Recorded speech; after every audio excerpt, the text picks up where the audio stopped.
Hello? Is that any better? No, that's worse. Better. There we go. Sorry about that. Thank you, MKTAR. That was really helpful. Yeah, what I was saying, because none of you could hear before, was sorry for yesterday, because I was supposed to stream yesterday, but I couldn't do that because I woke up and I had to go to urgent care because a little bit of blood came up when I coughed. It wasn't too bad or anything, but it did fit the criteria for this should probably be taken seriously, which is it was like bright red, and it didn't have too much like mucus coated into it. Sorry for the TMI, but I am fine. I went in, they told me to wait for 4 hours, which told me that it's not an emergency, and then I went home because fuck waiting for 4 hours. Blood can be fun, not when you're coughing and then blood comes out, though. That's usually not as fun. Which kind of made me mad, actually. I would have rathered it be a problem. I canceled stream so I can go to the doctor yesterday, and then it turned out I didn't need to do that. I was like, a bit silly, I think. But I am going to try and get in with my doctor this week, or next week at the very latest. So don't you worry. I'm not dying yet. Now, I did say we'd talk a bit about foreign policy, Europe, Middle East, Australia, stuff like that. We do have so much news to cover this week, especially US related news. So we're going to do both today, but there's some stuff that we've had to talk about for a while and we haven't. But first, I want to start off with some more positive stuff. You know, it's been a rough start to the year. So let's have a look at some of the positives. So first of all, as many of you can probably tell, the idea of class consciousness is a bit more front and center in people's minds these days. Everything that happened with Luigi Mangione, to start off with, as well as just all the news that's been coming out after, has pretty much consolidated in the American voters' populace of their the populace of our ideology. Whether you're left, whether you're right, whether you're centrist, whether you don't actually pay attention to politics or give a shit, the health insurance companies are robbing you, and we can all agree on that. And I think that that's a good starting point. Now, I've been seeing a lot more posts like this one. I went to the library today. I love the library. I love the library too. It's one of the best inventions that we've had. It is one of the best uses for funding that we still have to this day. Libraries are community gathering centers. They're places where people who are homeless or poor can go access the internet, which you kind of need to do a job these days. Back when I was younger, you would go and hang out at the library even if you didn't read, because they had, you know, comic books and manga and computers to play games on. And a lot of people ignore libraries these days because they're not as necessary, quote unquote, as they were when I was younger, but they really, really are. But what radicalized you? When I was 11, my mom would let our neighbor use water from our hose because his utilities were shut off. He was elderly and living off Social Security. Apparently, this is illegal. The cops came to shut our water off as well. It cost $400 to turn it back on.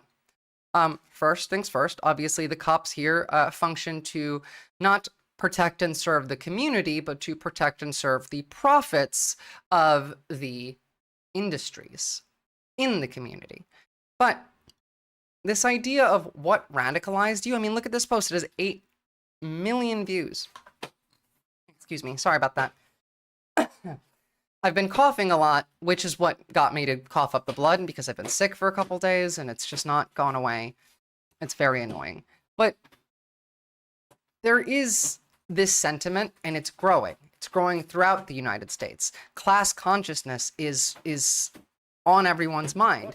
I mean, look at the kinds of videos that are being shared on TikTok right now. Hold on. I mean, to be fair, this is old. This isn't something new, but it doesn't matter. Karl Marx? Surely you're not a communist. Do I have to be a communist to read Karl Marx? Rupert, that's a valid answer. Well, if you're not a communist, what are you? Nothing. Nothing? I dislike all forms of government. Based kid. Somebody must rule. And I don't like the word rule. Well, if we don't like the word rule, let's call it leadership. Leadership in government is political power, and political power is an official form of antagonizing the people. But, my dear young man... This kid sounds more like a libertarian socialist than he does a classical Marxist, but I'm still digging it. It's unnecessary. Politics are rules imposed upon the people. True. In this country, rules are not imposed. They are the wish of all free citizens. Travel around a bit, then you'll see how free they are. But you didn't let me finish. They have every man in a straitjacket, and without a passport, he can't move a toe. But if you This is still true to this day, which is really remarkable from something that's, like, obviously it's in black and white.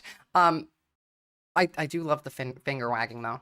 In a free world, they violate the natural rights of every citizen. They have become the weapons of political despots. If you don't think as they think, you're deprived of your passport. Will you allow me To leave a country is like breaking out of jail. Yes, and but- to enter a country is like going through the eye of a needle. But Am I free to travel? Of course you're free to travel. Only with a passport. Will you allow Based as fuck, kid. What is this, like Young Bernie? me to say something? Only with a passport. Do animals need passports? Have you finished? It's in Congress that in this atomic age of speed, we are shut in and shut out by passports. If you'll shut up and let somebody else talk... And free speech, does that exist? No. You've got it all. And free enterprise. We were talking of passports. Oh, look, sorry, hit a point there. Did I? Oh, we gotta move back and move the goalpost back again. Even back then. It's all monopoly. All right. Now will you Can I go into the automobile business and compete with the auto trust? If I can get in a word... Not a chance. Can I go into the grocery business and compete with the chain stores? Will you shut up? Not a chance. Monopoly is the menace of free enterprise. Yeah. So that's the kind of stuff that kids these days are sharing. That's the kind of stuff that's out in the open on... Bro, I'm trying to tell you this. Whoa. I did not ask for that. That's the kind of stuff that is trending on TikTok. Yeah, that kid is based as fuck. In order to stop the... And it's not just kids. It's not just old media. Have a look at what MAGA's thoughts are saying to them right now. This is incredibly funny to me, but... In order to stop the communist agenda, we need to get rid of the big banks. Right. Karl Marx, no one knew who he was until the big banks distributed all of his literature. Right. Yeah. So in order to get rid of communism, we need to get rid of the big banks. Yeah. Get rid of big pharma. Right. What else? Big tech. Right. Yeah, and it's like Like these landlords that are coming in and buying like hundreds of properties. You don't even know what Right. corporation. Like China is doing it, and Bill Gates. Zillow. Yeah. I feel like a lot of people here. Okay, I just love the, quiet sneaking in of the corporation instead of, Bill Gates or China. But proud PBGist, damn, we need more of this. We're getting more of this. It's everywhere. This is what everyone's talking about now. Very fed up, and they're ready to collectivize and sort of seize the means of production. Right. Yeah. Right. I mean, that's why I support unions so much. Well, you wanna- it's funny. I work for actually not this shirt, the other shirt I had an earlier for a company not too far from here called Liberty Pump, non-union. They let the owners of the company sold a third of the company to the employees, so the employees have ownership of it. They're which is talking about worker co-ops in MAGA as a good thing. Do you understand how massive that is? Is the idea of they're pro-union at MAGA now. We're for worker co-ops. They're talking about we need to get rid of the big banks, the tech companies, the pharmaceutical industry. It is even in this video, right? We talk about how you need to change your rhetoric so that you don't get flagged as woke and sound too much like a socialist, saying we need to seize the means of production, and this guy's just, yep. They agree. There's a reason I call, MAGA retard socialism, is because they're just right at the edge. They're right at the precipice. All we need to do is direct that anger in the right direction. a lot better. Rather Well, up. they're collectivizing. Right. It's Cooperative. an ESOP. Yeah, the workers own the means Right, of and then production. their families work there, their dad, the sons work there, and that's typically where America started. A lot of families did that. Oh, look! Some reality? Typically where America started? Workers' co-ops? Oh my god.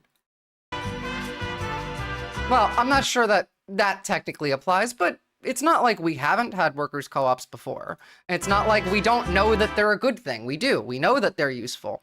Conservatives were always like this. It's only the business owners themselves that think differently. The Republican Party is split between two, sentient Jew slave.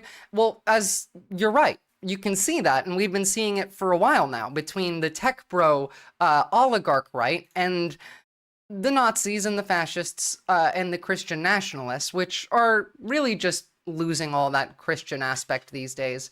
Frank, what the fuck? Did you guys see my cat? Can you get down, mate? Hold on, I have to get him down because he can't get down there from himself without hurting himself. Come on, buddy. Go that way. You're not wrong, but it's not just the business owners. It's not. Because a lot of MAGA themselves are business owners. They just have small businesses. It's the large business owners that are like very much against these ideas. And they are trying. They're pushing against this. We saw, I mean, the entire argument between Laura Loomer, Elon Musk, what was his name, Steve Bannon. They've been going. Still, they have not stopped. We saw both cases of the terrorist attacks in the United States last week were related to some kind of anger brewing on the right, though they weren't directly blaming Donald Trump or even really Elon Musk for causing what happened. But it's very clear that at the very least, the Vegas bombing was directly related to the issue of H-1B visas, if not a PSYOP, which is something that we do have to consider, considering the guy worked in the PSYOP division in the US military. But you're right. The amount of people on the right, however sentient Jew slave, that don't think like this, that don't listen to the ideas of the left and be unaware that they're doing so, the ones that are very much pro-corporate, pro-industry, are the minority, even on the right. The vast majority of the right, if you framed our beliefs in a way that they could understand, most of them would agree with it. And that's only going to get more and more and more prevalent as time goes on, as their rights get taken away, but as the anger that's in this country continues to bubble over. You want to see something insane? You want to see what they're talking about on mainstream media right now? Sparks revolt. See the healthcare insurance whistleblower and why he quit. Here's another one. In America about health. Healthcare revolt. Bernie movement, red anger. The powerful energy upending left-right politics. This is from 2 weeks ago, and this is from 2 days ago. Let's see what's being said 2 days ago. But notice how the revolt still has not left the title in 2 weeks. It's the same guy making the segment as well. This tells me that there is anger, and anger directed towards the upper class specifically, that is not only common, but growing in America. Sentient Jew slave, a lot of the right doesn't work in blue collar with unions, sorry, I had something pop up that cut it off. A lot of the right doesn't work in blue collar where unions have historically been needed and worked, which is completely different from white collar work. Not entirely true. A lot of them do actually need unions. It depends on which side of the right you're talking about. But even the tech bro side, the industry side, is mad as well, and we'll get into that at some point. But I just want to touch on this because I want to handle mostly foreign policy and get that out of the way. We have Germany, the UK, we have the Middle East to talk about, a lot going on. Pretty serious, pretty intense conversation on that terrible killing of the United Health CEO, Brian Thompson, ever since the day it happened.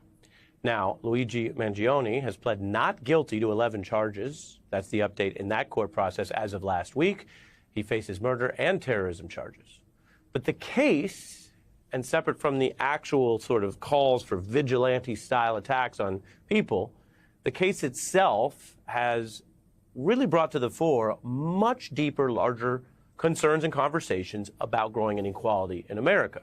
So that begins with the healthcare system and doesn't even end there. There are people who've worked in the industry now who are also using this moment to speak out. We've already watched a couple of these whistleblowers talk as well. A former executive writing in this New York Times piece that what he saw made him quit a long while back. That's Wendell Potter, who worked at Cigna in their corporate communications. Looking at this particular case, he says it's reinvigorated a conversation. Cigna, by the way, I had also made a video on, is just like all of these companies are evil. We talked about United Healthcare being evil because specifically of their making an AI algorithm that denies 90% of elderly patients' medical claims. Cigna had an algorithm that tracked the workers' speeds and how fast they would spend on each case. And they were also taught to rubber stamp denials all the time. ProPublica has written about them. I've covered them. All of these companies are evil. My point is that those who work in white collar largely see unions as a burden. Yeah, but those are more libertarians than just Republicans too. Typically at higher bargaining power. These days, though, unions would probably be more needed. These days, unions are dead. It's in Project 2025. Trump's even talked about it. They don't like unions. They're the unions that voted for Trump, or rather supported Trump, are now mad at him because of how very obvious they've made it that the unions suffer. That they had about suppressing basically these very critiques in an industry that puts, quote, profits above patients. And much of the discussion that began with the sort of initial debate about, well, murder is wrong and murder is murder and killing someone in broad daylight is wrong, that piece of it, which goes to law and order and crime, quickly morphed into the larger conversation of, even if that is true, and hopefully most people in a civilized society still believe in that, which rule we of can law agree, against yes, violence. it's bad to murder. But if you agree with that, then what happens when other people are taking actions that lead to avoidable loss of life? They're talking about social murder in regards to healthcare companies on MSNBC right now. Do you know how much the conversation in this country needed to have to shift, both left and right, for them to be talking about, is it social murder?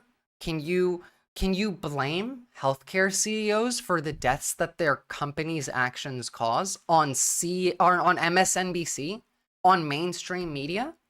That's a huge shift. And it's not like this is going to go away because the right in power has not slowed down. They're continuing to press down on the gas. None of this is making any difference to them. They're going to attempt to shut this down by force. And we'll get into why in a second, but there's a reason they're declaring that Luigi Mangione, the alleged shooter, is a terrorist. Whether or not he shot the person or not, and whether or not he fits the definition of a terrorist, which I would argue that he doesn't in that case, it's still an excuse to use terrorism, a national security issue, to infiltrate the networks of people who are anti-establishment, who are revolutionary in their sentiment, who are not expressing anything other than 100% entire denouncement of Luigi Mangione. As we covered, the New York Police Department put out a statement that most of mainstream media only covered parts of, that say that they consider anyone who was putting out even remotely positive messages about the killing of Brian Thompson to be extremists, to be a threat. They're going to use these excuses to trample on your rights. And you don't need to have the lawyerly sort of academic discussion about what you call it. Do you call that negligence? Do you call that manslaughter? It's certainly different than first-degree murder, but ethically, what do we do about that? And is that what we want? And is that acceptable with companies that already make a lot of money claiming they're going to provide you health coverage in the event that you need it, and when you need Which they often don't. Yeah. most, they deny you. The rich are also getting richer against this backdrop. I want to show you just one headline. There are many out there, but when you look at the hoarding of wealth by a small $10 trillion. 500 people have $10 trillion as of this year. That's disgusting. $10 trillion, as no one, like, no group of people under, I don't know, tens or hundreds of millions has any need for this much money. A government has need for this much money. Private individuals, but 500 of them? No. Elon Musk is slated to be a trillionaire within the next couple of years. It's all about profit, and it's not even just this industry. It's all of them. They just want to steal from you, and we are letting them. But we're not okay with it anymore. We're not ignoring it anymore. No matter if you're on the left or you're on the right, this shit makes you mad. Look at how many right-wingers that were MAGA have turned on Elon Musk. If you're on Twitter, you can see that. You can see both of the former military terrorists, or one former military and now one former military terrorists, were both right-wingers. The guy who took a shot at Donald Trump was also a right-winger. Both cases, I believe. This is not just affecting the left. It's the right that does violence, but we're all talking about it. A group of people, Bloomberg, the financial outlet, notes that the world's 500 richest people are now holding $10 trillion in wealth this year. And if all boats were rising in this tide, you might have a different dynamic or reaction to that, even though that is an incredible amount of wealth hoarding that can't possibly be spent. That feeling when you get a whisper saying, "Unban me, you fucking streamer." I don't even know who this person is, and I don't remember banning them, but Jesus Christ. In those people's lifetimes and likely the lifetimes of their children.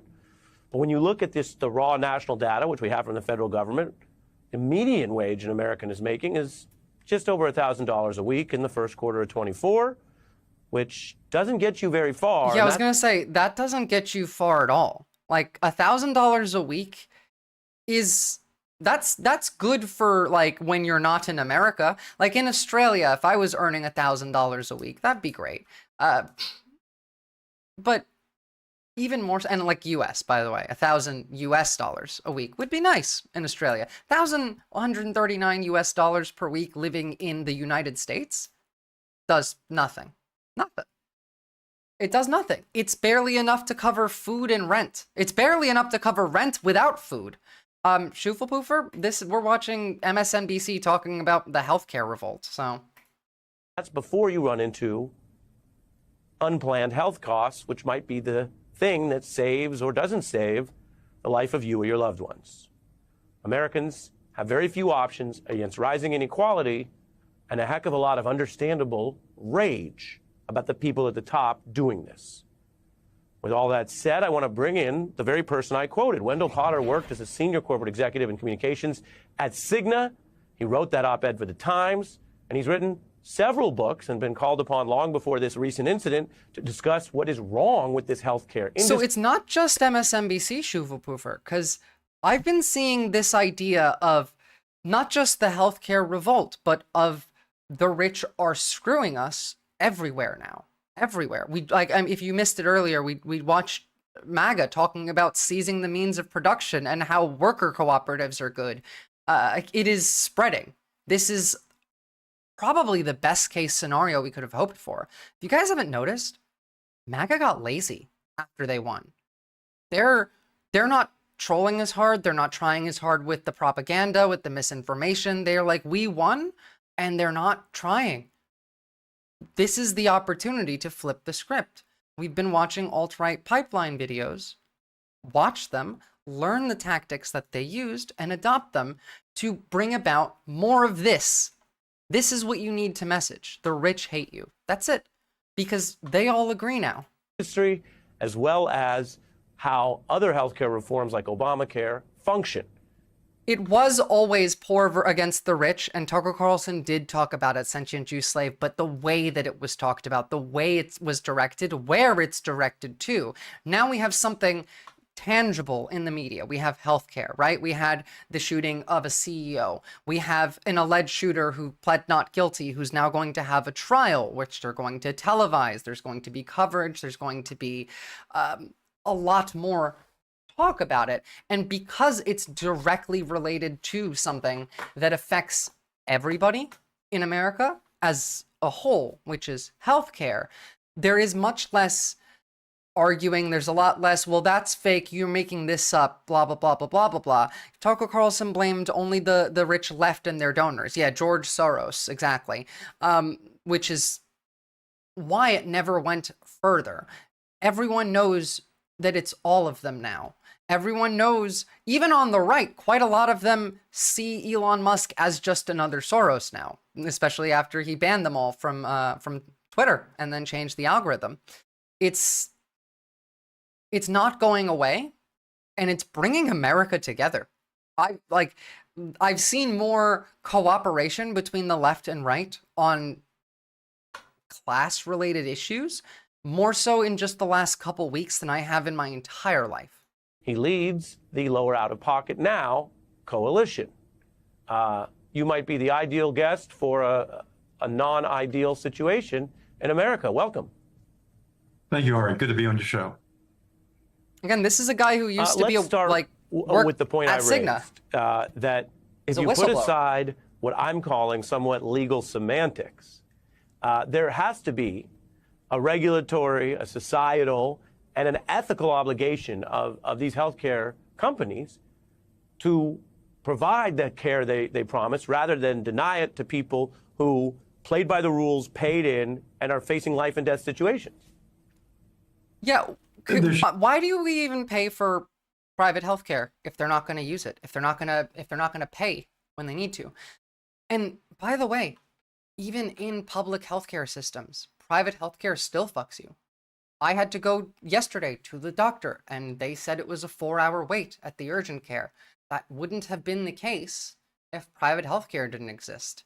If there was more funding put into the public healthcare system, which, at least in Australia, I'm lucky to have access to, which you'll hear the right complain about in America, of like, oh, look at all this socialist healthcare and how shitty it works and how long you have to wait and how much, the quality can vary. All of that is because rich people have private health insurance in systems that also have public healthcare. All that does is it siphons the money away from the public system into a for-profit private system.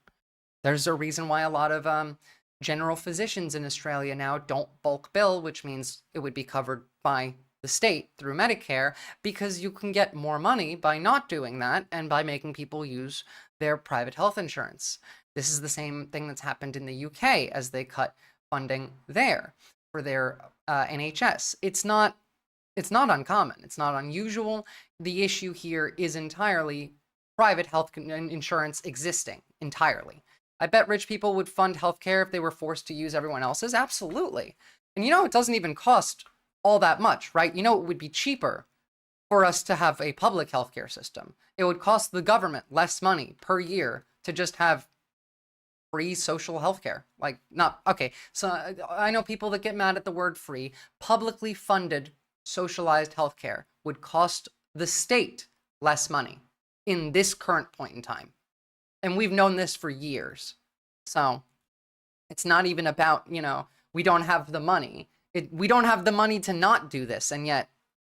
Should be, and there used to be. It's not been so many years ago that was kind of the way health insurance worked in this country. But in the mid-1990s, things changed. And back then or before then, most of us got our health insurance from nonprofit Blue Cross plans or other nonprofit organizations. Since then, the big companies that dominate the industry are New York Stock Exchange corporations, mega corporations that have really put profits over the needs of patients for many, many years now. And this is what happens when you allow Wall Street to run your system of health insurance. These companies have to show these investors and Wall Street financial analysts every 3 months that they're meeting those investors' profit expectations. And they do that in ways that make it more and more difficult for people to get the care that they need and to be able to afford that care, even if they have health insurance. That's why I lead that.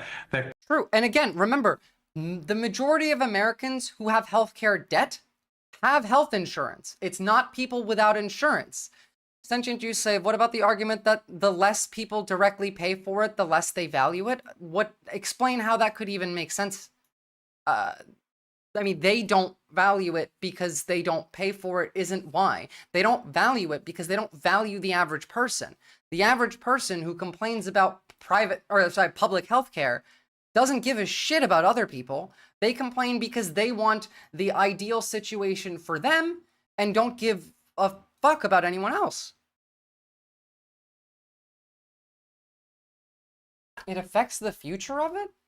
What do you, like, by making everyone pay for it less than they already do, might I add, how is this affecting the future of it? Because again, we're already paying taxes for Medicaid and Medicare, and we would be paying less overall to do this, especially if we just made rich people pay their fucking taxes. When I didn't pay taxes, I still valued having roads and police. That's also true, exactly. When I didn't pay for food, I still valued it.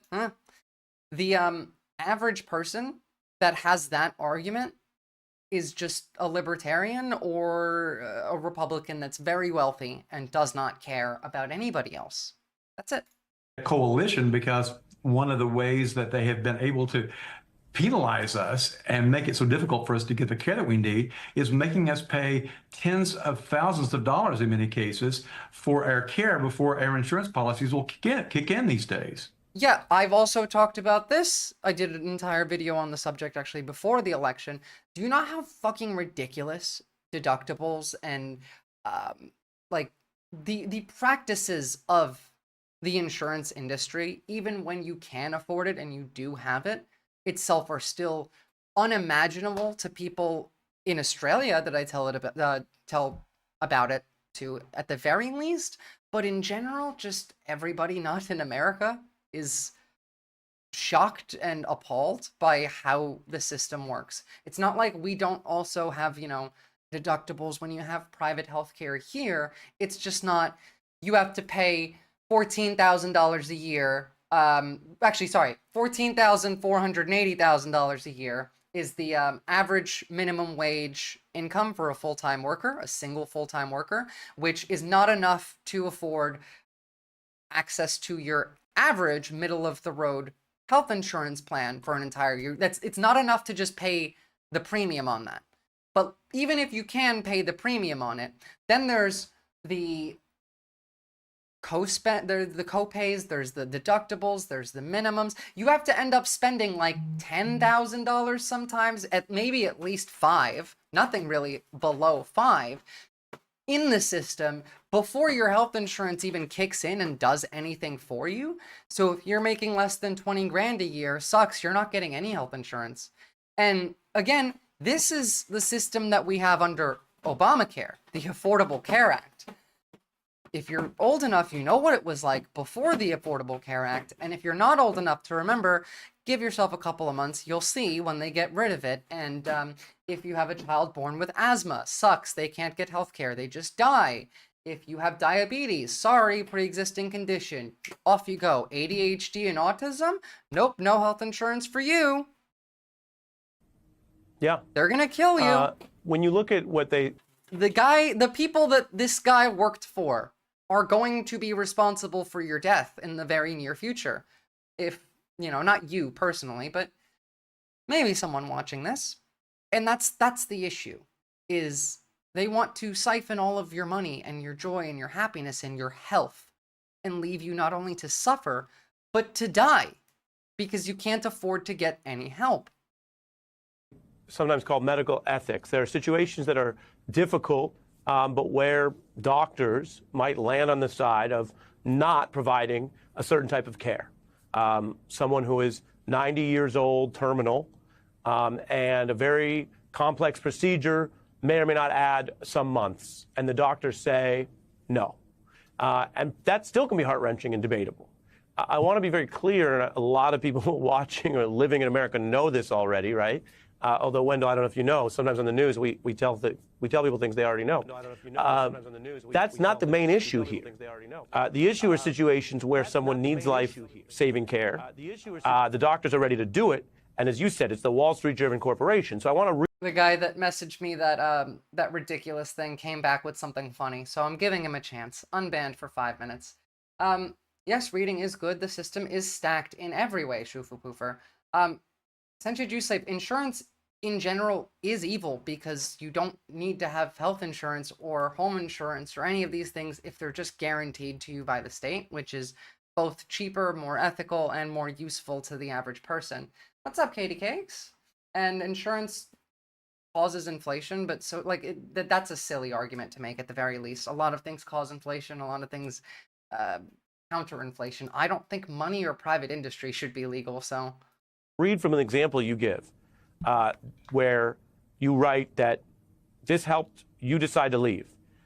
2008, a 17-year-old leukemia patient in California had a scheduled liver transplant. And then it was, you write, postponed at the last minute when Cigna told her surgeons that the company, Cigna, would not pay. And then you explain how these things go down. Her family stirred up so much media attention that Cigna relented. But it was too late. She died a few hours after Cigna's change of heart. Tell us about that and what it revealed. Again, totally did not have to die. Was in the system, everything was working fine. But last minute decision, fuck you, from Cigna.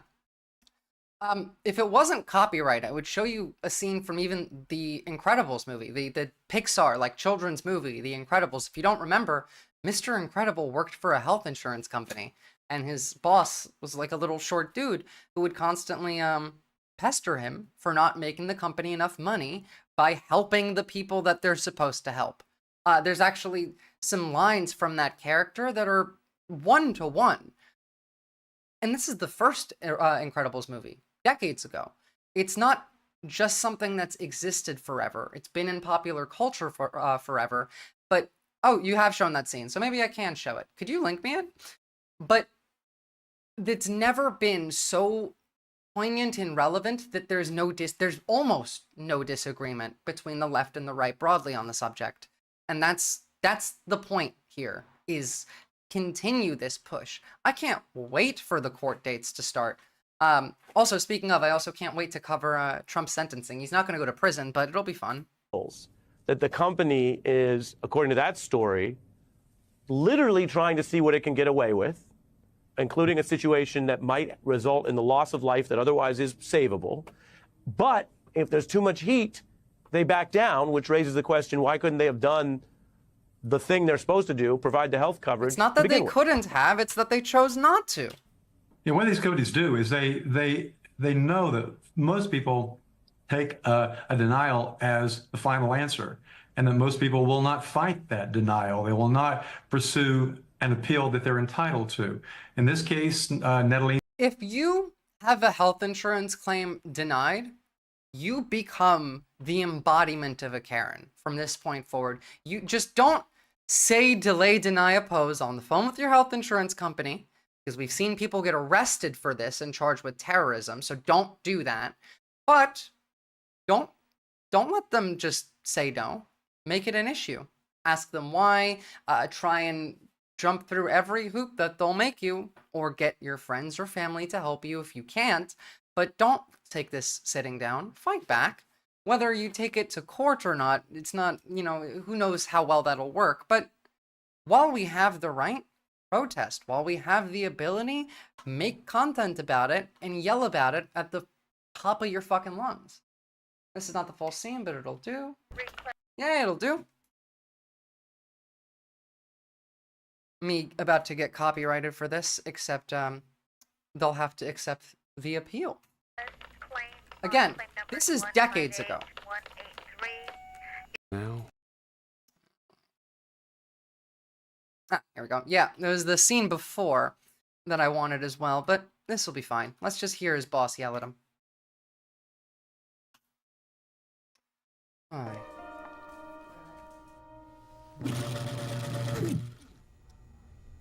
What's up, Shang Yang?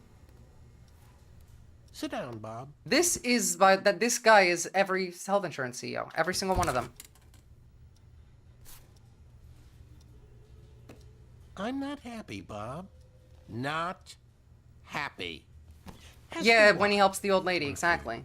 It's a good movie. Why? Why what? Be specific, Bob. Why are you unhappy? Your customers make me unhappy. What? You've gotten complaints? Complaints I can handle. What I can't. Just pay attention to the tone and how happy he is. It's not the things that he says, because they'll be coded. This is a kid's movie. You can hear it, but look at his facial reactions and listen to his tone. Of course, this is animated, but this fits in exactly with every single thing that a all the whistleblowers, including the Signal whistleblowers, including the United Healthcare documents that have come out, they just do this. They're all this person. Can't handle is your customers' inexplicable knowledge of InsureCare's inner workings. They're experts, Bob, exploiting every loophole, dodging every obstacle. They're penetrating the bureaucracy. Did I do something illegal? Penetrating the bureaucracy. I forgot that was like a quote from this. You know what that says, right? Penetrating the bureaucracy is it sounds like it's just like a funny way to say something, but no, that has really serious implications. Penetrating the bureaucracy is him saying they're breaking through the shield of lawyers, of media, of bullshit that we put out so that they never have any idea what's going on. He's mad because these customers know how the system works. Penetrating the bureaucracy is just them saying they're getting past our lies. And all of them are lying to you all the fucking time. I didn't even realize it was that over. Jesus. Oh, Are you saying we shouldn't help our customers? the law requires that I answer no. We're supposed to help people. We're supposed to help our people, starting with our I stockholders. thought this Bob. was way Who's more helping them out, coded. huh? Damn. I gotta watch this movie again. What's that say?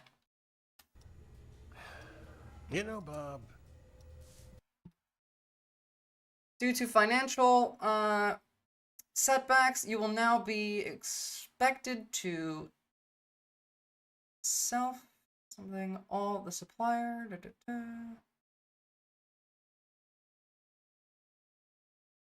This is just like, wow, mask off, open. It's one of those films where you really only fully understand when you watch it as an adult. I think I gotta watch this movie again. Like, I knew that this scene was here. It's like an enormous clock. Is like an enormous Yes, precisely. It only works if all the little cogs mesh together. Now, a clock needs to be clean, well lubricated, and wound tight. The best clocks have jewel movements, cogs that fit, that cooperate by design. I'm being Look, I think that bit really gets it, but metaphorical, Bob. You know what I mean by cooperative cogs, Bob? this is the cherry on top Look at me of how when I'm happy talking they to are you, to Bart. watch you die. He needs A help. person Change the died. subject, Bob. We're discussing your He attitude. is getting mugged. Well, let's hope we don't cover him. I'll be right back. Stop right now. Okay, I'm not gonna watch anymore because, like, I don't want to piss YouTube off. But that is all of the health insurance companies. Let's hope he's not our customer. Let's hope that, like, this person dying is something we don't have to pay for. Let's hope that we don't get in trouble for when a young girl is about to go through surgery and we say, nah, we don't want to cover it.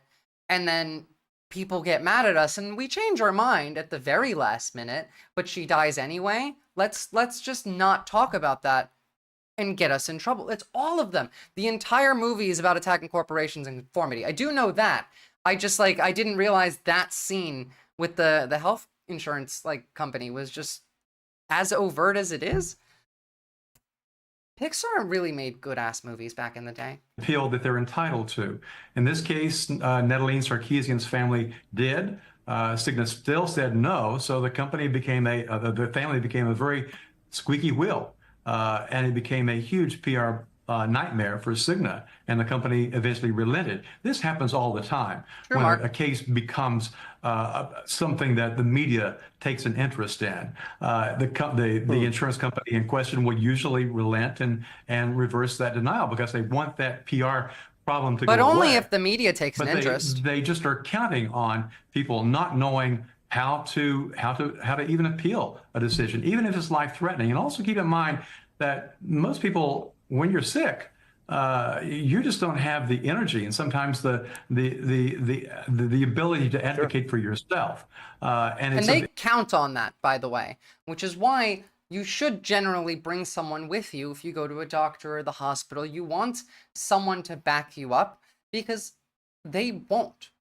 Even the people that aren't in the insurance sector, people that just work in the hospital, they're all still very, very much told what to do, how to do it, what to say, what they're allowed to say, and whether or not they're also being exploited by this system, they are also helping exploit the system because they have no other option. The insurance industry is tied very, very closely with the entire industry. Insurance, pharmaceuticals, hospitals, all of them work together. Corruption is detectable by innate human thinking. I wouldn't think that human thinking is all that innate, I guess. It seems like a lot don't. Nurses are just the front men? Not necessarily.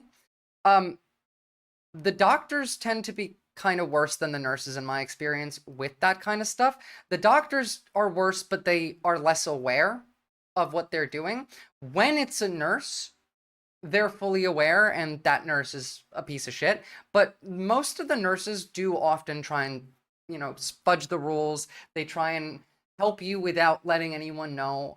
As like in my experience of knowing a lot of nurses, living with a few nurses as well, and in several countries, might I add, it doesn't tend to be that way all the time, but when it is, it's the worst of it. Doctors get corrupted by the schooling. Well, yeah, indoctrination centers, as we all know, right, that our education, although all of us here, at least on the left, want to make education better, currently does function just as an indoctrination center. Not without benefits. There are real benefits to education, but the downsides currently are far more and far easier to fix. But that's a whole other story. We'll get into education another time. Mark, my grandfather and my father are doctors, and they had a really big I know everything complex. That's unsurprising entirely. Like, they all do.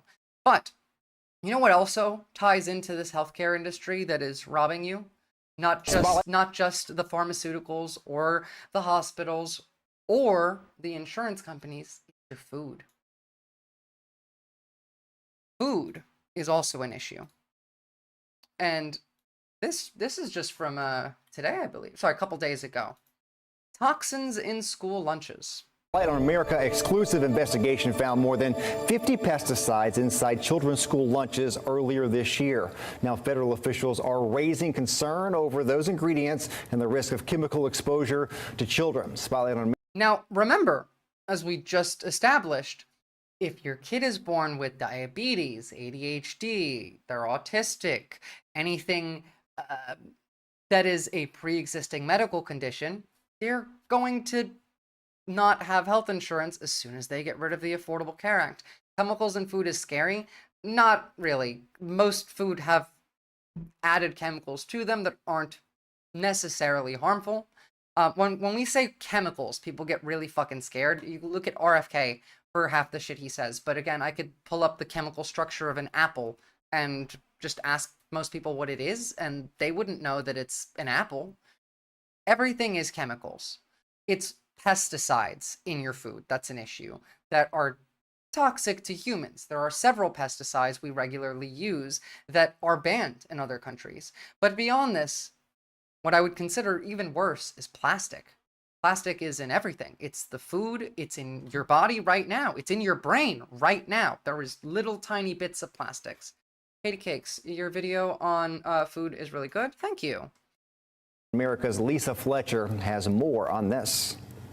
This fall, Spotlight on America released exclusive test results showing what's really in school lunches. Everything from pesticides to heavy metals, dangerous ingredients that could harm heavy metals children. is pretty bad. Now, a key member of Congress is taking action. U.S. Senator John Fetterman can't believe we're even having a conversation. I can't believe this is John Fetterman trying to do something, like, useful. The fuck? So, this happened to me last week with Nancy Mace, and I've even seen a tweet on this. Sometimes I forget that the most unserious politicians are actually still politicians, because I don't think of them as politicians. I think of John Fetterman as just like a moron. John Fetterman was a progressive Democrat, and then got had a stroke. I believe. Was it the stroke or was it a car accident? Or was it both? One or the other. There's a few of these stories that go around. But his progressivism left his body. It was the stroke. It was following the stroke. And now he's pretty much a right-winger. He's grifting very much towards the pro-Trump side of the aisle. And about the safety of school lunches. I would never be okay with a school lunch that I wouldn't feed to my own children. We should all demand that. Families across America rely on school lunches to nourish their children. In fact, 30 million kids a day depend on them. But there's a blind spot that we uncovered when we sent school lunches to a testing lab. We found dozens of pesticides. I agree, Mark. So here's the thing, right? To fix this, they would have to go through Congress. Congress doesn't want to fix anything. RFK might be on board with some of this, but you think that they're not going to sneak in deregulation, sneak in things that make this even worse while they try and fix it? School lunch should be free. It should be paid for by the state. Every kid should have access to it, and it should be healthy and nutritious. Ideally, every school has a nutritionist on staff, or at least every school district has one that they share. The reality is it's too much for me to think about because I'm going to eat regular food and that's that. Any negative thinking about my food is going to be bad for me. That's fair, but you also do have to understand that historically, the food industry was the most corrupt and still is. It was the most... Like, the word muckraker comes from the food industry, and they're going to deregulate it further. Your food isn't good for you. But at the same time, if you're eating healthy, if you go and if you're not eating fast food or frozen meals every day, then you're going to be better off than people who are. If you pay attention to what it is that you eat, and not in that, like, you don't have to limit things that you eat. You don't have to stop eating specific things. You just have to be aware of what it is you're eating. You'll probably be fine. Sugar is not even all that big of an issue in the United States because we use high fructose corn syrup instead of sugar, which is worse. Do you think the pesticides boil down to greedy corpse? Well, of course they do. Specifically Monsanto. If you guys don't know about Monsanto, let's say you're a farmer in Kansas City, like just outside of Kansas City, you have a little farm. You buy your seeds from Monsanto because they are resistant to certain diseases. They are genetically modified to grow faster or like grow bigger or just to not die. One or the other. Sure, you plant these seeds and your crop grows. You harvest your crop, but there's no seeds because they're engineered to have no seeds left, so you can't replant said seeds. You have to buy more. But here's the kicker. The only pesticide that you can use on these crops sold by the same people that sell you the seeds. And those pesticides, by the way, they're illegal in a lot of the world. It is greedy corporations. It is Monsanto. It is not even just the corporations, it's the government, the FDA, the EPA, the agencies that are responsible for regulating these things have a revolving door policy where people come into the government and then they leave and then they go serve on the board of one of these companies and they go right back to the government. I think it's to make the crops more efficiently. It is, but it's also to make them more money. I don't think they're trying to kill you. No, I don't think they're trying to kill you. They want your money. I just think if some of you die, they don't necessarily care. To be fair, frozen meals aren't actually bad anymore. The main thing you have to worry about them is salt. They are bad for a lot more reasons than just salt, sentient juice slave. For one, they're more expensive, but B, it's not the nutrients, it's the preservatives that affect your body. It's also a lack of any real nutrition. If, like, for example, you're trying to get healthy, lose weight, start exercising, you don't actually need to do all that much. You don't even really need to start exercising. If you want to lose some weight, all you have to do is go and buy some rice, some chicken, some beans, some pasta, some flour, some eggs, and just make food at home. That's like all of those like ingredients. Make several recipes of food with them. Figure out how to make something you enjoy. Eat that, and you will lose weight if you're overweight, because you're likely overweight because of the food that you eat. Whenever I eat frozen meals, it feels like self-imposed prison. It should. Yeah, breakfast being the most important meal of the day, that's entirely made up. That comes from the dairy industry. We watched like the Got Milk ads video and all of that. The breakfast is the most important meal of the day came from the dairy industry because people eat cereal for breakfast quite often, and cereal goes with milk. Entirely made up for the corpos. Yeah, we watched it on stream as well. It's all of this, again, though, ties together with the idea of class consciousness. Oh, well, yeah, if you're not gonna eat, like, if you're gonna eat a healthy breakfast, then that's good for you. But that's not because it's breakfast. It's because you're eating, like, you're fueling your body with things that are healthy, that give you energy. I tend to eat dinner very close to me going to bed, so I don't tend to be hungry until later in the day, so I don't eat breakfast. But yeah, kind of like Cheeseburger Merv. Although I tend to go a bit longer than that just because Vyvanse. But it does help. All of your bodies are different. Mine's about 16 hours actually. Good call with that. Sometimes 18. Your bodies are all different, and they'll respond differently. But also, they're variable. If you start to eat breakfast and you don't like breakfast, your body will get used to eating breakfast. But it's not about whether it's good for you or not. It's good for you to have fuel. That's the point there. What you eat for breakfast is more important than eating breakfast. If you don't like doing the fasting stuff, then don't do it. You know, diets, all of that shit, if you're trying to lose weight especially, none of that shit means anything. For your diet, it's calories in versus calories out versus and add in some general keep your nutrition stable so your metabolism doesn't shut down. Beyond that, what you eat and how it fuels you is pretty clear. If you want to lose weight, just eat better food. You don't even have to worry about the calories in, calories out if you're just eating fast food and frozen meals. Just replacing those with home-cooked meals and thinking about nothing else, that'll do it for you for 9 out of 10 times. It all changes at 30 as you need vastly less food and a lot more time to digest. Good thing I'm 30 next year because I'm already on that boat.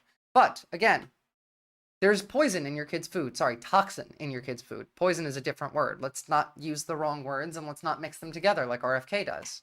Glyphosate, heavy metals, arsenic 6 times higher than what the FDA allows in apple juice. It's crazy. And 6 times the amount allowed by the FDA of arsenic in the apple juice at your school cafeteria. Heavy metals. Like, these are things that no human should be consuming. They're in school lunches. And these are the school lunches, by the way, that aren't free. These are the school lunches that you have to pay for because Republicans can't get on board with free school lunches. These kids are going to get sick, and then who's going to profit from this? Who's going to benefit from these kids getting sick? It's going to be the health insurance companies. It's going to be the private hospitals. It's going to be the pharmaceutical companies every single time. Yeah, well, I know apple seeds have arsenic. That's why there's an allowed amount of arsenic in the apple juice Cheeseburger Merv. It's just 6 times higher than the allowed amount is not okay. We're aware that there is arsenic in it, so we have a designated amount. Sentient Juice Slave, my opinion is that the next big push for rights will be the rights for children. I hope so, and I agree. As I've said, the only way to make real lasting change and move towards a socialist system is through collective liberation of everybody. The working class has to include children in their liberation, women in the liberation of every group, are the wealthy. The wealthy are the ones controlling everybody that have separated us, and we need to collectively come together and rise up. And if that does start with rights for children, that'll be another good push. The right wing right now, Republicans, vast majority of them, see their children as property. They don't see them as human beings deserving of autonomy, of rights, of the ability to say no, to disagree with the family, to make decisions for themselves. But at the same time, you are right that there is currently a lot of negatives to being a child, but there's going to be a lot more, not only oppression, but exploitation that comes from being a child now. Again, labor is going to be brought back, child labor. The children are yearning for the mines. This is going to make people mad. If people are already mad about healthcare to the point where mainstream media refers to it as the healthcare revolt, every single thing that they add on to this will continue to make people angrier and angrier and angrier, both on the left and the right. And it makes it easier, at the very least, when the richest, loudest people are idiots that constantly contradict themselves.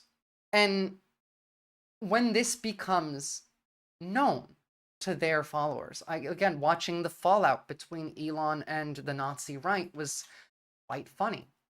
And as a segue, let's get into foreign policy. So, Elon obviously had a falling out with the Nazis in America. Now he's trying to get in the good graces of the Nazis of the UK and of Germany. Anyone find it pretty weird that the three main places where Elon Musk has focused his anger, his propaganda, his disagreement with the state to be Germany, the UK, and the United States, the three countries that are funding Ukraine the most? I find that to be interesting. And also the fact that I've yet to hear anything negative about China come out of Elon Musk at all. The man who talks shit about everybody has not said anything negative about China. But UK. So first and foremost, this was the riots that happened in July in the United Kingdom. These were not necessarily just Nazi riots. It was complex in that in parts of the country, they were full-on Nazi riots. In parts of the country, there was more counter-protesters than the Nazis, and they won. And in other parts of the country, there were protests done by right-wingers who weren't Nazis, who weren't aware of the dog whistles and the manipulation that went into their actions. But let's have a look at how this all began. It's seen the worst rioting in over a decade, with the Prime Minister pointing the finger at far-right thuggery. Starmer's team have also condemned Elon Musk, also, the owner of... thuggery is the most British word. Minister pointing the finger at far-right thuggery. Starmer's team have also condemned Elon Musk, the owner of X, for claims that civil war is inevitable. So what's going on, and why has this disorder spread? I wonder why civil war is something that Elon wants in the UK. Not in America, though, you know, because he's marketing to the same people that now hate him in the United States, the Nazi right. They should have the civil war in the UK, but not in America, not where they can touch me. The murder of 3 young girls in a knife attack at a children's event in the northwestern town of Southport shocked the country. But soon, false claims that the perpetrator was a Muslim migrant were spreading online, amplified by right-wing commentators... Give it some time, Cheeseburger Merv, give it some time. ...and politicians. Even as the victims' families urged calm, groups of people, including some not from Southport, descended on the town, hijacking a vigil, throwing bricks at police and attacking a mosque. In a bid to combat disinformation, a court took the rare step of identifying the suspect as a 17-year-old who was born in Wales. But since then... all of this came from anti-immigrant sentiment. The same thing that we saw quite a lot before our election, if you recall. Here's NBC's description of it. Yeah, I forgot the dude turned out to be Welsh. Yeah, a lot of them do. Like how the guy who was the terrorist in New Orleans, the one who planted bombs and drove over a bunch of people, got out and started shooting people. Everyone thought he was an immigrant. He was Muslim.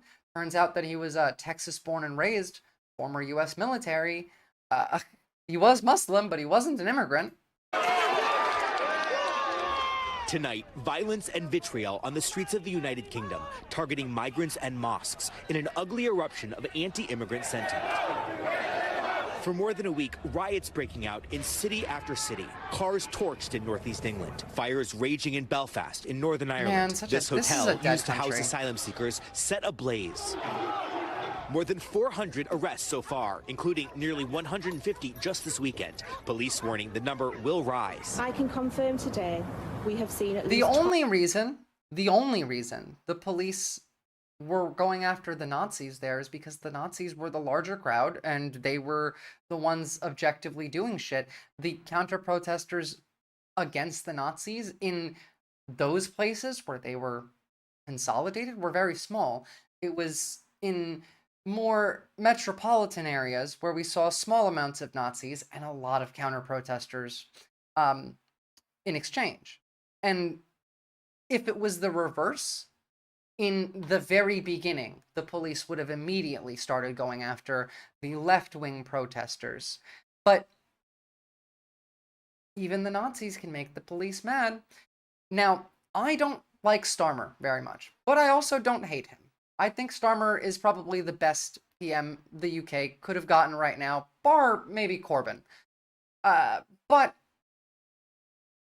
all of this is manufactured anger. All of this is manufactured by the idea of there are boats of immigrants coming into the UK, which is only barely true.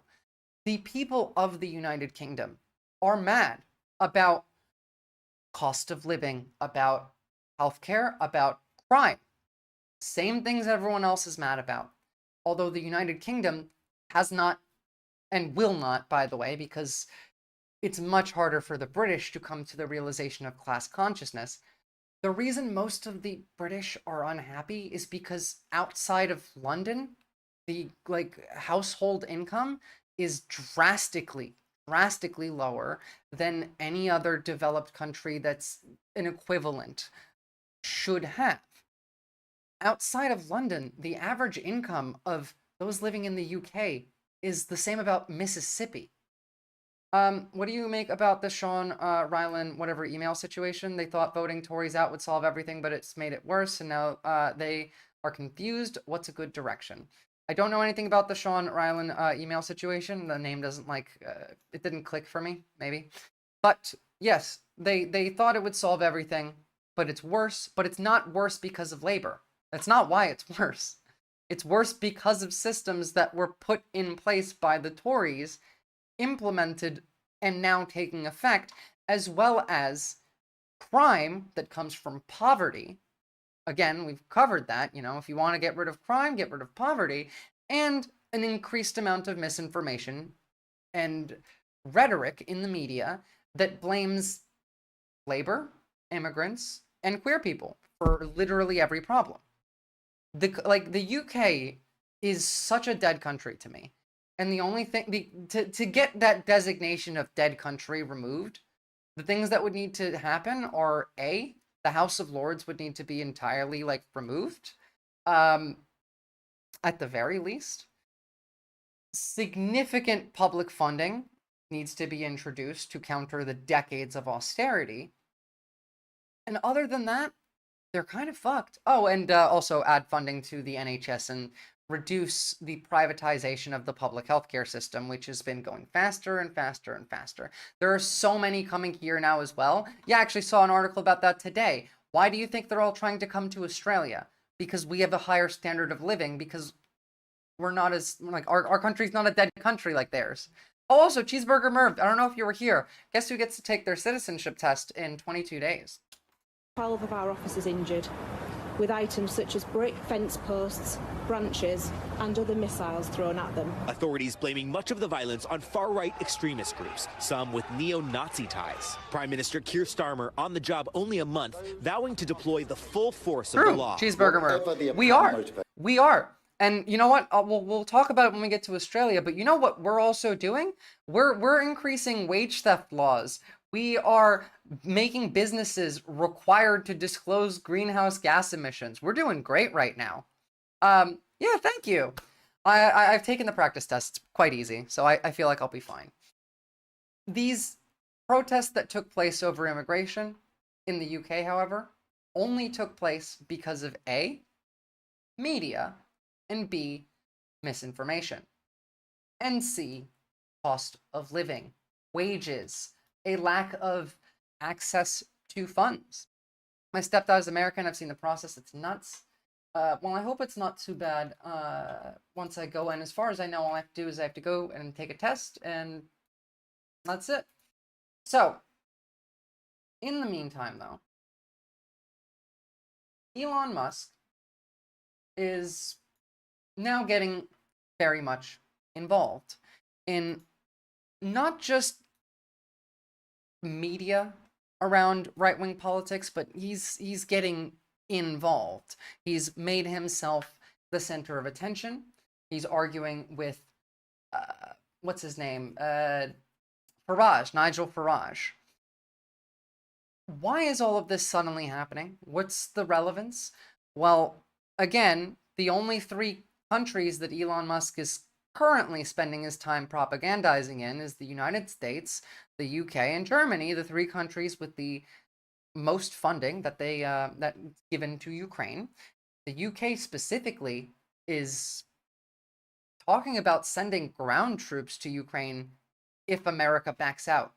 So I feel like maybe the influence of Russia might be a play here. And again, not conspiracy-wise, we know that Elon Musk wants to sell Teslas, Cybertrucks, wants X to be more used in Russia, wants Starlink to be accessible in Russia. We also know that he wants these in China. And so you don't really hear him say anything negative about either of these countries. When's the last time you heard Elon say anything negative about Russia or China? Now, for the second day in a row, the richest man in the world, Elon Musk, has been criticizing the Prime Minister on his social media platform X. The row has escalated since yesterday, when it was revealed that Home Office Minister Jess Phillips had rejected calls for a government-led inquiry into historical child sexual exploitation in Oldham, saying instead it would be better for the local council to commission it themselves, as Rotherham and indeed Telford had done previously. Wait, sorry, this is too early, because this video won't make as much sense without understanding what it is he's actually mad about right now. So, sorry, that's my bad. I put this in the wrong order. So let's fix that. So, this is from today, really quickly. Elon Musk, it's my earnest hope that His Majesty considers this matter in the interest of his subjects. Elon calls for the king to dissolve parliament over grooming gangs. Elon is demanding accountability, urging King Charles to dissolve parliament. Blah, blah, blah. Grooming gangs is the current discourse in the UK. Very much related to what we saw in the riots in July. There are grooming gangs of immigrants going around raping young girls in the UK. Elon said, he gave out a statistic, like a number that he just made up. It was like 1 in 5 or 1 in 9 girls get raped by these migrant gangs, which is not true, right? Like, pretty obvious that we know that it's not true. But what we do know is true. Most child sexual abuse gangs are made up of white men. Home Office reported in the UK. Now, this article is a bit old, but proportion of defendants proceeded against child sexual abuse offenses in the general population by ethnic group, England and Wales. 88% defendants against child sexual abuse, white. White. But does that matter? No, because that doesn't fit into the narrative. That doesn't matter for Elon Musk. And thank you, Cheeseburger Murph. I feel like I will do fine.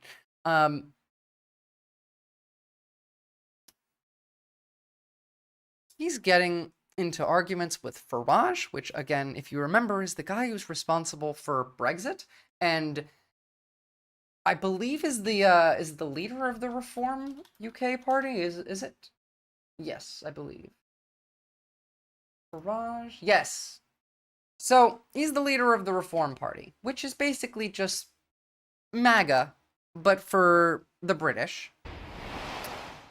Okay, well, let's bring you some breaking news now. And Elon Musk has called on Nigel Farage to resign as leader of the Reform Party. In the last few moments, he has posted on X saying the Reform Party needs a new leader. Farage doesn't have what it takes. The Reform... Imagine telling the Nazi Party that their leader is not Nazi enough.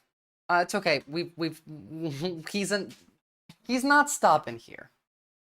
Germany is also an instance, and he will make his way over to Australia eventually if we start causing problems for him, which we are, because we've made it so social media is banned for those under 16. That's going to cause issues for Elon Musk. He's already talked about being mad about it. So I do agree that he is the product of by far the worst branch of Commonwealth history. He needs to step back and be maybe, I don't know, naturally a bit cooked. I think he just needs to step back and never speak again. Like, just go and enjoy your ketamine in a dark room somewhere, man. The Reform Party needs a new leader. Farage doesn't have what it takes. There you go, that post on X from Elon Musk. Well, let's bring in our political correspondent, Tamara Cohen. She joins me live from Westminster now. So, Tamara, yet again, Elon Musk tweeting or Xing about British politics. Xing?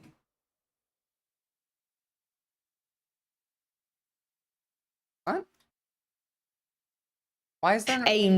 Okay, I was gonna say, why is there no sound coming from her? But let's just, we can just hear Farage. Sees Robinson as one of these people that fought against the grooming gangs. But of course the truth is Tommy Robinson's in prison, not for that, but for contempt of court for the third occasion. But I mean, equally, there are people in Britain who think that Robinson is a political prisoner. That's the narrative that he's pushed out. That's how he earns his living, but it isn't quite true. Would you accept Robinson as a member of your party? You put UKIP over the association with him last time. No. Look, Robinson has been to prison many, many times for many, many things. Mortgage fraud, passport problems, you name it.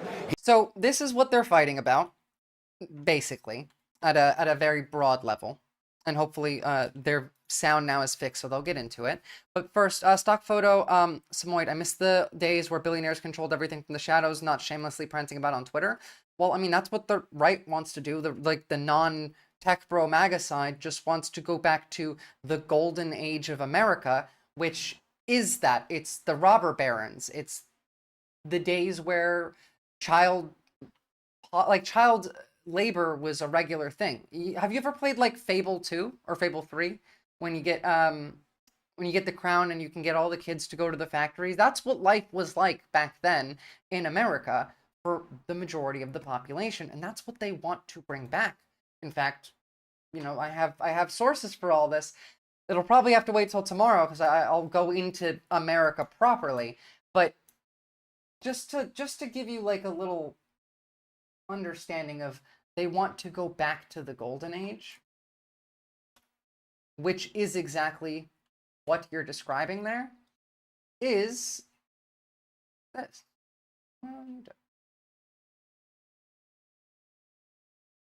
The tariffs alone created this vast wealth for our country. Then we switched over to income tax. We were never so wealthy as during this period. Tariffs will make our pay off our debt and make America wealthy again.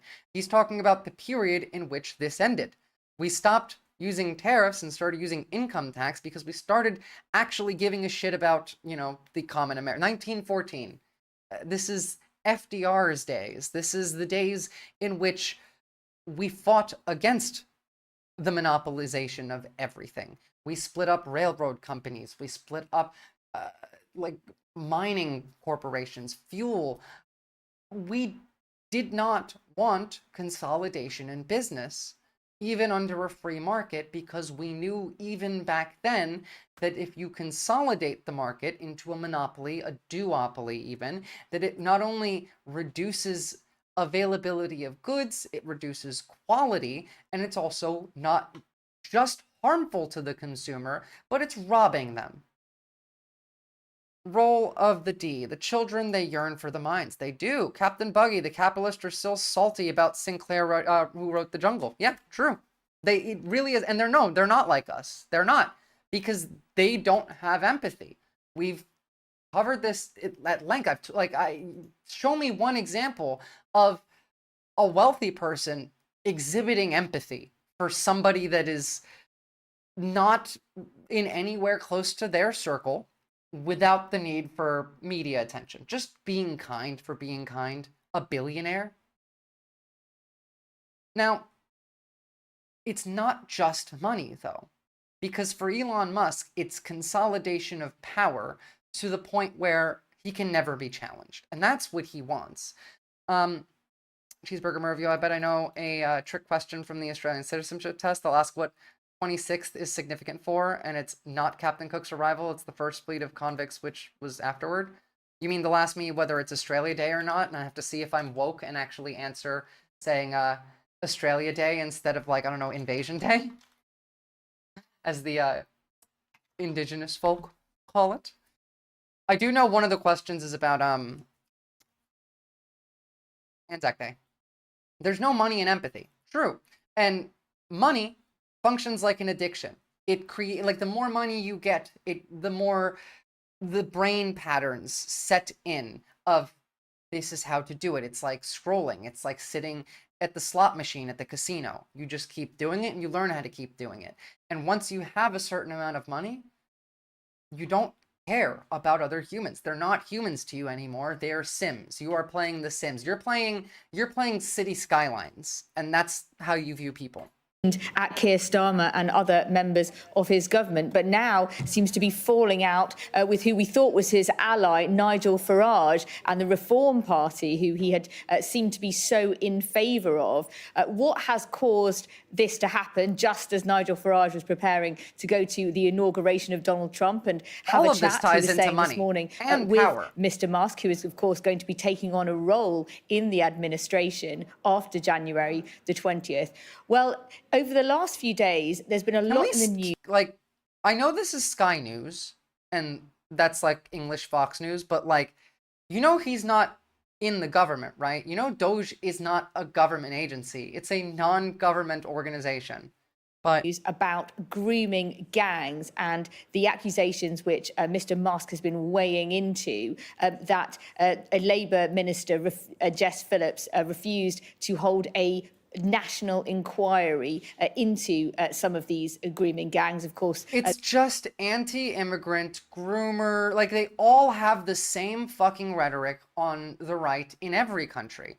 But again, we know that in the UK, even if there are groomers and gangs walking around harming people, which is bad, which is very bad, might I add, as of the last report that was done, most child sexual abuse gangs are made up of white men. 88% per capita. But they don't care. What's up, Popshevsky? This isn't about anything in particular. It's just about destabilizing the United Kingdom, as well as Germany, like they did in the United States.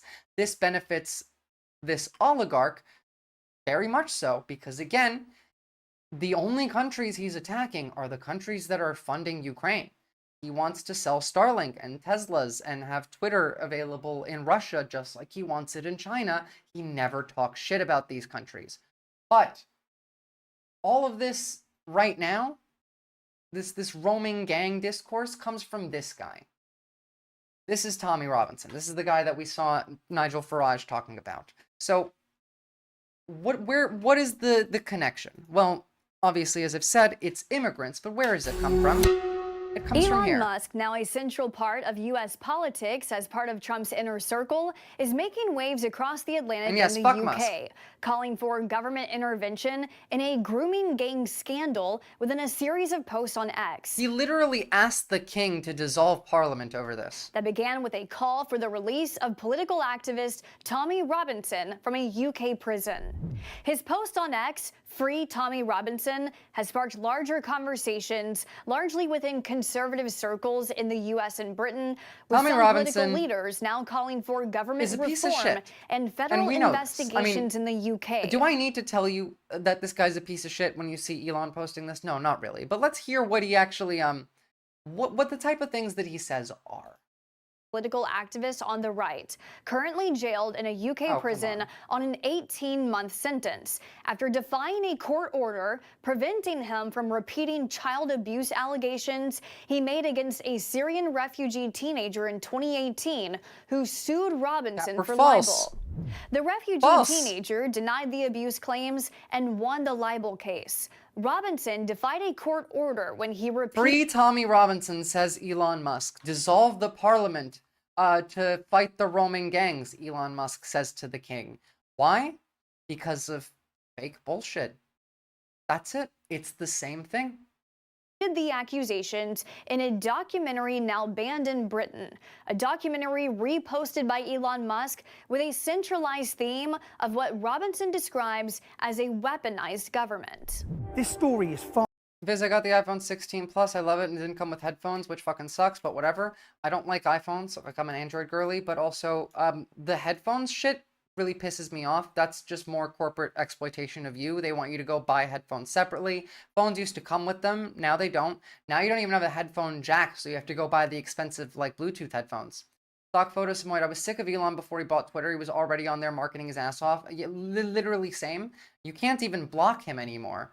I mean, I wish I could. I wish I didn't have to see Kekius Maximus and all that bullshit. He's like the UK version of Shapiro with a lot more of an alpha vibe. Yeah, basically, yes. Far bigger than Tommy Robinson. This is about the weaponization and the politicization of He these just buildings. looks like a Nazi Court to me. buildings across the West. The Royal Courts of Justice, ironically Not saying named. that he is These one. buildings have been Not alleging that he is one. He just looks like a Nazi to me. I don't know anything really further about this guy other than like the couple videos I looked at because I really don't care. Like, again, the UK is fucked. If the UK wants any chance of success, it needs to remove the House of Lords first and foremost, which is it's a part of government that has influence on lawmaking that you have no term limits on. You don't elect to. Like, it's just aristocracy.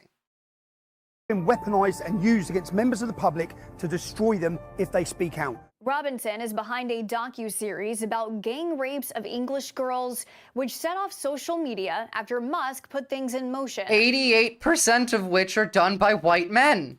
Musk posting on X, why is Tommy Robinson in a solitary confinement prison for telling the truth? He should be freed, and those who covered up this travesty should take his place in that cell. In the UK, serious crimes such as rape require the Crown Prosecution Service's approval for the police to charge suspects. Who was the head of the CPS when rape gangs were allowed to exploit young girls without facing justice? Keir Starmer from 2008 to... They hate Starmer so much, and we're going to get into it. I'm actually hoping Batgaz pops in because he's British and he fucking hates Starmer, and I have some stuff to say about that. But I need you to understand that this idea of, like, protecting young girls is the same type of bullshit that we hear in the United States of protecting children. They don't care about protecting children. What they care about is this. This is what they want. This is what's important to them. Would you have a ban like Donald Trump suggested? Please be quiet. The irony of this multiculturalism mass migration push in Europe is that it will actually produce less diversity, not more. England won't be English, Germany won't be German, Italy won't be Italian. Every country will just be an indistinguishable mix of different cultures. That's what they're afraid of. That's the issue that they have. This is ethnic supremacist rhetoric. They want white America. They want white Britain. But this is also retarded. You guys understand that, right? because like the English are still English, even if there's people that don't come from England, because you adopt the culture of the people around you, you integrate into society. And as we talked about before, the reason why some immigrants don't integrate, the reason why there is more, let's say, Islamic terrorism in Europe overall, is because of this sentiment, is because of the population of these countries, such as England and Germany, which are so very racist that the immigrants that come in are afraid to go and socialize with these groups and therefore don't integrate into the culture. Instead, they form enclaves of other people in their culture inside of these countries. They stick together, they form an echo chamber, and sometimes they get radicalized. If you want that to stop, then you need to integrate people into the culture. And if you want that to happen, you have to incentivize it happening by making these people feel safe, wanted, not at risk, not in danger of for their safety. My favorite foods in life only exist because of immigrants. As a small example, their contribution to society. That's one very good example. In fact, we even saw the right talking about this. I don't have the post up right now. I'm not going to look for it because it'll take too much time. But right when the techno bros versus the Nazi right argument started, I showed it on stream. It was a tweet from like a Nazi saying, "Damn, I'm kind of regretting not voting for Kamala. I prefer Mexican food to Indian food," or to some even more racist version of that, because Elon Musk, although he loves to complain about immigrants both in this country and in other countries, wants more immigrants in this country. That's what half of the right is mad about. It's H-1B visas. He wants cheap immigrant labor from India. Why? Not because it's from India, because it's cheap labor that is basically enslaved to him. They can't unionize, they can't move to a different industry, they can't ask for a pay rise because he can just cancel their visa and deport them. Bam. 2013. Musk's string of posts caught the attention of U.S. lawmakers. Republican Senator Mike Lee reposting a Robinson video titled "The Rape of Britain, Episode 1. Our government, our social services and our police forces sacrificed a generation of our daughters." Mike Lee saying, literally retard socialist rhetoric. Again, the idea of the rape of the UK's systems of what do you say? List the government, social services, police forces, healthcare. They are being raped, just not by immigrants, by the wealthy, by Elon Musk. But again, these are idiots, and they can't point at the right direction. They get really, really close. They get to the end of class consciousness, and then they blame Jews and immigrants instead of the wealthy. I'm an immigrant, and Musk is just mad because he's an eccentric, pretentious douchebag, and my victories will be chronicled by the Kazakh nation for centuries after I'm gone. Based and true. Sacrificed a generation of our daughters. Mike Lee saying in his repost, rich motherfuckers, the UK dumb must shit. free Tommy Robinson. If it doesn't, there must be consequences. Britain's leader of the Conservative Party also calling for an investigation, saying the time is long overdue for a full national inquiry into the rape gang scandal. Trials have taken place all over the... By the way, like, whether they do this or not, you know it's a lie. What's the last, like, big study that came out of the UK? It was the Cass report, which was debunked immediately and is filled with misinformation about trans people and is now cited as the primary resource of transphobes. Anything that they create will come out filled with nothing anyway. All of this is smearing Starmer, as well as the Labour Party, smearing immigrants, and protecting the interests of the wealthy, the Russians, and the Chinese. The country in recent years, but no one in authority has joined the dots. 2025 must be the year that the victims start to get justice.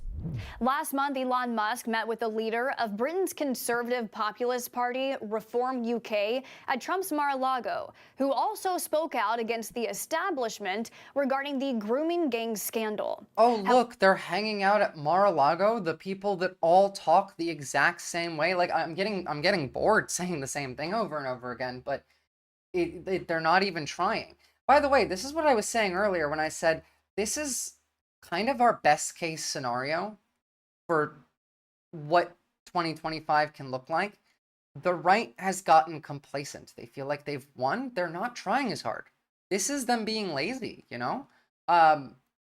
We have a chance of actually, not in the UK. I don't think we can do all that much for the UK right now. But we can spread this idea of class consciousness further and further and further and further. It ties into everything. So tie it into everything. I was gonna do a segment on this today, but I need some more time for it. But I want to talk about something like, why want state-funded sex workers? I want the hose hotline. Why? Because it's good for you. It's good for them. It stops violence. It stops mass shootings. It stops child pornography.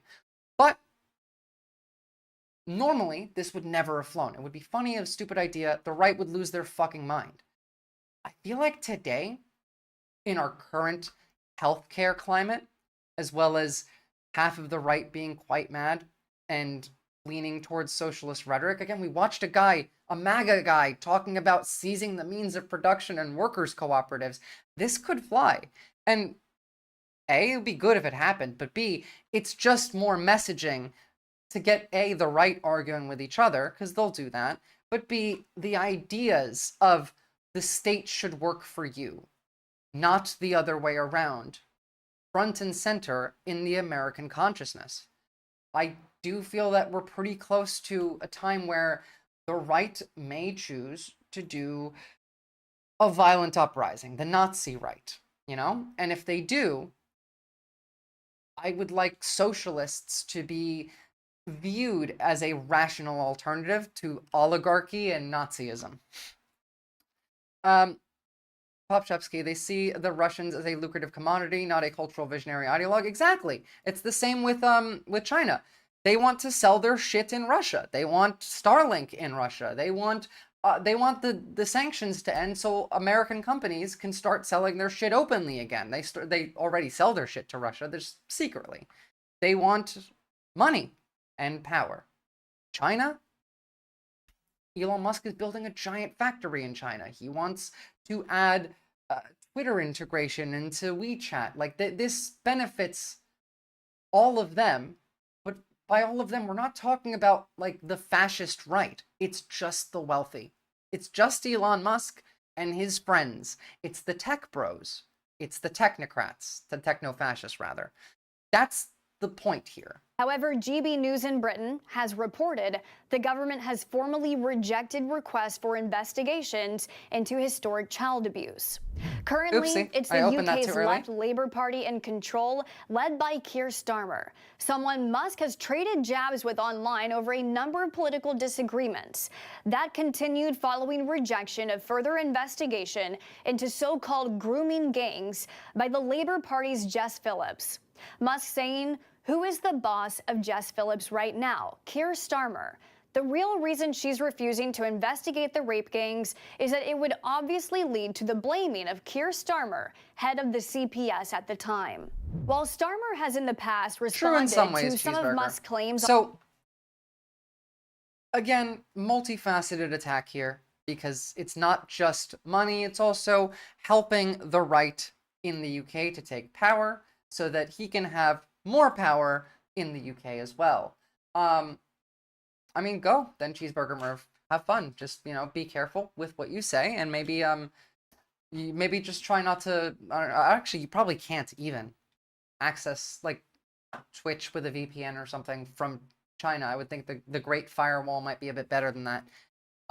But the attacks on Starmer are beneficial to the right in Australia, in the UK, which is just falling for the same trap that MAGA did. They haven't picked it up. They haven't understood. Oh, thanks for the Substock photo, Samoyed. They haven't understood that he did this exact thing in the United States and pissed off that exact base. And now he's doing it again in the UK and in Germany. And he's going to turn on the exact people that he's working for. All he wants is Starmer to lose for the ability of the UK to send troops or guns or money or anything into Ukraine if America backs out, which it will. And that's it. That's all he cares about. He doesn't care about the children, the gangs. He doesn't really even care about immigrants. He just wants Starmer out because it's good for Russia, and the puppets that he thinks he can control in the UK that he couldn't control here in. That's it. I've been to Beijing and Shanghai. It was pretty cool. I've been to Shanghai. Haven't been to Beijing, though. Okay, I'll be right back. I gotta go pee really quickly. And then once we come back, we can continue on this before we get to Germany.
Okay.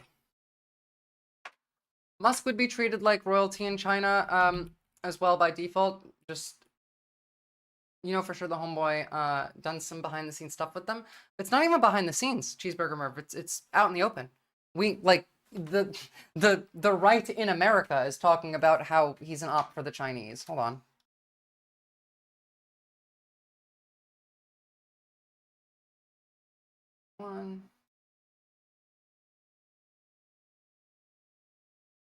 Some people, there have been some people, and as I put up stuff, I said, Steve, we have to have a group hug. You can't, no. This is central to how they gutted the middle class in this country. And we haven't fought these battles over years and years and years to allow American citizens of every race, ethnicity, religion. Wait, no, this be isn't gutted the one. This isn't the one where he calls, where he says that he's a security risk with China. But like, we are going to go over that when we go over America, because there's even generals, like retired generals, talking about how he's a security risk because he's building a mega foundry in Beijing to sell Teslas on their market. Tesla batteries are made there. It wouldn't surprise me. You guys know that if a Tesla battery explodes, it burns for like almost a full day on its own because it's not a regular battery. This video, it's pretty scary in that, like, that's partially what happened in Hawaii last year when we had those big fires. All of this is just money. Now Musk has taken aim at Sir Keir Starmer's time as head of the Crown Prosecution Service. Kemi Nzerim joins me now. You know what? Kemi, actually, fuck you. I don't care about this. Why is Starmer so unpopular? Let's get an understanding of this for the many, many not British people that watch me. What is the issue is brought to you by with Nebula. Keir Starmer? Starmer is not a popular guy at the moment. 5 months into his term, the UK Prime Minister's approval ratings have plummeted. True, Cheeseburger. And he's even had to reset some of his key targets. To make matters worse, last Thursday, a bombshell voting intention tracker was published by the polling company Find Out Now, showing that Reform UK had overtaken Labour for the first time ever. These results showed that 26% of people... Do you know how sad that is? That Reform overtook Labour? Reform is the Nazi party. No, Kadiris, I haven't covered the Lex Zelensky interview yet, but can you link me that? Because we're going to go into Ukraine, Russia. I don't have it for the day just yet. We're starting off with the UK, and then we're going to go into Germany, and we'll touch on Russia, and then we still have the Middle East to go to. Like, we'll stop watching it. We'll watch it together. People surveyed said they'd vote Conservative if an election were held This is horrifying, tomorrow. though. 24% said they'd vote. This is not just... This is like the AFD of Germany in the UK that is now past Labour. All right, fine. Then you've watched an hour of it. At least then you can point out things that I'm wrong about. What's up, Arberlin? Reform UK, and 23% said they'd vote Labour. So in this video, we're going to take a look at what's happened since the 2024 voice and general breathing are election, fucked. why UK Prime Minister Keir Starmer is so unpopular, and what this means going forward. Thank you. I hope the Kiev... Before we start, Jesus if you Christ, it's 3 hours. All right, that might not be today. If you haven't already, please consider try. subscribing and ringing the bell to stay in the loop and be notified when we release new videos. First though, let's start by recapping the 2024 general election and what's happened since. Essentially, despite one of their largest victories since Margaret Thatcher, the Conservatives really struggled in government after 2019. Prime Minister Boris Johnson presided over a number of scandals. Yeah, hold on. Before this video continues, I just want to talk about like the prime ministers of the United Kingdom going back a little bit. So we have Starmer, right? He's a progressive, shit lib, all that. Who did we have right before? We had Rishi Sunak, who was a billionaire, one of the wealthiest people in the UK. Horrible. Then we had Liz Truss, another just awful, like, did nothing of like note or worth. Boris Johnson, who did a lot of things of note, but not of worth. Who was before that? Oh, it was Theresa May, another person who did nothing really all that important. Kind of helped get the Brexit transition going a bit in the right direction, but that's it. David Cameron, the guy who's responsible for Brexit because he called the vote like an idiot. Going back, every single one of these are fucking morons. And so the fact that Starmer, the progressive, the only one that has actually tried to help the population of the UK in decades is so unpopular is entirely due to the media. That's it. It's just media misinformation. I reckon you'll get about 10% in, then Lex shouts someone out, and I reckon you'll die of cringe. Oh, Jesus. Known to be Partygate, and their standing in the polls began to take a hit. Meanwhile, Labour, who had just elected the former shadow Brexit Secretary Keir Starmer as their leader, were enjoying something of a resurgence. After Johnson's downfall, both of these trends continued further. Truss damaged the Tories' credibility on the economy and worsened factionalism, and Starmer continued to reform Labour, dragging it to the centre. Which is not great, you know, like, we don't want the left being dragged to the center, and I think they're going about this the wrong way. I think that's actually a key reason in why Labour is losing in popularity. Because as we saw in America with Kamala Harris, who ran a Republican campaign for the most part, aiming for the center doesn't work.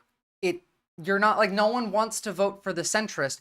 If you're already less popular than Reform, which is basically the AFD, but for England, and the Conservatives, then why don't you go further left? You're never going to catch up to them going right.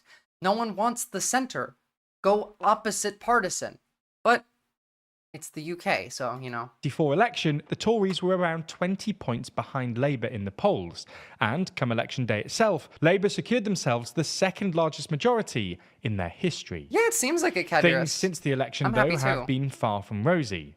Starmer has been embroiled in a number of different scandals, seriously damaging his credibility and his favourability among the electorate.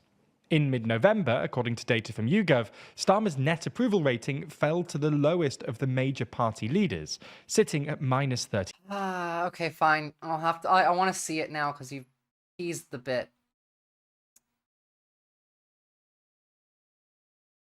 We're not going to finish the rest of like why Starmer's unpopular right now. It's not important, but you all understand that it's all bullshit. It's all made up nonsense that's being pushed by rich people, by Sky News. It's the same issue we have in Australia, by the way, that all of the news media is right-wing. Same issue we have in America. All right, what happens here? Who's he shouting out? Go there several times a year now because, well, now because of strengthening of air defense systems, because of this grain corridor, etc. I go there more often. They have the sun there. They have the sea. It's Ukraine and it's very cool there. Well, when you come and visit me in Texas as a guest for the third time. With pleasure. Let's do this. How about you, my friend Joe Rogan, and I will go get... Yep, you were right. All right, we'll watch this probably tomorrow, honestly. What's up, Zach? You probably should be asleep. Didn't you stream today as well? You definitely should be asleep. Now, moving off of the UK, let's have a look at Germany. But first, actually, just so we really get an understanding, because obviously we're going to talk about the AfD, and they're Nazis. And Reform is basically the AfD, but for England, so they're also Nazis. So let's listen to Elon Musk's father talk about how Nazis were viewed in the family. No, wait a minute. When we were going out, she still going out. He's talking about May Musk, so Elon's mother's parents, so Elon's grandparents, is who is being talked about in this scenario. No, wait a minute. When we were going out, she still going out. I didn't get her parents. By the way, were very fanatical in favor of apartheid. This is quite interesting. Her parents came to South Africa from Canada because they May is his mother. So this is about May's parents. Very much in favor of apartheid. Her parents came to South Africa from Canada because they sympathized with the Afrikaner government. They used to support Hitler and all that sort of stuff. But they didn't know, obviously, I don't think they knew what the Nazis were doing. But they... Bullshit. They in Canada, they were in the German party in Canada. Just trying to not say it as overtly as possible. I mean, he's saying it, though. You understand that, right? Like, Elon Musk's grandparents were open, proud Nazis, supported Nazis, moved to South Africa because they supported not only Nazis, but apartheid. Canada, and they sympathized with the Germans. Yeah. So when the Afrikaners government came into power here in 1948, then May's father, who was quite an interesting guy, he was a very good pilot, he said he wants to be with the Afrikaners because he agrees with apartheid. That's the kind of family that Elon grew up in. Actually, here is May Musk. Well, and I'm thinking, why are they lying about Elon, but they're telling the truth about the rest? And they really had got into my mind that they just didn't know what they were doing. But then when I resigned from the Democrats, I just felt such a relief that I'm not part of the party that's now malicious and dishonest. She is lizard overlord for sure. True. So, understanding that, right? We'll take building. What is Elon doing with Germany? Well, I'll give you a hint. It's the same thing he's doing with the UK and the United States. Well, tech billionaire Elon Musk is planning a live online discussion next week with the candidate for Chancellor of the far-right Alternative for Germany party, Alice Weidel. The chat is expected to take place on Musk's platform, X. It is his latest endorsement of the AfD ahead. The AfD is literally the Nazi party, as in their leaders have been arrested for having illegal Nazi memorabilia. They are open and proud Nazis. They use flags of pre-Nazi Germany, because you're not allowed to have Nazi flags in Germany, as we need to return to great Germany. All of the ideals, all of the ideology fits in together. They're Nazis. They're just Nazis. Head of Germany's general Like election on actual February 23rd. full-on German ones. Last weekend, Not Musk even exaggerating. caused outrage when he described the far-right party as the country's last spark of hope in an opinion piece in a German newspaper. How much do you want to bet that Elon didn't write this? The last hope of Germany is the AfD, written by Elon Musk in some German newspaper. I don't believe that shit. First of all, he's lying. Secondly, this is literally, I want the German Nazi party to win. But there's no fucking way Elon Musk wrote this. What's up, Lennon? You don't have to be sorry for being late. I was making a I was making a Donald Trump edit and it goes way too hard. Well, I'll have to see it. I would love to, but if you put in music that's copyright, might have to wait. Spark of hope in an opinion piece in a German newspaper. Political leaders in Germany have accused him of election interference, considering his close relationship with US President-elect Donald Trump. Let's talk to Jonathan Katz then, Senior Director of the Anti-Corruption, Democracy and Security Project at the Brookings Institute. Good to have you with us. Musk is supporting the far-right AfD party, even though it seems on just a very thin look at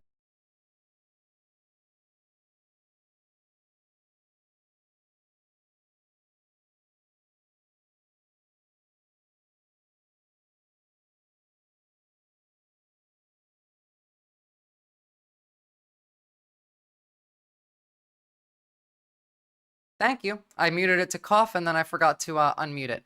Let's just pull up the wiki for the AfD and for the Nazi Party of Germany. And let's have a look at their ideologies. So ideology and platform. Politics. There we go. So, right wing, national conservative, socioeconomic, sociocultural terms. I don't believe the economic bit. Actually, no, sorry, national conservative. I forgot they stopped using national socialist. Policy. So they're just not even. It's just the Nazis without the lying about socialism bit. Mission statement seeks to define the party as both liberal and conservative, with an emphasis on protecting sovereignty, Western identity, German culture, what it calls peaceful, democratic, and sovereign nation states of the German people. Opposes immigration, Euroscepticism, nationalist, German nationalism, radical right, nativism, eh? Okay. We get to the liberal part of it, which is we want money to be in existence. We want more money for Germany. We want to get rid of the euro, I guess. Yeah, okay, they want to get rid of the euro. Do you think Elon actually comprehends what the AfD party is, or do you think he just supports? No, I think both. He definitely knows what they are, 100%. It's hard to not know what the AfD is. If you just go like news search, AfD news. Well, it's all going to be Elon Musk right now, but really quickly. Let me just go to like 4 pages back on Google. It's still Elon Musk. Why? Why? 4 pages back on Google and it's still Elon Musk.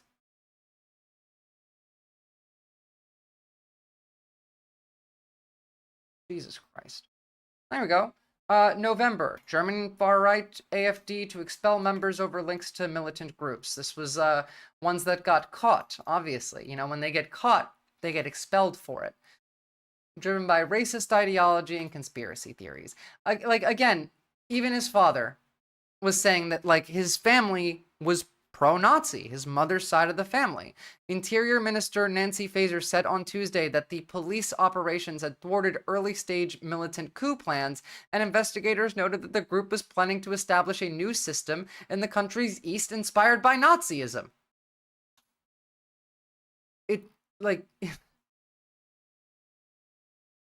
Islamophobia, which is the new anti-Semitism, anti-immigration, historical revisionism, like, it is just Nazism, 1-to-1. At their policies, that they are against bilateral partnerships with the USA, or even promoting electric vehicles. With that in mind, what do you think it is that Musk wants from this Money, relationship. power. Yeah. And also, the two other countries, again, as I've said a billion times today, Germany, the UK, and America, the three countries that all of his energy and propaganda time is spent on, are the three countries that fund Ukraine the most. Russia's getting their fucking ass handed to them by the Ukrainians right now. If we just continued funding Ukraine for, I don't know, another year, they would just win. Like, Russia could not continue to keep this up anymore. They have to get help from North fucking Korea, and even that's not working. The point here is Elon wants to sell his shit more places, he wants more power, and he wants governments in Europe that won't argue with him. The EU gets mad at Elon for stuff that's on Twitter, for breaking policy of, hate speech and safety issues and doxing and violence being openly available on Twitter, which made all of the advertisers leave, is something that the EU has a problem with. Australia banned social media for those under 16. Elon Musk is pretty mad about it. Brazil shut down Twitter for a bit because Elon broke a law and didn't want to assign a legal official to go defend his company in court. And he only did so when Brazil played his bluff. We're like, no, fuck it. Okay, we're shutting down X then. And you know what he did after that? Then he complied. It's just money, influence, and power. He wants, in Elon's mind, in 200 years, we're going to be living on Mars and everything is going to be X branded. Everything. You're going to see it on people's phones, in their headphones, on the walls of the building, on the bottom of like the metal container that's holding your water. He wants to be the guy who owns everything. Well, one, Mr. Musk is not shy about endorsing or getting into the mix of the political fray, particularly in U.S. allied countries like the UK and Germany. We've seen him try to play a role in Brazil and elsewhere globally. And he, has reportedly engaged with autocrats as well, like Mr. Putin and others. So this is not a surprise that he's engaged. But one thing is certain, he does have the ear of incoming President Trump, and it's somebody that foreign leaders will certainly have to figure out how to deal with. Like, you guys understand that Donald Trump has no power, right? He's a lame duck, like already. It's Elon Musk is the president. It's that simple. We watched this the other day where he's walking down the street and he has Secret Service with him. He's not in the government. Doge is a non-government organization. He's not in the government. He's not elected to anything. Why does Elon Musk have Secret Service with him? He had 4 Secret Service walking down the street with him. He's the president. But his interests in sort of far-right political parties in Europe and globally is quite disconcerting. But it's pretty much par for the course from what role he took in the Trump re-election campaign that just passed as well. So I think Germany's getting a little bit of a dose of what the United States just went through, but other countries as well, a little bit of a partners dose, and allies. We're going to get Jonathan, quite a you lot mentioned more. quite rightly what he got out of the US election campaign. Looking at what he achieved in the US, do you at least understand tactically why he would at least try and find another political ally in Germany, home to a very slowly adapting car industry? They're not seeing the bigger picture, which is common with mainstream media, but it's really frustrating when they think that it's only about money. It's not only about money. These people would happily give up money to consolidate power. Again, would you rather be a trillionaire when there's a bunch of multi-hundred billionaires that could anytime surpass you? Or would you rather be a billionaire where nobody in the world can even become a millionaire if you're not already born into it? It's the second one. They would choose the consolidation of power and the lack of any risk of them losing their money and their power. They would happily give up more money for more power. Yeah, I think there's the Elon Musk. Oh, bad guys, you're late. We just finished talking about the British. His own economic interests and what he is seeking with partners globally. And then there's one that's playing this role with President Trump in his Okay, right. no, I can't stand this. They're so off topic. They have no idea how far this actually goes. In Austria, Why are these people so appealing to the common person? Whether it's in the UK, whether it's in Germany, whether it's in the United States, whether it's in Austria. Why? The far-right parties are more appealing to the voters because they talk about economic populism.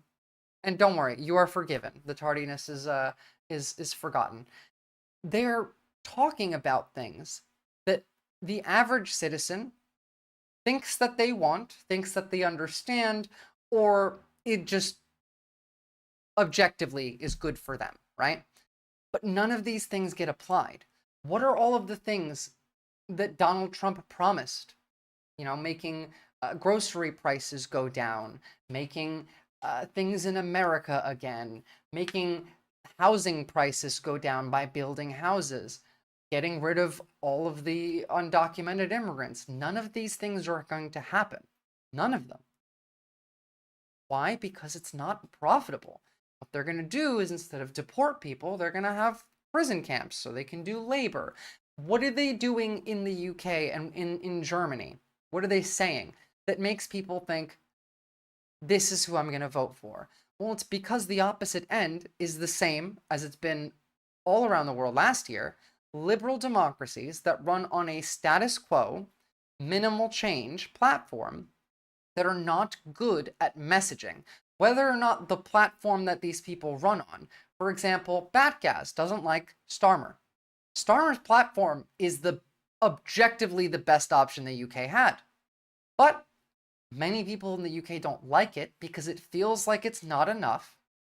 And the other side is yelling at the top of their lungs about what is hypothetically better, but they have no intention of doing.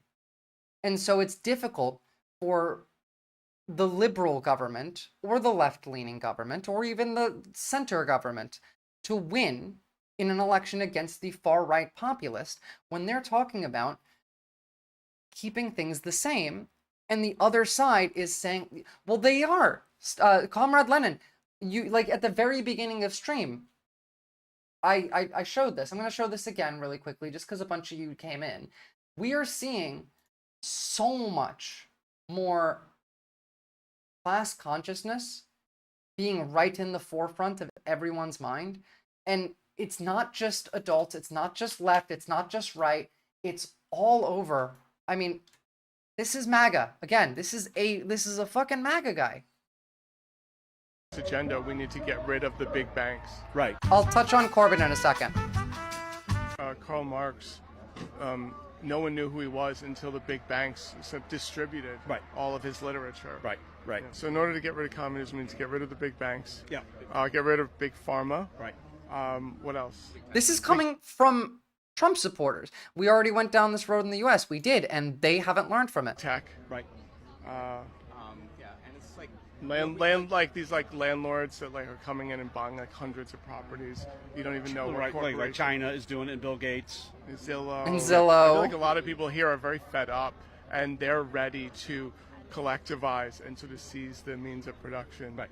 Yeah. Right. I mean, that's why I support. Again, right. Yeah, you would think that seize the means of production triggers the woke flag, but no, it didn't. It passes right through. Why? Because these people are also being hurt by the same things that are hurting us. And for retard socialists are becoming regular socialists. Yes, slowly they are. If we keep doing this, we can make them come over. Unions so much. Listen to this. It's funny. This blew my mind. I work for actually not this shirt, the other shirt I had an earlier for a company not too far from here called Liberty Pump, non-union. They let the owners of the company sold a third of the company to the employees. So the employees have ownership. It's a workers' co-op. Well, they're collectivizing. Right. It's cooperative. It's an ESOP. Yeah, the workers own their means of production. Their families work there. Their dad, the sons work there, and that's typically like they're talking about worker cooperatives of workers owning the means of production on the right.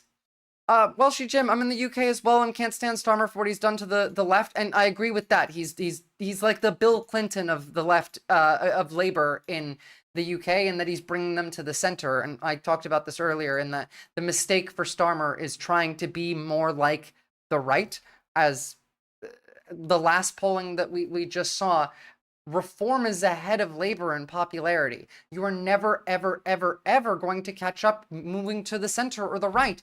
Starmer should go further left because that's what would win.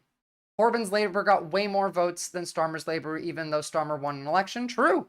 Corbyn was the better, choice, but Corbyn was not viable in this election, and so Starmer was the best choice that y'all had. While Elon supports the Reform Party and helps oust Starmer, he gets our support. Yeah, and that's the problem, Batgaz. You're falling for the same thing that the Republicans did here. Reform wants the same things that MAGA did for the rich and are going to lie to you to get you to vote for them, and then immediately after are going to back down on all of their promises. They literally did this exact thing. You're Reform in the UK is following in the footsteps of MAGA here, who now is mad and doing bombings because they're mad at the oligarchs. It's the same. Learn from our lessons. Elon is evil and hates you, wants to take your money. Reform is the AfD, but for England, it's the Nazi party. And Starmer is your currently best hope of survival. I'm 100% telling you the truth right now, and you need to believe it, because otherwise you're going to make the same mistakes. The same mistakes. Elon Musk is yelling about migrant groomer gangs that are walking around, right? Most child sexual abuse gangs are made up of white men, Home Office report said. 88% per capita in 2022 of these gangs that walk around doing child sexual abuse in the UK that Elon is currently using to attack Starmer, white men, not immigrants. The fucking Tommy whatever his name is, Tommy Robinson, liar, was wrong about the claims that he made, is just another Nazi. You're falling for the trick. While ever Elon supports, the right. Starmer is our worst prime minister ever. I disagree, Batgaz. Who did you have before him? It was Rishi Sunak, right? Rishi Sunak was the richest man in England and was a piece of shit. Was objectively worse than Keir Starmer. I did this earlier. I was hoping you were here. So Starmer is a left progressive. He's a liberal. He's slightly further to the left of Bill Clinton, but moves to the right. Not a good guy. Not a good president. Not a good prime minister either. I don't like him. The rape gangs were coerced by the government and police is being uncovered as we speak. Yeah, it's white people that do it though, Batgaz.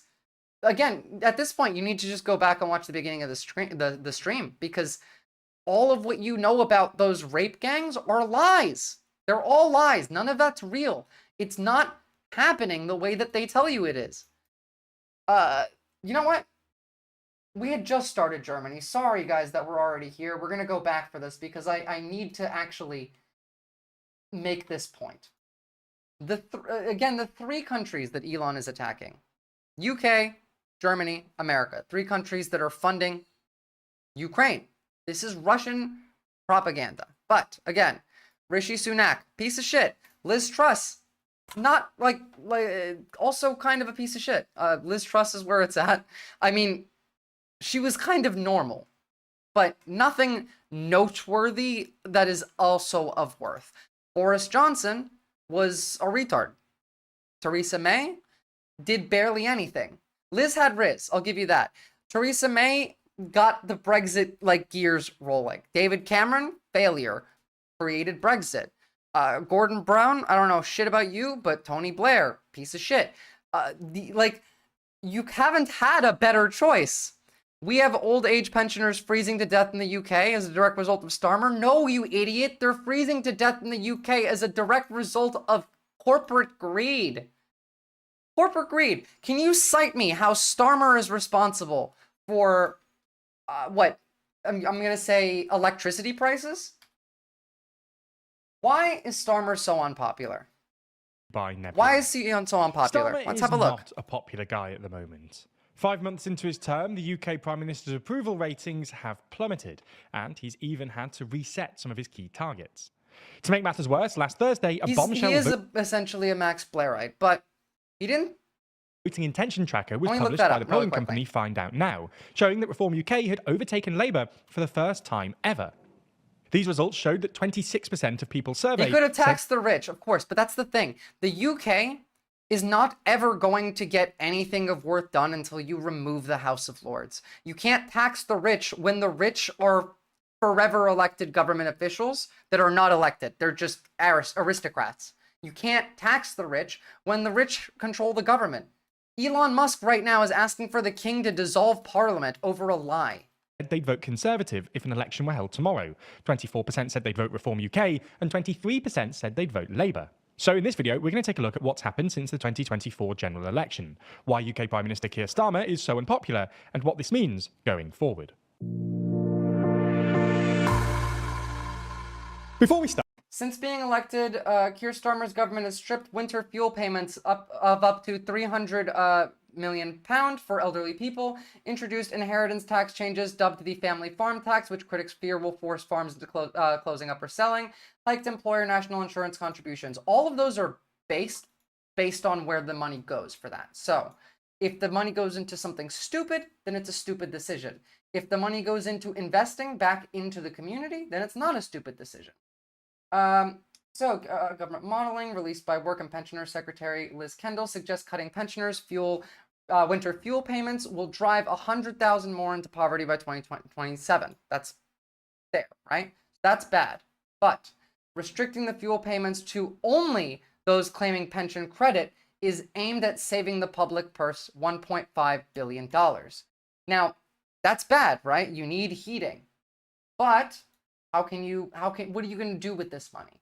Well, what they're going to do is they're going to also have a warm homes discount for which people should see if they're eligible for. So in terms of protecting the poorest pensioners this winter, the government is taking action. Of course, that doesn't mean getting rid of the winter fuel allowance for others has been a popular decision. True. But where is this money going? Hold on. Money directed.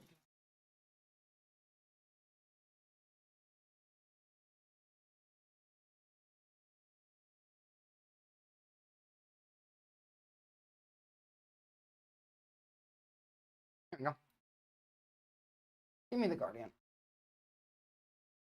And yes, I know Corbyn was better, guys. Corbyn was better.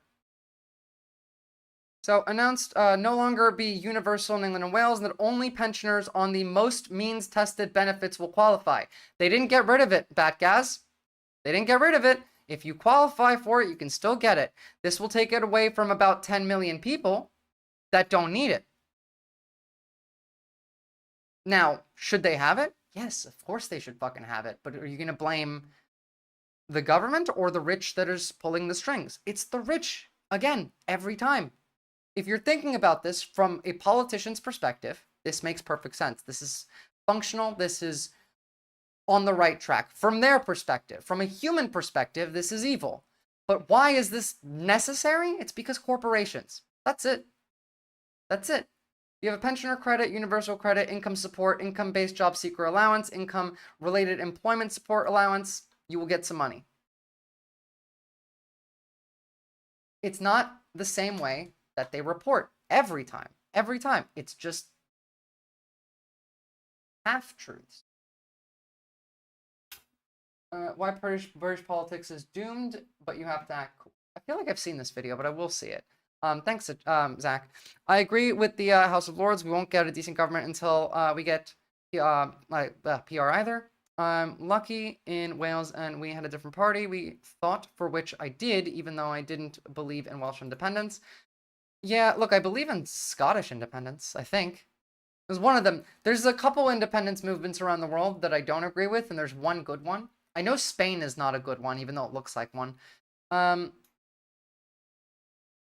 What has Starmer broken of promises? What promises has he broken? Can you point some out? But pensioners need to fill out huge amounts of forms to know what those means are. Yeah, okay, so they need to learn how to read and fill out forms. That's everybody. At least you still have those. America doesn't even give you shit like that. If you haven't already, please consider subscribing and ringing the bell to stay in the loop and be notified. Corbyn was better, but Starmer's right-wing faction sabotaged the election to help Tories defeat him and purged him and other actual progressives. I know. He's not good. He's just the best one that could have won. Out of everyone that could have won, he was still the best option. Corbyn would have been the best person. Corbyn's like your Bernie Sanders, which is still kind of sad, but we release new videos. First, though, let's start by recapping. Also, sorry, like I'm short on air today. My lung function is not doing great, so if I sound a bit short, that's probably why. 2024 general election and what's happened since. Essentially, despite one of their largest victories since Margaret Thatcher, the Conservatives really struggled in government after 2019. Prime Minister Boris Johnson presided over a number of scandals among the electorate. In mid-November, according to data from YouGov, Starmer's net approval rating fell to the lowest of the major party leaders, sitting at -33. Now, this new poll makes things look even worse for Starmer. Conducted by Find Out Now in a survey of 2,607 adults, 26% said they'd vote for the Conservatives. Starmer promised not to raise national insurance. He did. He promised not to raise taxes, and now we have the highest taxes in history. He didn't get a choice for either of those two. Either. The insurance, he's owned by the insurance companies, just like in the United States. He did promise not to raise taxes. Did he raise taxes on you, or did he raise taxes on the rich? Starmer tax increase. Well, I suppose we can find out in the video as well. 24% for Reform and 23% for Labour. This marks a 2-point increase for Reform compared to the week before, a 1-point drop for the Conservatives and a 2-point drop for Labour. However, we should point out that the Starmer denies Labour misled public on tax rise amid NI hike reports. Manifesto really clear. PM says, as a chancellor said poised to increase national insurance rate for employers. Starmer has denied misleading the public over tax rises during the election campaign amid reports that the government is planning to increase employers' national insurance contributions. Asked if he misled voters by not warning them about the billions of pounds in tax raise expected in the budget, the Prime Minister said, no, we were very clear about tax rises and that would be necessary in whatever circumstances, blah, blah, blah. Whose taxes are going up? Here's numbers. Rachel Reeves reportedly poised to increase the NI rate for employers by up to 2%. That's for employers. That's fine. Employers should pay more taxes. Raise $20 billion, pound for public services like the NHS. Good. Those taxes are going where they should be going, to public services, not to the pockets of the rich. In Labour's first budget in 15 years. That sounds good to me. National insurance contributions are the UK's second largest revenue stream after income tax. Employers pay a rate of 13.8% on workers' earnings, about above £175 a week. So does this mean that they are paying the taxes before they pay the wages, or the taxes that they pay based on the wages? Anyone know? Like, there's a couple English people in here, so explain that to me, because that's misleadingly worded. You raise NI for employers. Where do you think they get that? Firing back and lower wages? Well, I mean, if they're lowering wages, then that's a problem. You shouldn't be lowering wages, but I haven't seen any indication of lowering wages. You need to raise the taxes on the employers. You need to. You also need to make it so they can't reduce wages in result. The employees are getting fired anyway. Everything's getting automated these days. We're going to go into that later as well. But this tax of 13.8% is laughable. This should be like 40%. Easily 40%. The Chancellor is expected to reduce the earnings threshold at which employers start paying the tax. Based. They have to pay more taxes. Not employees, employers. They're not increasing tax on employees here. It's employers. The government said, you raise taxes on employees? They're not raising employee taxes. They're raising taxes on employers. The workers have to pay the price. That's not how that works. That's never how that works, unless you are making it work that way on purpose. Well, then that's the issue, is you need wage protection laws, wage theft laws that need to be added in. But taxing the rich is not a bad thing. I want to tax the rich more. That 13.8 should be 40. You just need to add in,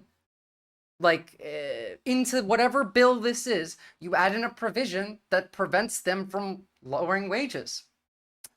That's it. Honestly, Make them increase wages and pay more taxes is the way to go. That's the correct answer. Why do you think you guys are so poor? Why do you think the average household income outside of London is equivalent to fucking Mississippi? Yeah, make it 60%. It's because these motherfuckers don't pay their taxes, and then they tell you that if you raise our taxes, it'll make your products more expensive and that your wages will go down. That's them threatening you. Don't tax me or I'll make your wages go down. That's a threat from the corporations to you. They are threatening you. So fight back. I think raising taxes was necessary. The Tories ran a campaign that hammered on about labor's tax rise and ran scared, pretending that it wouldn't happen instead of making arguments for it. True. We had wage protection before Brexit, but no politician speaks about that. Well, yeah, that's why Brexit was a shit fucking idea, wasn't it? The government says there is a £40 billion funding gap in public finances it claims that it inherited from the Conservatives. Yeah, decades of austerity that the Conservatives gave, which destroyed your healthcare system, which reduced the average wealth of the average Briton, fucked your country. You are starving. You are unable to heat your home. You are unable to get adequate healthcare. Why? Because of rich people. You make employees pay more tax, they put the price of their goods up. You can stop them by doing that too. You can put laws around all of these. Now, Starmer got past what he could. Did they get if they get the tax increase in, right? And in response, corporations start firing employees and lowering wages, why don't you go out and protest the corporations instead of yelling about Starmer? Starmer didn't make them fire employees. Starmer didn't make them lower wages. They did that. Starmer raised taxes on them because their profits are so fucking high and that they don't contribute the equal, adequate amount that they should to the system. Why are you mad at Starmer and not mad at the people who are actually doing the thing? Be mad at the company. It's not the Starmer's policies. Starmer's policy here is the correct policy. It's the following consequences that come from the actions of the corporations that is the problem. It's not Starmer. He's not the problem here. Nothing in this is wrong. But Labor are the so-called party of business now, according to Starmer. To be fair, the Reform Party is the Nazi party, and the Conservatives are the oligarch party. So, our national growth is predicted to go down. That's not because of Starmer's policies. Continue. The methodology used by this company differs from that of other pollsters, which explains You're blaming why the support wrong for Labour people. is lower in this one compared to others. You're literally doing what I call retard socialism to the right-wingers here. You're blaming the wrong people. Stop going left and right. Look up at the people fucking you. The Find Out Now survey first asks people if they would vote, and if not, excludes them. This results in a lower. We've got broadly 3 main ideas here, but if you've got any more, we'd love to hear about them in the comments. First up is... yeah, I agree. I'm Lost Goat, I'm with you. I'm angry at him for the opposite reason. His growth strategy is anemic. He needs to raise more money for a proper industrial policy, requiring more taxes. Exactly. You need more taxes on the wealthy. You need wage protections. You need to protest the government, like not the government, the corporations. Unionize, motherfuckers. Go fight for your wages like everyone else had to. And use the money that you get from those taxes, not only to put into public services, which he did, but also to build industry. It's not even like complicated. A lot of the things that, by the way, that you guys are complaining about are things that likely would have gotten done if it wasn't impossible to do because of the opposition. He's doing good things, nationalizing railways, but then he's still going to pay the leasing companies for the railway stock. Yeah, that's the part that I don't like. Nationalize the railways, don't lease it to private companies. Good! I want more taxes on the rich, guys. The taxes are going to the upper class. The poor's taxes aren't rising. Is Starmer's struggles on the economy. We recently made a full video on this, which you should watch if you want more detail. But to recap briefly, the latest ONS data covering July to September this year shows that GDP... Austerity put you in this hole. Exactly. You're blaming the wrong side. Margaret Thatcher is the reason that your life is shit. rose by just 0.1% and actually Okay, contracted. well then he doesn't want to do that then. Like I said, he's a shit lib. He's not perfect, but he's also not bad. Everyone else would have been worse, bar Corbyn. 1% and actually contracted in the month of September. This was well down from the 0.7% growth we saw in the first quarter of 2024 and the 0.5% we saw in the second quarter. Moreover, GDP per capita today remains at 0.7% below its pre-pandemic level, with the only other G7 economies in this position being Germany and Canada, where GDP per capita is still about 2% below pre-pandemic levels. This has been particularly bad for Starmer, given that probably Labour's most recognisable campaign pledge No, he's was not going to win another election. Reform's going to win because the UK is going to make the same mistake that we did in thinking that the technocrat oligarchs who were yelling and screaming about populist rhetoric are going to give two fucks about you or do any of the things that they said they were going to do when they get into power. It's the same thing in Germany. growth. Lower than expected GDP growth means lower than expected tax revenues, which means more emergency borrowing, which means higher levels of public debt. This has actually already begun to happen. In August, according to ONS data, the government had to borrow £13.7 billion, about £2.5 billion more than forecast, taking the UK's overall public debt to GDP ratio to over 100% for the first time since the 1960s. Second is Starmer's struggles politically. I'm not going to tell his you who to vote communications for both with as the UK. Prime I Minister, don't know enough about your parties to tell you who to vote for in the UK. I can just tell you don't vote for the Tories and don't vote for reform. and within his own administration. Starmer's messaging about various policy initiatives has seemed confused at times. It seems that whenever the Prime Minister gets frustrated about his lack of movement in the polls, he just calls a press conference and tries to explain to the electorate exactly what his priorities for government He's a are. policy wonk.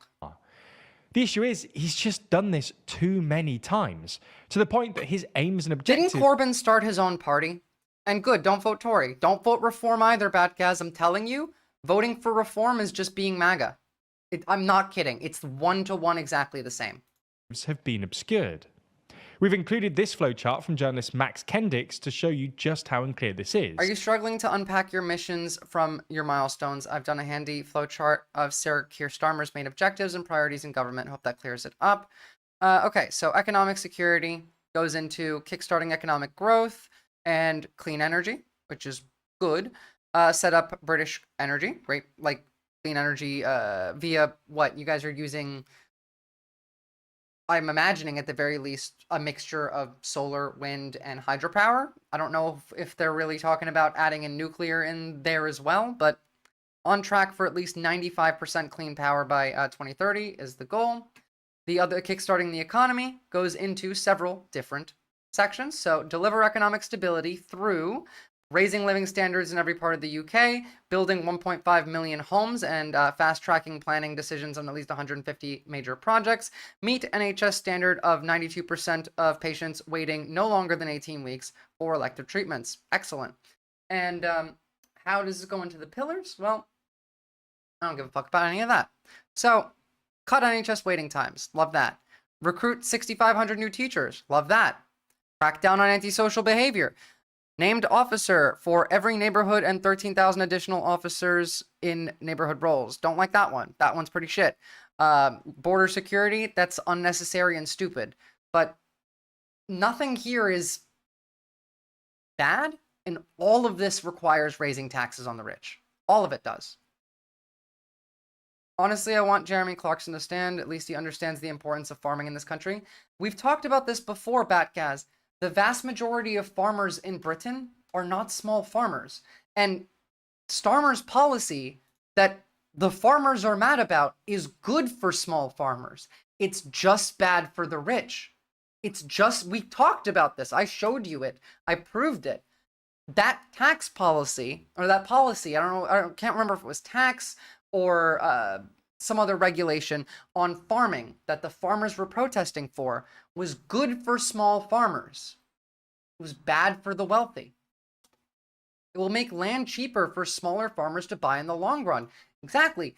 Yeah, exactly. I'm in favor of the inheritance tax because it doesn't affect the vast majority of UK farmers. We proved this on stream. You watched me. Right now, Starmer has 3 foundations, 5 missions, 6 first steps, 6 milestones, 7 pillars, and 8 growth sectors. On its own, this might not be too much of an issue. However, Starmer has also struggled to convey a positive message since he became Prime Minister. When he spent months warning the electorate that I didn't know who that was, and I looked him up, and I looked at his picture, and I was like, yeah, no, not this guy. It would be painful. This just ended up creating a sense that things weren't going well under Labour. In a sense, this is the opposite to Prime Ministers like Boris Johnson, or even, to an extent, Tony Blair, who tried to project a sense of British optimism. This brings us to our final point, which is Starmer's general perception by the UK Guys, can I ask you a question? public. Where do you get your We recently news did a from? podcast on this, which you might want to check out. Thanks But for the essentially, follow, Starmer Maywormy. just doesn't have good vibes. In September, a survey by Savanta asked 2,000 people to give one word to describe Keir Starmer, with the outstanding choice being liar, followed... Okay. This is entirely based on the media, right? Bad guys, can you tell me like where you get your news from, just generally? Because I'm curious, and we're gonna do a little segment on British media in a second. I just really need to know. He's never denied that, and now is shown to be a great advocate for farming. Okay, but he's still against the inheritance tax, which is objectively good for the poor and the average farmer. The inheritance tax is good for farmers. Summer 2022, Starmer reportedly even asked his then shadow cabinet to stop briefing the press that he's boring, in a meeting described by one Labour frontbencher as, ironically, very boring. This is, unironically, actually, the same exact issue. Like, Starmer has the same issue that Anthony Albanese has in Australia, in that the news media is entirely right-wing and hates Labour more than anything else. Every single problem has to tie into Labour. I mean, like, news outlets. Like, name me a couple specific ones, because the next video we're going to watch is why British politics, why British media is so right-wing, and I feel like it'll tie in. Now, that might sound like a relatively minor thing. After all, Prime Ministers are primarily responsible for managing their cabinet and party, which Starmer seems to be coping with fairly well. Yeah, never. However, And it's the vast majority of the ones that would benefit from it. It's just the rich that are does mad. matter when elections come around, and Labour will be wary of losing more voters to parties like Reform. While some of the issues we've seen so far, like the freebie scandal and mixed messaging, could conceivably be forgiven as teething problems, Labour will have to prove to the UK public that they have delivered Okay. GB News, BBC, ITV, and Sky. Well. This video was brought to you by Ground News. Let's have a look. Now, I will say right off the bat, Sky, you do realize Sky is like Fox News, right? Just, I imagine you do. How much do you know about the British media? Well, you'll probably associate it with things like the royal family, the tabloids, or the paparazzi, or perhaps it's right-leaning politics. A YouGov study back in 2016 found that out of 7 European countries, UK citizens were the most likely to think their media was too right-wing on a range of issues. But now that Britain's legacy media is up against newer, often more left-wing competitors online, could this all be about to change? In this video, we'll take a look at the history of the British media, why it's apparently so right-wing, and how things might look in future. I have a feeling this is going to be a long stream because I didn't realize I've already been on for 3 hours and we're still on the second topic. So let's Channel start by 4 looking are at how great. it all I began. love Channel 4. We cover The them all British the time. media was set up and run by the educated, wealthy upper I mean, class they have in their the faults, 16th sure, but I love them. century, when the printing press allowed information to be widely circulated through pamphlets, posters, and news sheets. Given that only 15% of the British population could read, the intended audience at the time was the noble and merchant classes, who were concerned with how conflict GB is worse than Sky, is it? I've never even heard of GB News, but would impact trade. In Wait, no, I England, have the heard of printing it. press Yes, was never also mind. closely controlled by the Crown, which imposed strict regulations on both what could be Yeah, okay, look, this is not like, if Sky News is Fox, this is Truth Social. Civil servants blocked compensation plans for grooming gang victims. Immediately, it's just the Elon rhetoric right off the bat. We have a Welsh language channel and their news is very similar to English Channel 4. Good. published. And Like, I don't care about the history. Give me the news outlets now. Yeah, ownership. Here we go. This is why private ownership of shit sucks. By the way, I don't think that we should have state-owned and run government either. We should just have state-owned and run media either. We should have nationalized media that is owned collectively by the people who work there. Now let's fast forward to the present day, looking at current ownership. This statistic is pretty shocking, but nearly 3/4 of national newspaper circulation in the UK is still controlled by just 3 billionaire families. Oh, look, surprising. Murdoch, the Rothermeres, and the Barclays. Barclays and Rothermeres own all of your media. I'm pretty sure it's pretty similar here in Australia. All of these are right-wing and filled with lies. Now, the Telegraph sometimes has some useful stuff in it. They're not the worst. Wall Street Journal, obviously, usually right-leaning, but not entirely bullshit all the time. The Times, the Sunday Times, the Sun, these are all filled with lies. Mail, the Daily Mail online, filled with lies. I don't know much about the Sunday Telegraph, the Spectator, or I. Metro is like middle ground, right-leaning, centrist lib bullshit. All of these are shitty media to get your news from. Who got into the newspaper business to extend their profit and political influence. You should be getting your news from multiple sources, comparing and contrasting. But like, if you're watching any of those, then you need to, the Tory graph. But sometimes there's some like useful stuff in the Telegraph. You just need media literacy to be able to read through these sources and not get tricked. Their publications have overwhelmingly endorsed the UK's Conservative Party in previous elections, with Rupert Murdoch's The Sun famously running a headline claiming victory for the Tories' unexpected win in 1992, saying, "It's the Sun what won it." Similarly, there's been quite a bit of research on how the right-wing press influenced the Brexit referendum in 2016, with the Reuters... The same way that they do everything now, Brexit happened because of the same type of misinformation, except instead of on TikTok, it was on Facebook back in the day. Institute finding 41% of articles were pro-Leave compared to just 27% pro-Remain. Now, Lord Rothermere, or Jonathan Harold Esmond Vere Harmsworth 4th Viscount Rothermere to use... What the fuck is that? What? Why is your name so long, man? And again, he's a lord. Being a lord means you're in the House of Lords, I imagine, these days, right? Which means this guy gets to influence government policy. You know who else gets to influence government policy? J.K. fucking Rowling. Use his full name, has a 36% share of the British newspaper market. Vampire vibes, followed by Rupert Murdoch with a 25% share. And their papers are seen as the most right-wing in the country. However, while their papers still have the biggest circulation, they're also some of the least trusted. This might seem like a strange paradox, but it actually says a lot about the function of the British media. Here's the issue. People don't trust them, but they still believe them. That's the problem. You know, like, even in America, a lot of Fox News viewers don't entirely trust Fox News, but they still believe it.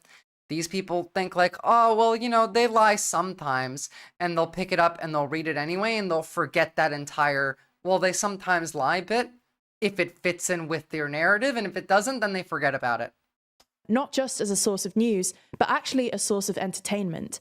Murdoch cracked this strategy when he acquired the News of the World tabloid in 1969, prioritizing sensationalist stories and celebrity scandals. But it actually goes back even further than that. In the 19th century, as the media became a more lucrative trade due to people's growing demand for daily gossip, the major papers moved away from serious news towards more dramatic stories with And by the way, this goes into it. This dramatization, this entertainment aspect is a lot of why they lie. We know when Starmer is lying because his mouth is moving. Okay, what about every time everyone else is lying? Starmer, like, I don't even really... He certainly lies. Absolutely. There's no denying that. But, I mean, this is not... For the second day in a row, the richest man in the world, Elon Musk, has been criticizing the Prime Minister on his social media platform X. The row has escalated since yesterday when it was... This kind of media still chooses the topics they get to put on the breakfast table. Exactly. Like roaming child abuse gangs, which are not real. Also, sorry, this was not the video that I wanted to show. It was this one I showed earlier. We're not going to watch the whole thing, but Tommy Robinson. All of this was a lie. If they speak out. Robinson is behind a docu-series about gang rapes of English girls, which set off social media after Musk put things in motion. Musk posting on X, "Why is Tommy Robinson in a solitary confinement prison for telling the truth? He should be freed, and those who covered up this travesty should take his place in that Guys, cell." your politicians all lie because they don't work for you. They work for the wealthy. There is no one coming to save you. Positive change is not going to rain down from the sky. If you want to make the UK better, if you want to make your lives better, then you have to make change from the bottom up.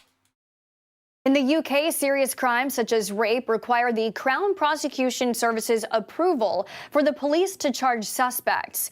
Who was the head of the CPS when rape gangs were allowed to exploit young girls without facing justice? Keir Starmer from 2008. Where is the evidence of this? Because there was studies done on it. I showed you one from 2022 that showed that 88% of this was done by white men. Obviously, there was some effort put in to figure this out. This is an entirely misleading statement. Who was the head who allowed rape gangs to exploit young girls without facing justice? Where are they trying to, where are they openly just allowing this? No, they're not. There's no evidence for this at all, considering there has been studies done on the subject, news articles coming out about it, and I mean, the Nazis rioted about something like this like a couple months ago. It's the right that does this and then blames the left for it. The same in America. It's like when the Proud Boys go out and do violence and then the news says Antifa did it. To 2013. Musk's string of posts caught the attention of U.S. lawmakers. Republican Senator Mike Lee reposting a Robinson video titled "The Rape of Britain, Episode 1. Our government, our social services and our police forces sacrificed a generation of our daughters. Idiot. Your government, your healthcare, your police, your rights are being raped and stolen from you, but it's by the wealthy. It's the wealthy. It's just the wealthy. Look, I'm not going to cover this. It's all bullshit, because we're going to see more of it when we go into Germany. You understand that. I want to show you this little, like, palette cleanser, because this was very fun, and this child is incredibly based. And then we'll move back to Germany, and then we can continue on with there, because it's the same conversation, and it all ties into Russia. Surely you're not a communist. I have to be a Why are you so quiet? Karl Marx? Rupert, that's a valid answer. Well, if you're not a communist, what are you? Nothing. Nothing? I dislike all forms of government. Based. Somebody must rule. And I don't like the word rule. Same. Well, if we don't like the word rule, let's call it leadership. Leadership in government is political power, and political power is an official form of antagonizing the people. True. But, my dear young man, politics are necessary. Politics are rules imposed upon the people. In this country, True. rules are not imposed. They are the wish of all free citizens. Travel around a bit, then you'll see how free they are. But you didn't let me finish. They have every man in a straitjacket, and without a passport, he can't move a toe. But if you'll allow me to... In a free world, they violate the natural rights of every citizen. By the way, this is anti-border rhetoric. You need a passport to go anywhere? That's oppression. That is power that is being employed upon you. Control that is being used on you with no justification. And true, Bulletproof Bullet, what's up? But if you'll allow me to... In a free world, they violate the natural rights of every citizen. They have become the weapons of political despots. If you don't think as they think, you're deprived of your passport. Will you allow me to... leave a country is like breaking out of jail. Yes, and to enter a country is like going through the eye of a needle. But am I free to travel? Of course you're free to travel. Only with a passport. Will you allow me to... Based as fuck. I love this kid. Only with a passport. Do animals need passports? Have you finished? It's in Congress that in this atomic age of speed, we are shut in and shut out by passports. If you'll shut up and let somebody else talk... And free speech, does that exist? No, you've got it all. And free enterprise? We were talking of passports. Today, it's all monopoly. All right. Now will you... This was on, like, I imagine this is part of a television show or like a movie from back in the day. This is this is from like the FDR days. This is how we used to think. Bring this back. This is true. Go into the automobile business and compete with the Auto Trust? If I can get in a word. Not a chance. Can I go into the grocery business and compete with the chain stores? Not a chance. Not a chance. Monopoly is the menace of free enterprise. True. Just thinking about how border fences probably screw animals over. Bulletproof bullet. I mean, you are correct. Especially considering we have a big border fence in the middle of Australia to keep the dingoes on one side. And that's part of the reason why the outback is actually dry and sandy. Is that Chaplin? That might be who it is. Chaplin. That makes sense. Yep. Thank you for the link. That's what that's from. And I was gonna say, yeah, they're calling that kid like a communist or a socialist. That kid's an anarchist. That kid is at least a libertarian socialist. So, pretty fucking cool. Now, let's have a look at right-wing parties in Germany, like the AfD. I feel like I'm redoing the segment because we had to go back to England. Sorry, guys, if you already watched the first bit. But, holy shit. Ow. Ow. Fuck off. Ow. Sorry. God damn YouTube autoplay. That's annoying.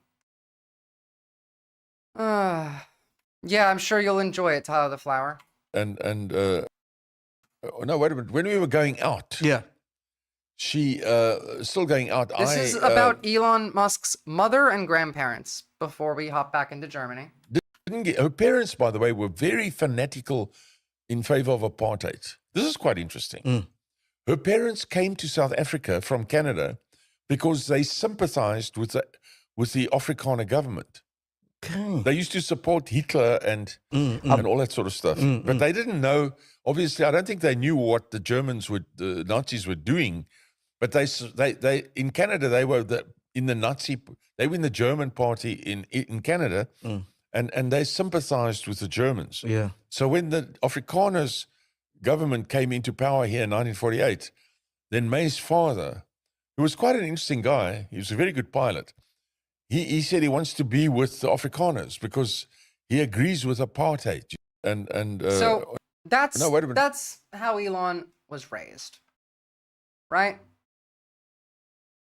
Let's have a look at him interfering with politics around the world, specifically in Germany. Again, this video bored the shit out of me, so we're not going to watch the whole thing, but quick understanding. Let's talk to Jonathan Katz then, Senior Director of the Anti-Corruption, Democracy and Security Project at the... Actually, thank you, Batgaz. I really shouldn't look amazing today because I had to go to urgent care instead of stream yesterday because I coughed up blood, and I still don't know what that's about. Which is why I'm coughing a lot today. I've been muting myself to do it. I need to go see a doctor this week. I've been sick, so I've been coughing a lot for the last couple of weeks, and it's probably just that. But you know, when bright red blood comes out of your mouth when you're coughing, you tend to go check that out. Brookings Institute. Good to have you with us. Musk is supporting the far-right AfD party, even though it seems on just a very thin look at their policies that they are against bilateral partnerships with the USA or even promoting electric vehicles. With that in mind... If you want to go back to earlier in the stream on YouTube later, you can have a look at that, because I pulled up the wiki for the Nazis and the AfD side by side. They are essentially the same. There's very little difference ideologically between the two. What do you think it is that Musk wants from this relationship? Yeah. Well, one, Mr. Musk is not shy about endorsing or getting into the mix of the political fray, particularly in U.S. allied countries like the UK and Germany. We've seen him try to play a role in Brazil and elsewhere globally. And he, has reportedly engaged with autocrats as well, like Mr. Putin and others. So yeah, okay, that's enough. All of this ties back into Russia, because every country that he's going after is pro-Ukraine. He wants to sell his shit in Russia. He wants to sell his shit in China. And yep, I got the honey and the tea. And I went to an urgent care yesterday. I told them my symptoms. They said 4 hours wait, which told me this is not an emergency. Otherwise, they would have triaged me. I have a general understanding of what's going on, so don't worry about it. Like, I'm fine. If I needed to not be here today, I wouldn't be here today. I just need to book an appointment with my general doctor because I did not want to wait 4 hours and then go see a doctor that I'm likely smarter than, and have to explain to that doctor what to do, which is usually what it is. I don't think it's pneumonia. I just have like a really nasty cough, and I'm pretty sure I just irritated my throat. What's up, Shardspork? A violent Chechen warlord and Putin ally, known for his over-the-top propaganda videos, sparked outrage here in Ukraine in August when he claimed that Elon Musk gave him a Tesla Cybertruck, a false claim. Musk Remember Kadyrov? Said, now there's a new twist to the story. It was a raving review for the Tesla Cybertruck, a real invulnerable and fast animal. Russia is not. A maneuverable vehicle that gets excellent speed and overcomes obstacles. A very comfortable car, said Ramzan Kadyrov in his Telegram post last month, thanking the respected Elon Musk. Thanks, Batcast, I'll be fine. Had gifted it to him. I literally fell in love with this car. Elon, thank you, gushed the notorious U.S.-sanctioned Chechen warlord who said he would donate the vehicle, with machine gun mounted on it, to Russian forces fighting Ukraine. Amidst immediate public outcry. Yeah, I was going to say, I wonder why he would do that. And the Chechen terrorists claim Musk, on his X platform, forcefully denied donating a Cybertruck. He absolutely donated this to this guy. Like, that's a lie. Today, Kadyrov is no longer the happy Cybertruck owner he was just a month ago. He feels cyberpunked, accusing Musk of disabling his vehicle, saying on Telegram, that's not a nice thing for Elon Musk to do. He gives expensive gifts from the bottom of his heart and then remotely disconnects them. That's not manly. I wonder if that could be applied to everyone. He says, I had to tow the iron horse. How could you do that, Elon? Tesla could apparently do that, remotely brick the $80,000 truck with just a few. Also, how do you feel about the fact that if you are driving a Tesla or a Cybertruck, that, like, theoretically, not to say that this could happen, or would happen rather, you could tweet at Elon and piss him off, and he could just turn your car off and turn it into a brick. Never have it. You can never use your car again because you pissed Elon off. That's a thing that can happen. Does that make you feel good? Mouse clicks. In the newly released propaganda video, Kadyrov claimed, "Geez, Oxpear, I hope she's okay." That's not good. Yeah, I was a bit lucky there. Now, we're going into everyone's favorite topic, Russia. As all of this ties into Russia, and we haven't talked about it in a little while. We have a new Ukrainian offensive coming, actually, today. But first, we have to catch up on what's been going on. What's Russia been up to? Well, here is one of the secret factories, or secretive factories, that are creating a lot of the drones that Russia's using in Ukraine. North Korean troops are experiencing mass casualties as they go head-to-head with Nobody Ukrainian asked you forces about in North western Korea. Russia. Motherfucker. I hate these so much. Here we go. Has been supplying to Moscow, but as Claire Sebastian reports, Russian engineers are taking the Iranian know-how to a new and deadlier level. The caption, my mum's reaction when she found out I earn more than her. Cat videos, TikTok memes, Yeah, best wishes all to part of a Oxpecker's recruitment mum. effort funneling workers into Russia's ever-expanding drone program. So they're using memes to try and find workers. The videos are made by Alabuga Polytechnic, Alabuga Polytechnic. a technical college based at the Alabuga Special Economic Zone in southern Russia, the same site identified by the White House last year as Russia's domestic Shahed factory, producing Iranian-designed drones. In February, the US slapped sanctions on Alabuga, noting it, quote, exploited underage students from an affiliated polytechnic university as laborers to assemble these attacks. Surprised? Not even a little bit. It's okay, we're also going to have child labor very soon. QAVs. David Albright, a former nuclear weapons inspector, has been tracking Alabuga since 2022. The only benefit is the high salary, but the males get exemption from military service. And so that's a drawing card. A Ukrainian intelligence officer. You know what? If it's between the mines or the front lines on the Russian side in Ukraine, I'll pick the mines too. And they've been yearning for years. Bulletproof told bullet. us those perks come at a cost. All students involved in the production of. What do you think is the root of the Russian sympathy from Republicans? It's propaganda. It's like Tucker Carlson going and starting to glaze Russia. It's the fact that like Putin is depicted as this like strong, manly, traditional Christian man, and at least to like the Americans, that's how they're depicted. It's psyop bullshit. It's the fact that Donald Trump started saying nice things about him, and then like Tucker Carlson went and got interviewed by him and did the supermarket thing, and look how nice the trains are. Like it's stupid. The picture of him on the horse, it's dumb shit. It's not even sympathy anymore. A lot of like MAGA, like especially the Nazi right, is just pro-Russia now. Like they're not even sympathetic to Russia. They're like, we need Putin to take over the globe. We just need Putin overthrown and Britain preparing to help with that. Well, Elon is trying to stop you from being able to do that. That's why he wants reform to win. And if they do, then Britain's not helping Ukraine, Batcast. That's why Elon's there. Elon is on the side of the Russians and the Chinese because he wants to sell his shit there. He wants Starlink, he wants Tesla, he wants Twitter, he wants SpaceX stuff being sold to these countries. These UAVs live at a separate limited access compound. Once employed, they sign NDAs. Their contracts say they produce motorboats. And yet, as recruitment efforts step up, this video from July allowed the facade to slip. Thinking of starting 10th grade, says the voiceover, join the super elite program, air navigation and drone programming at Alabuga Polytechnic, and help the Stalin's Falcons. That's a new drone unit in the Russian military.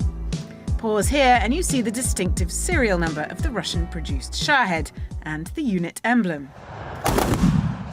In July, Russia fired 422 Shahed or similar drones at Ukraine. By November, it was almost 6 times that, analysis of Air Force reports and official data show. That's what happens when you get child labor to start building your bomb drones. To meet that demand, Shahed production at Alabuga has more than doubled this year, say CNN sources in Ukraine's defense intelligence. And there's a new product. This is the Gerbera, a much cheaper copy of the Shahed, pictured in a video posted in July by the Stalin's Falcons, that same drone unit. For this volunteer air defense unit in Kyiv, it's clear the cheaper copies are fueling bigger attacks. Now Russia sent every day a lot of drones. More of them are not even with the explosive things. It's just very cheap and very simple drones. For Yuri Chumak, a serving Supreme Court judge by day, there's no denying the decoys. That's wild. This guy's like a Supreme Court judge during the day. Those missiles look remarkably like flying bombs for World War II Germany. Honestly, this war has gone back to World War I. We're back to trench warfare now. We cannot detect what it is. You just see that it's drone, so you shall use missile or you shall use machine gun to shut down it. CNN sources in Ukrainian defense intelligence believe Alabuga will produce up to 10,000 Gerberas this year alone. Now, analysis. Understand, right? All of this requires materials, and this is all to continue fighting. But they need money. They need access to the global market. Russia can't keep up this war if we keep funding Ukraine, which is why Elon Musk, bought the presidency in America so that we won't fund Ukraine, and is now trying to do the same in England and Germany, the 3 largest funders. And we'll see why in a second, but the sanctions have broken Russia at this point. This of downed drones shows Russia has also adapted the original Shahed, making it tougher, more weatherproof, and in some cases, deadlier. In late October, experts in Kiev found traces of thermobaric munitions on downed Shaheds. There were several of them. Their effect is that they're used as incendiary munitions. In a certain radius, they disable all equipment and people. Ukraine has tried hitting back. This April strike using a modified small aircraft blew a hole in the roof of a worker dormitory at Alabuga. But neither that strike nor international sanctions could stop the breakneck pace of expansion here. Between March and September this year, two entirely new expansion is coming from North Korea. buildings appeared next to the original ones. They're the And only this people image they from can late trade November with. seems to confirm Well, them and China. Connected. New covered walkways link old and new buildings. Another looks set to join the factory to the worker dormitories, now fully The repaired. money for this They started to create. entirely comes from China, North Korea, like Iran sometimes, but for the vast majority of it, the money comes from money that should be going to the people. That's stolen and put into the war effort.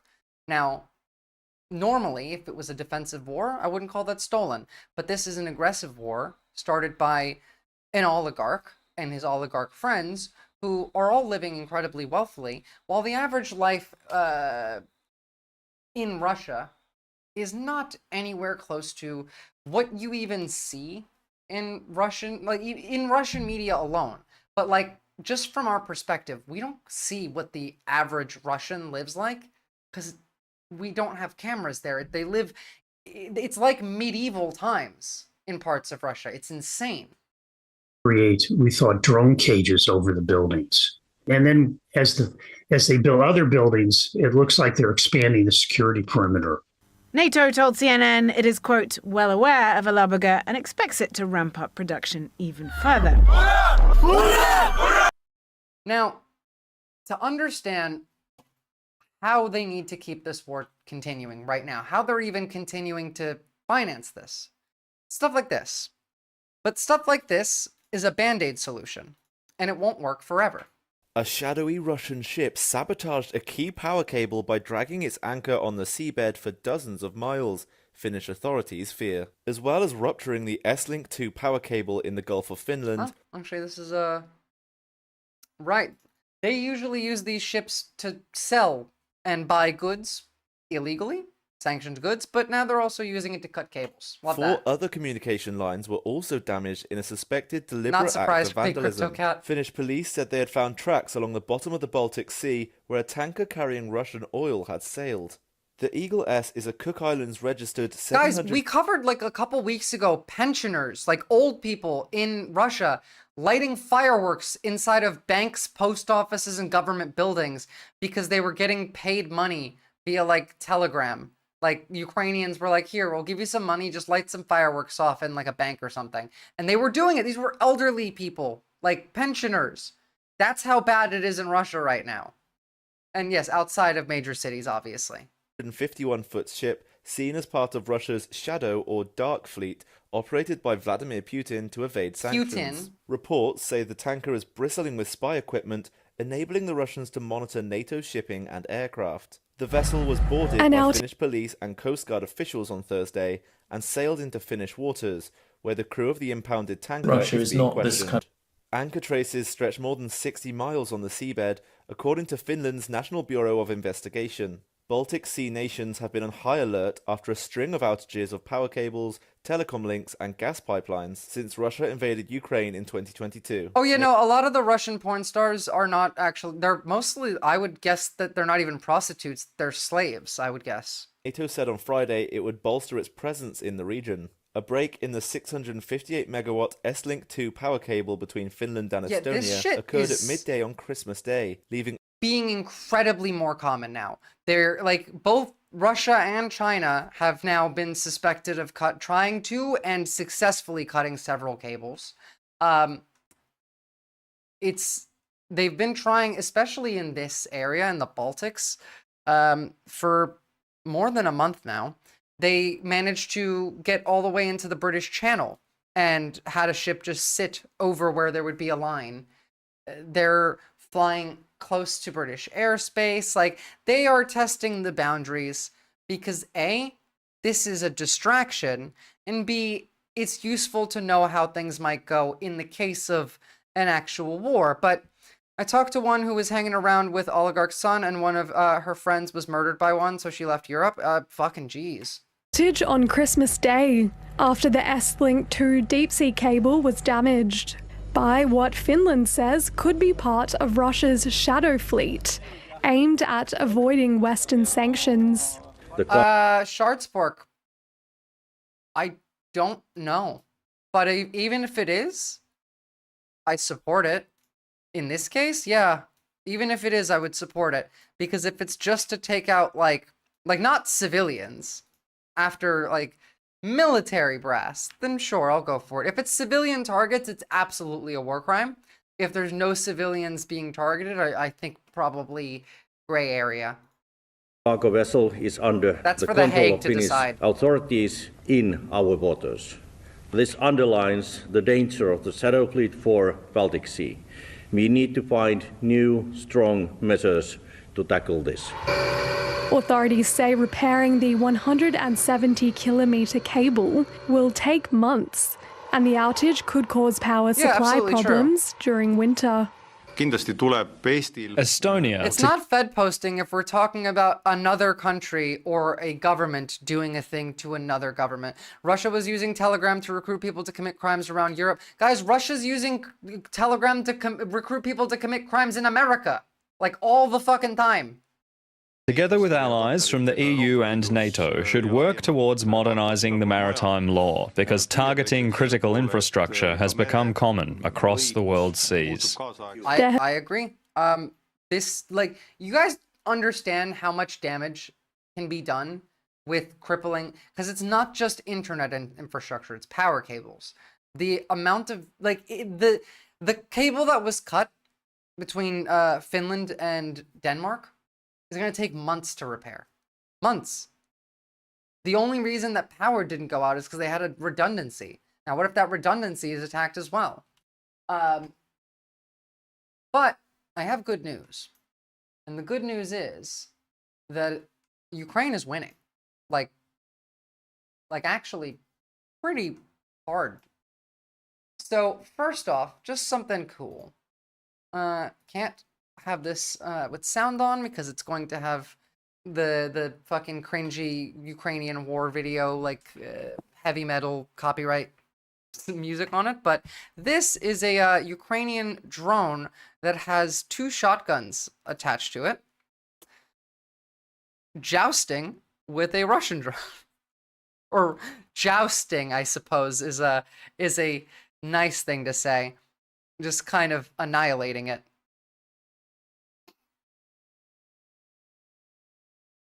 And I agree, we do need to increase funding and development of clean energy all across the world. Well, who's winning is the one we're watching. Ukraine apparently stepped up in the offensive in Kursk. Yeah, we're gonna get into that. There's a new offensive that started today, but we'll get there as we get there. And yeah, it's pretty awesome. Trump the peacemaker is a fucking joke. So, a Russian war correspondent died in Donetsk Oblast on Saturday, which is good because this is a propagandist. Yes, of course. There was a prisoner swap between the Russians and the Ukrainians.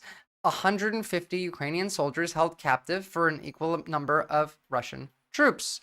Ukrainian President Zelensky said 189 Ukrainians returned home. Defenders of Azovstal and Mariupol. Now let's have a look at this, right? Because what I saw when this was happening, this is a couple weeks ago, I'm a little late on the subject, but the prisoners that were sent home from Ukraine to Russia looked a lot better off than the prisoners that came from Russia. I still remember when we got to see War Gonzo shot in a trench by Ukrainian special forces. The Ukrainians kick ass.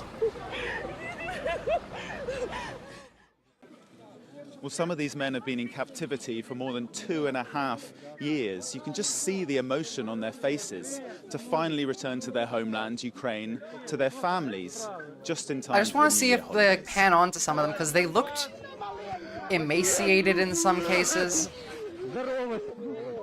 I mean, obviously, probably got through a lot of torture. It's not like we know that we do torture as the US government. You think the Russian government doesn't?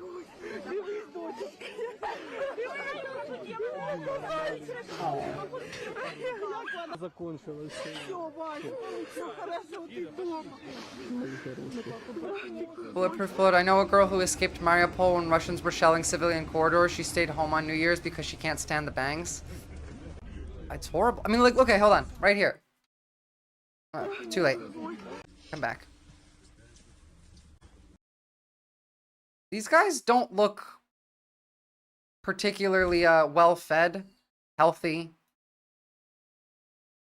I mean, some of them do. And some of them look like they've got like one meal a day or every 2 days. You can tell how they've been treated. But that doesn't tell me anything about who's winning. What does tell me about who's winning is something like this.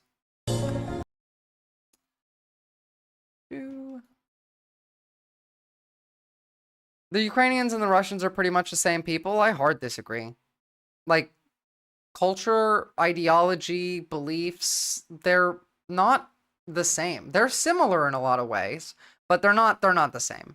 Russia and Ukraine have entered a new phase of escalation in 2025. Ukraine has launched a counterattack in the Kursk region, warning that Russia is getting what it deserves. Moscow, on the other hand, has vowed a strong response to Kiev and its Western allies amid the use of ATACMS missiles. Our next report tells you how Ukraine's move has infuriated Moscow. Okay. Remember, like, a couple weeks ago where they threatened to nuke us if we kept using ATACMS? Remember when they shot the Orshnik or whatever the fuck it's called, the great psyop that they did there?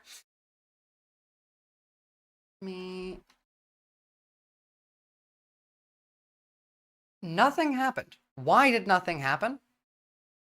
Because they're weak, because they can't do anything about it. The fact that they're using outdated Soviet tech sort of says everything. I mean, that's also true. It's like saying Lithuanians are the same as Russians. I agree. Yeah, that's not a true statement. By the way, again, Ukraine is winning because 3 weeks ago, Russia was complaining about ATACMS threatening to use nukes. Ukraine has like 40 ATACMS missiles left. They're almost out, right? The nukes are not going to happen. They don't have a play against this. Russia was prepared for a nuclear strike on Ukraine, but reportedly China dissuaded Putin, U.S. Secretary of State Antony Blinken told in an interview. This was last year. I remember, actually no, 2 years ago. I remember this. It was one of the first times the talk about like using a nuke in the Ukraine war was front and center. Putin kept talking about it. And then we saw Xi say something about it, like they had a conversation, and then it didn't get brought up again for like more than a year. Russia is not allowed to use a nuke because China, who owns them, says no. He suggested that China may have played a role in restraining Russia on the issue. We have reason to believe that China engaged Russia on nuclear weapons and said, don't go there. Neither Russia nor China officially confirmed such a dialogue, but we know that these two spoke, and we know that it was likely about this because it was immediately following this, and Xi was not happy. China has no limits partnership with Russia and has very clear red lines. Beijing is not interested in nuclear war or even other significant escalations that can negatively impact China's trade and prosperity. There's no nuclear war happening. There's no nukes coming from Russia. None of that shit's happening. They have nothing. What they have is North Koreans gooning on the battlefield instead of fighting. That's what they got. That's all.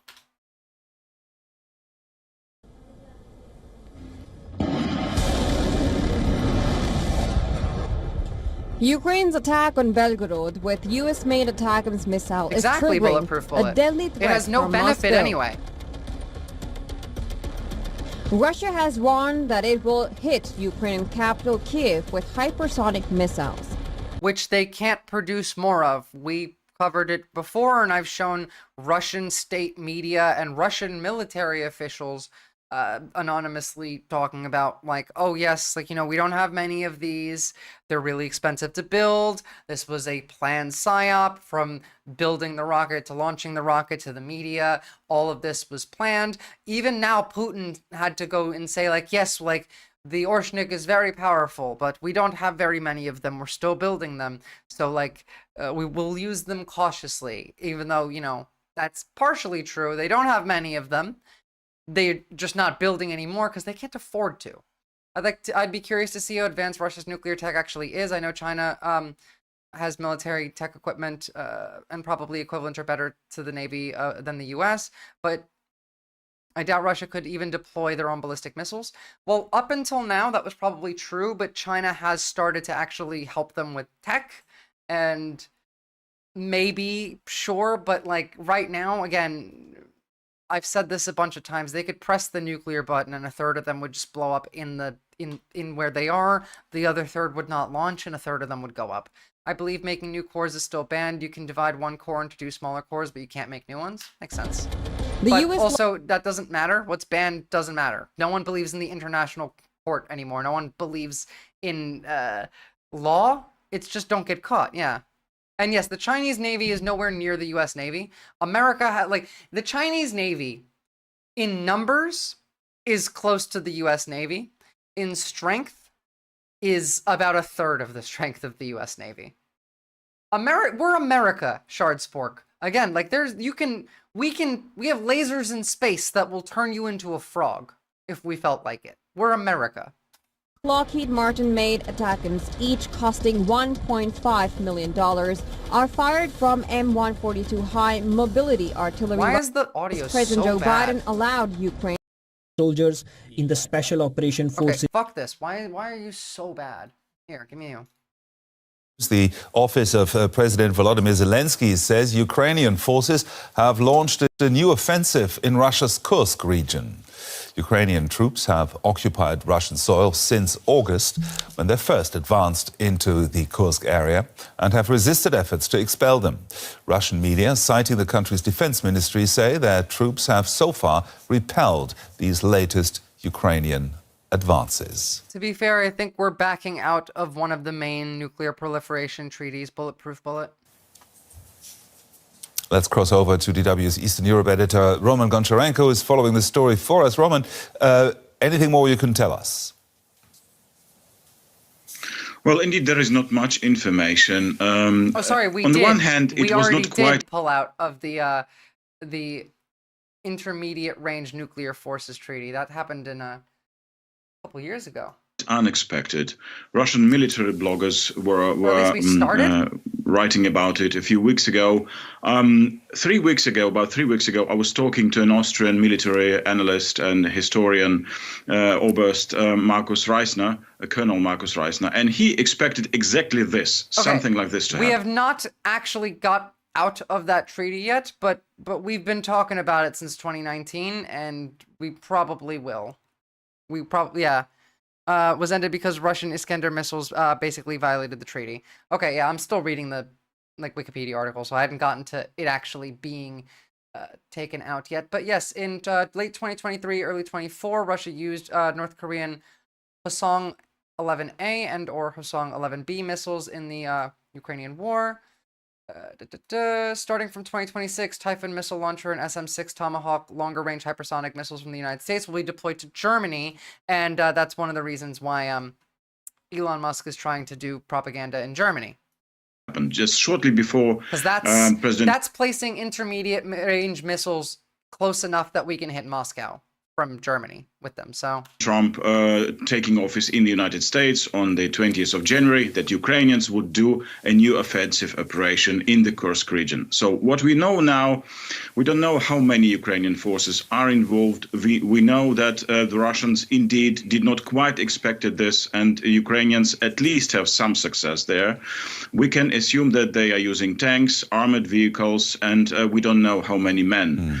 And so the Russian from what I've seen so far, at least on Twitter from OSINT accounts, which are not particularly trustworthy at all times, I've seen shit from them. Ukraine is doing all right now.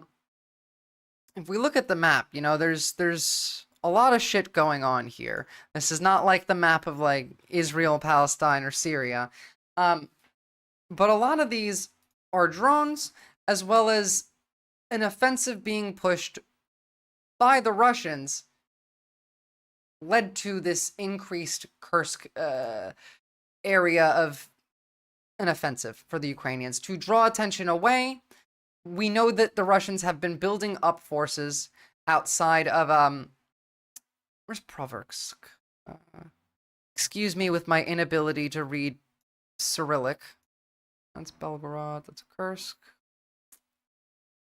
Gotta get closer. They're trying to encircle a couple of the cities on the border and start making some more progress because, as we know, the likeliest outcome post-Trump taking power is a negotiation to... Oh, yeah, well, Kherson is actually still under Ukrainian control, is to freeze the borders where they are. Now, Russia has said no to this already. Like, they have said, no, we're not taking that deal. But they're going to take that deal. And then they're going to use a couple years of time to rebuild their forces and then do this again. Thank you for a good map. I like me good maps. A map that's not in English. I see. Here's another good map. But see, this map is in either Russian or Ukrainian, and I can't tell what colors are what. So live UA map it is. Now, none of this has moved much in years. You guys understand that, right? Like, Russia hasn't made any significant gains in this war since the beginning of the war. And because of this, it's embarrassing to the Russians, right? That they need more than this. War of attrition. It's absolutely a war of attrition. Absolutely. I would show you, but I can't because it's, you know, human beings dying. But you can see that the Russians don't care about their troops dying. They specifically send them in waves of civilian cars now, just to be able to drive very fast, jeeps that have no doors, so that all of these guys can just hold on, gun it through the enemy line, leave the car, and scatter away, and then fight from the inside. Like, they're trying to break through the defenses as any way that they can.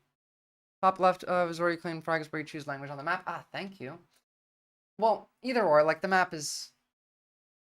Know we how can many get back men. to the map, but let's hear this. While I set that We up. can assume that they are using tanks, armored vehicles, and we don't know how many men. And the Russians are trying to stop them. As far as we understand, the direction of the Ukrainian offensive operation is to the northeast of the Sudzha town, towards village Berdin. Which, by the way, it makes sense as most of the Russian forces are amassed in the south and the east. An offensive in the northeast draws some of these guys away, weakening these forces. You can see, like, this is they're trying for a big old push in, and if this fails, it's over. Like, if this push, what is it, like 70,000 soldiers that they got prepared for this? If they can't make that work, Russia's done. And a second village that Ukrainians are probably aiming, according to Russian sources, is Большое Солдатское, which is about 80 kilometers from the Kursk, the capital of the region.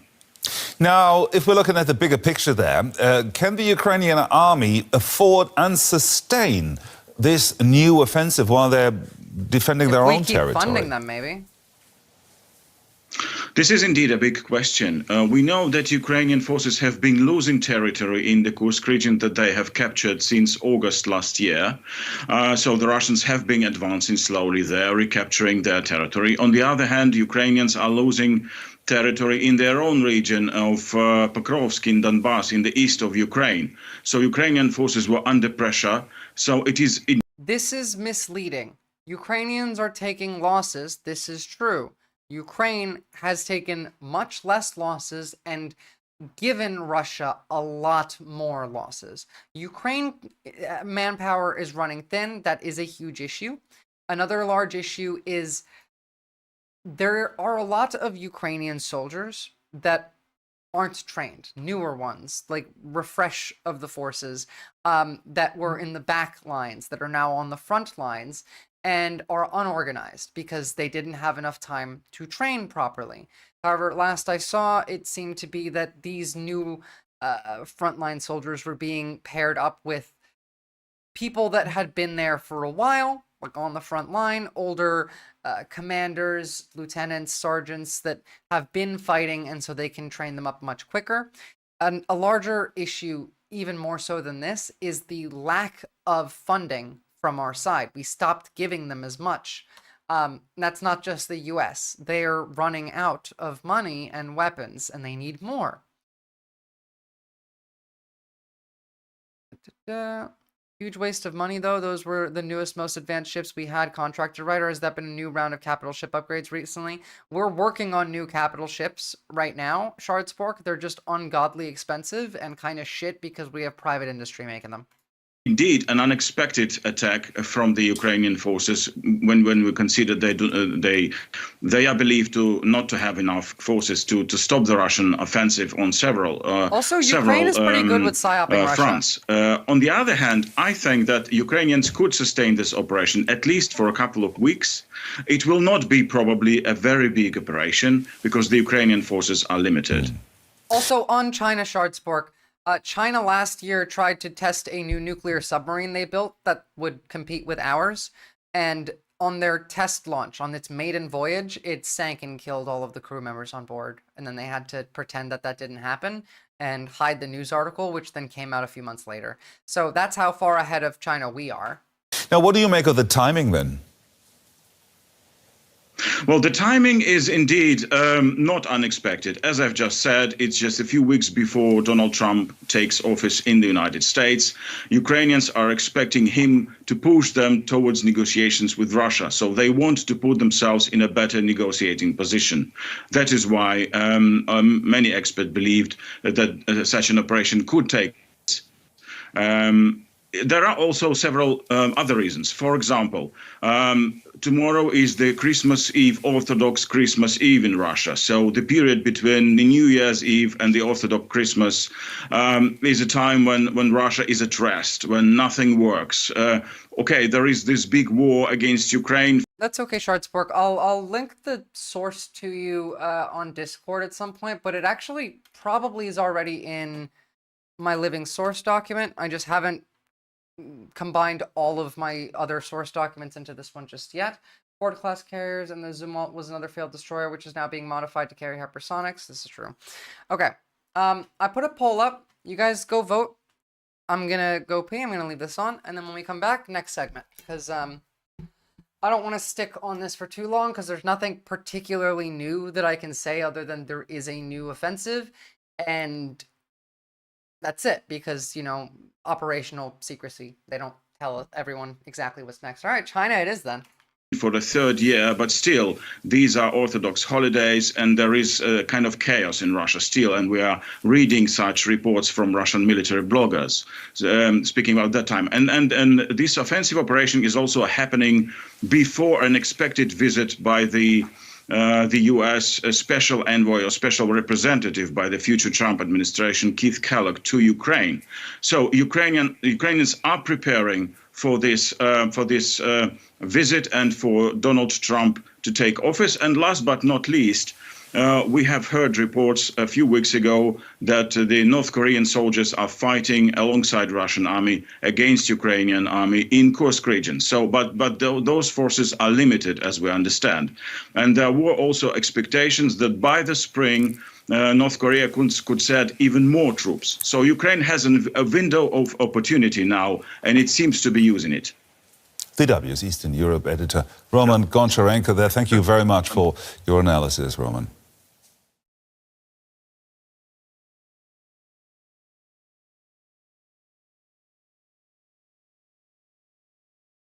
Wow, that was perfect timing. All right. So it seems like you guys definitely want China, which I don't blame you. Israel is depressing, but we do have shit about Israel that we do also need to talk about at some point. Last offensive before Trump takes over, there's no more Ukraine funding. Yeah, well, that's the thing. The EU is kind of... They're not committed, but they're also kind of ready to take up the mantle. One last thing on Russia before we move over. About the Arctic. Just going into exactly what you said, Big Crypto Cat, just understanding that Europe is not in the same boat as America yet, as much as Elon Musk will try to make it so with the UK and Germany. Because if the UK and Germany fall, then yes, no more Ukraine funding, Russia wins the war, period. But if America backs out and Ukraine and Germany step up, then it won't go that way. There are things you need to know about the Arctic. And then we get to China, don't worry. We have to recognize that there are countries that actively wish us harm, and no amount of diplomacy is going to change that. This is true, by the That way. vast frozen expanse that once symbolized isolation and inaccessibility, well, it's now a hotspot for global competition. Climate change has reshaped the Arctic's icy borders, and geopolitical tensions have risen. The UK isn't an Arctic state, so why does what's happening there matter to our small island nation?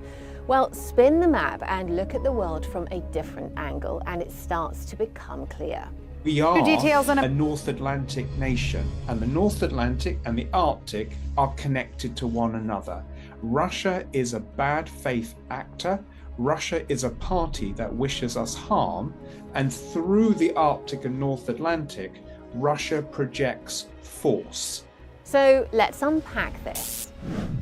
The Arctic is warming 4 times faster. This is going to be a new front. We've already seen ships trying to find new routes. This is also going to become a new route for shipping goods in the domestic logistical sense, in the industry sense, because there are several ways that you can get ships around the world right now. None of them use the Arctic. If the ice melt is substantial enough, that opens quite a few new shipping lanes that can easily be used to move goods around in different areas in different ways that wouldn't be affected by our current existing global logistics network, but also it opens up an entirely new area for warfare.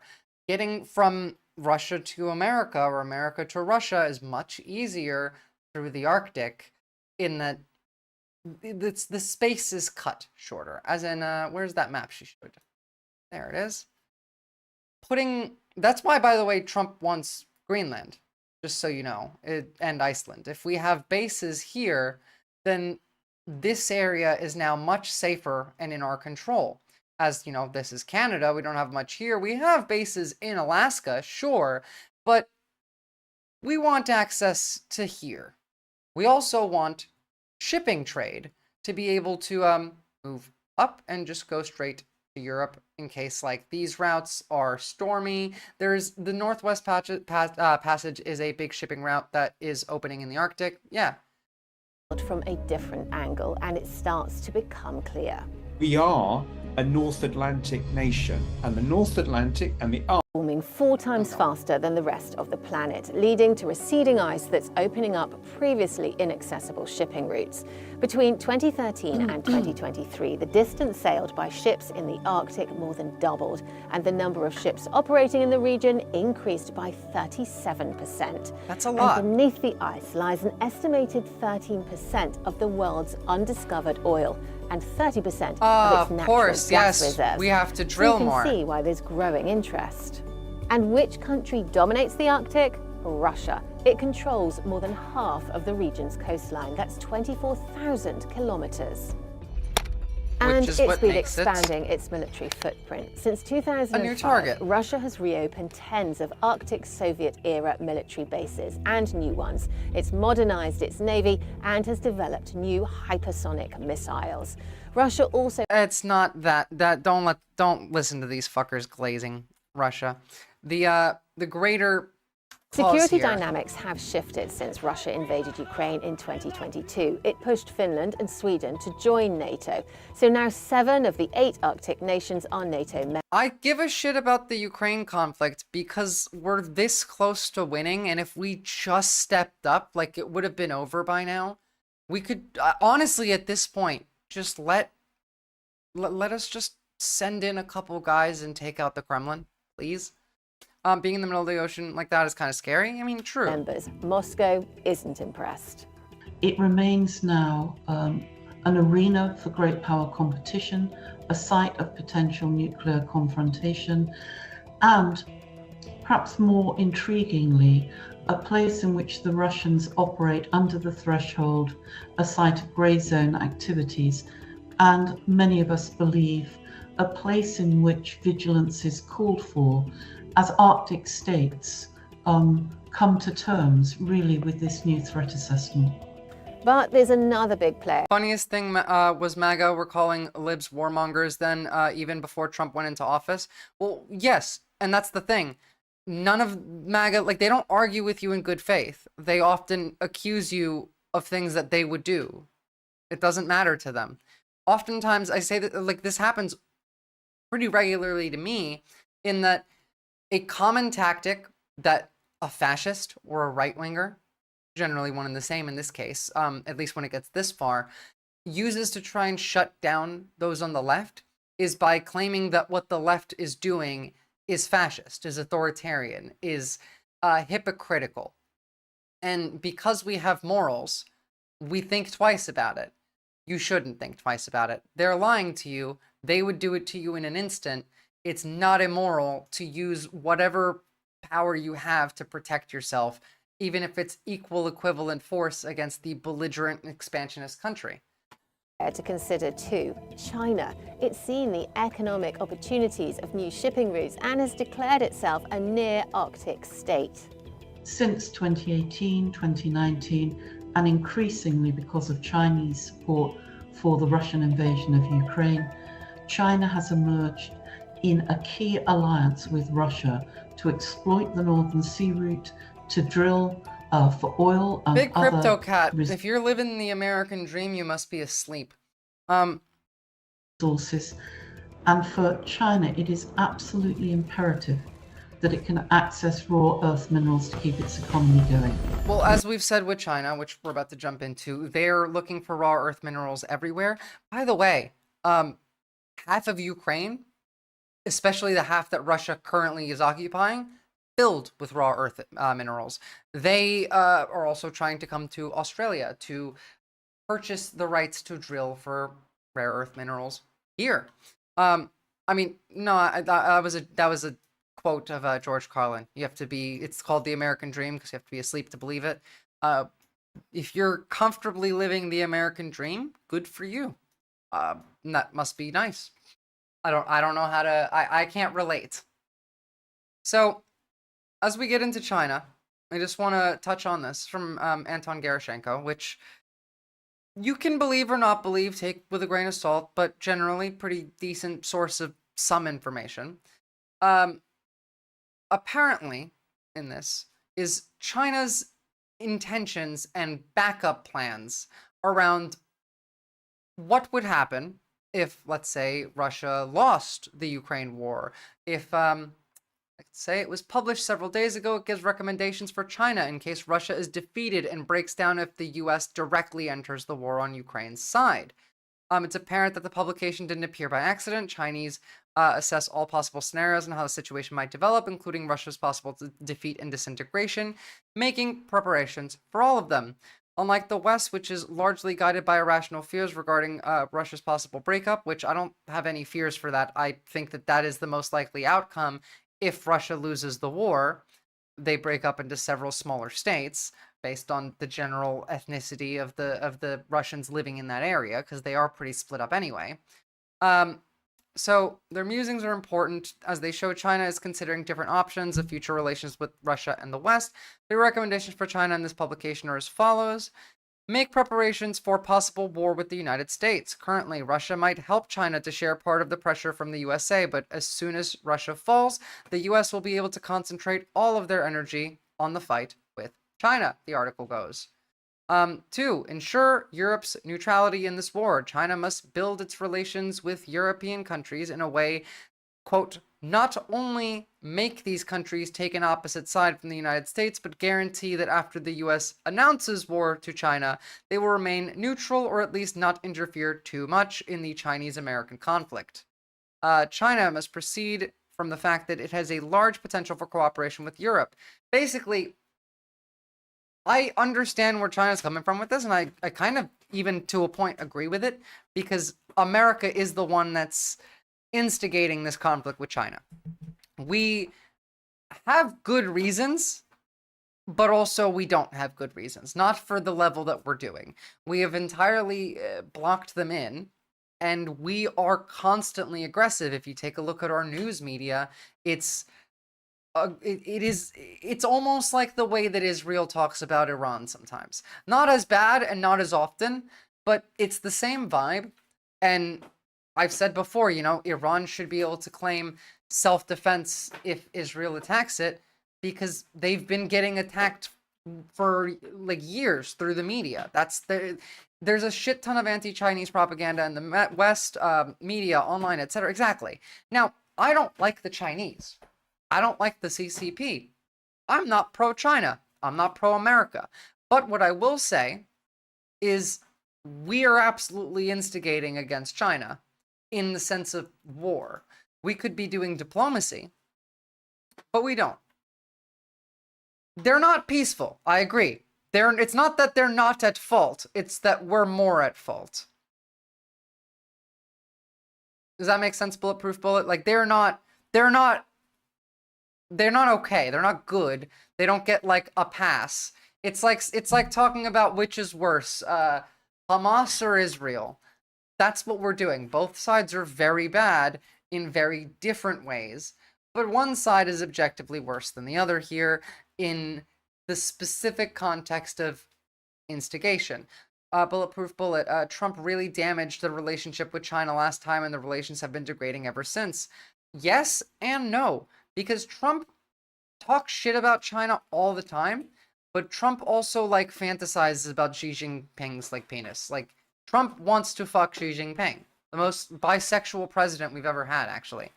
China is aggressively land grabbing in Asia and trying to debt trap many small countries. Yes, but not that the debt trapping isn't illegal. It's not something that the average person thinks about, and it's not in the media as often. The point here being, neither of these countries are moral and ethical, but we are absolutely pushing for this war with China. I don't disagree with that, Shardspork. Like, I really don't. The guy is gay as fuck, which is fine, you know? Now, on this, though, I just want to touch on a couple different things. So, here is a retired general explaining why the new president, Elon Musk, is a security risk with China. A stark new warning from a decorated retired U.S. Army general pins a jarring label on President. This just gave me like a flashback to pre-election, because I feel like we heard that exact phrase so many times with Kamala Harris trying to bring up, what was it, Mark Kelly? Like Trump's close ally, Trump declaring in a Musk New is the York real Times globalist. opinion piece that, quote, Elon Musk is a national security That's very risk. true. Lieutenant General Russell Honore writes, quote, Mr. Musk's relationship with China's leaders could prove a problem for America's national security. Not necessarily true, now, Karen, because Australia has access to quite a lot of rare earth minerals as well. China's trying to get it from us. They're trying to get the rights to mine here, but no. Also, right now, they control most of the rare earth minerals through mines in Africa. There's rare earth minerals in places all over the world. Like I said, Ukraine, like the part that Russia currently is occupying, is filled with a lot of these rare earth minerals. Economically, yes, but there's so much more available that we could flip that if we really tried. But we won't, because, you know, we didn't do it with clean energy. We should have been the we should have been the main exporter of solar panels to the world decades ago. Basically everywhere but the US. Kinda, yeah. now is whether the incoming Trump administration will Look, take this you guys risk got seriously. the easy start. You had every other resource. Now you're just missing like one of the end game ones. Come on, we're playing Civ, and you have so much coal and oil and aluminum all in your map. You just need to go find the one resource that's all the way on the other side, and you're fine. End quote. So let's get straight to the source tonight. Sorry, with the let's get back to the quote because I got distracted. Mr. Musk's relationship with Chinese leaders could prove a problem for America's national security. The question now is whether the incoming Trump administration will take this risk seriously. Sorry to tell you, but it's the Musk administration, and no, they won't. Again, I've yet to hear a single complaint or negative thing come out of Musk's mouth regarding China or Russia. A lot of these resources are readily available in many places. This risk seriously. End quote. So let's get straight to the source tonight with the author himself. Lieutenant General Honore joins us now. Thank you for coming on. So, look, when you speak, people sit up, they listen. Don't Your think words so. hold sway. It So when doesn't- you look at Musk's business ventures, I'm not sure his words hold sway. I'm already kind of bored, not gonna lie. and see all the financial roads leading back to China, or many of them, I should say, why are you so concerned Musk's relationship with China could risk U.S. national security? Well, thank you for having me on as we pay tribute to President Carter, a farm boy like myself who's spent his entire adult life in Jesus public Christ. service. And I'm here tonight as a retired Why public is servant, this- still interested in the security of our country. And in this case, This is the blackest sounding white man that I've ever heard. Like, genuinely. 80% of U.S. rockets that are launched now Frank. are launched by Mr. Musk's company, SpaceX. At the same time, Mrs. Musk has close ties with the Chinese government. Oh, come on, buddy. I know I let go with one hand. You don't have to be scared. Let me hold you with both. You'll be fine. There you go.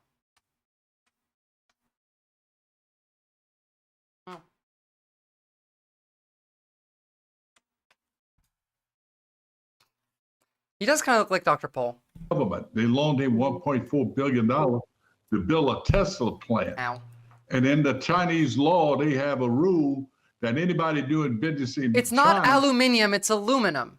The guy who invented aluminum was British, and he said it's aluminum, not aluminium.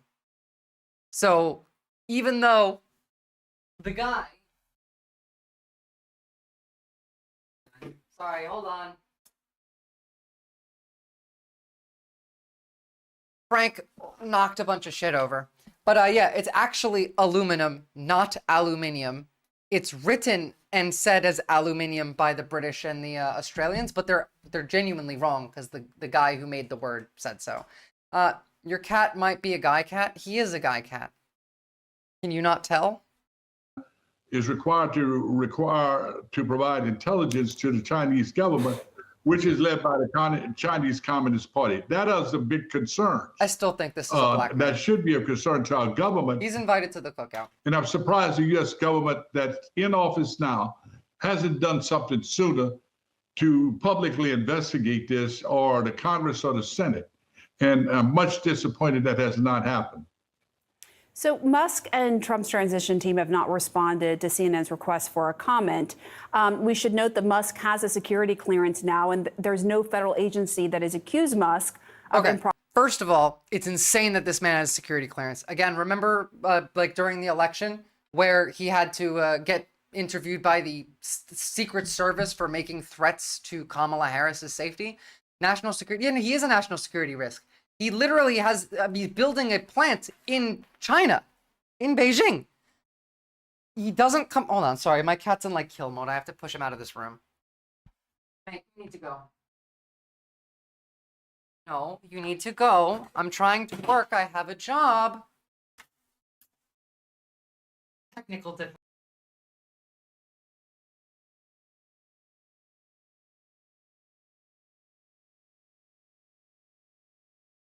Sorry.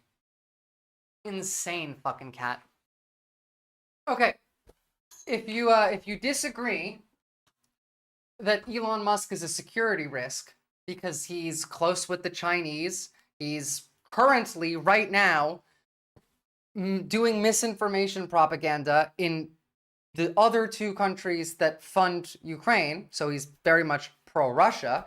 He turned off Starlink in Taiwan because Xi asked Putin to ask Musk, had private meetings with both Putin and Xi, and has literally zero complaints on these people, to the point where even Steve Bannon is talking about how he's like an op for the Chinese.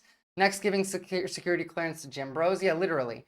This guy has no right to have any security clearance. He has secret fucking service with him. He's not even the president. I mean, he's the president, but he's not even in the government technically. Properly sharing intelligence. And Musk himself has implied he paid off a reported $1.4 billion loan that you had mentioned from several Chinese government-controlled banks for Tesla back in 2021. So why do you think that's still a factor in how the Chinese government officials might leverage those financial ties? Well, I'm not the only one. There's some pretty significant people that's in the government about to go into President-elect Trump's government.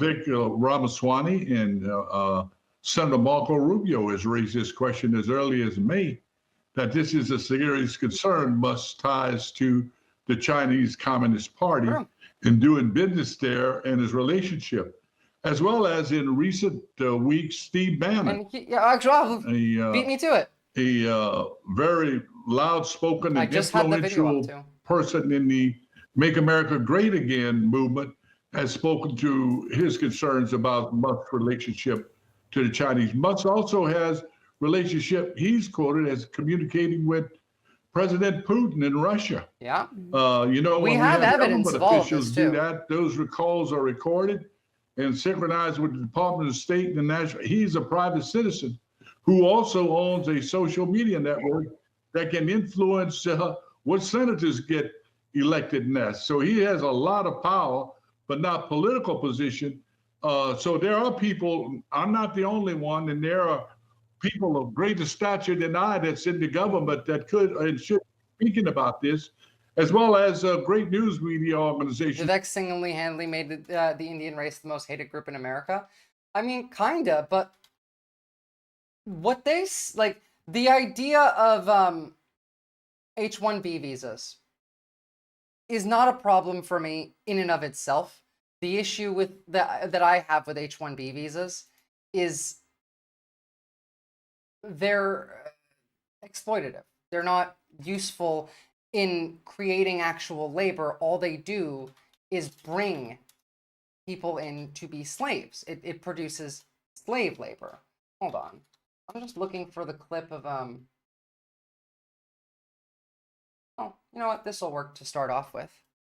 In terms of the political aspects of what he wants to do on the Hill, and he has outsiders. And as much as people say, well, Elon is a billionaire outsider. First, I don't mind that they're billionaires. I like people that are successful. I don't. Where's the difference whether they're a billionaire or broke? I'd rather have someone successful. And I like that it's an outsider and an engineer and not a politician and not looking for anything out of the game. He's not that much of an outsider. In fact, one of the criticisms and the concerns is that he has billions of dollars Here's tied the up video from Bannon. I'll finish this one. in government contracts. I know it's from You don't see a conflict of SpaceX, interest but- here? Everyone has a conflict of interest But at that's some like level. a pretty big one.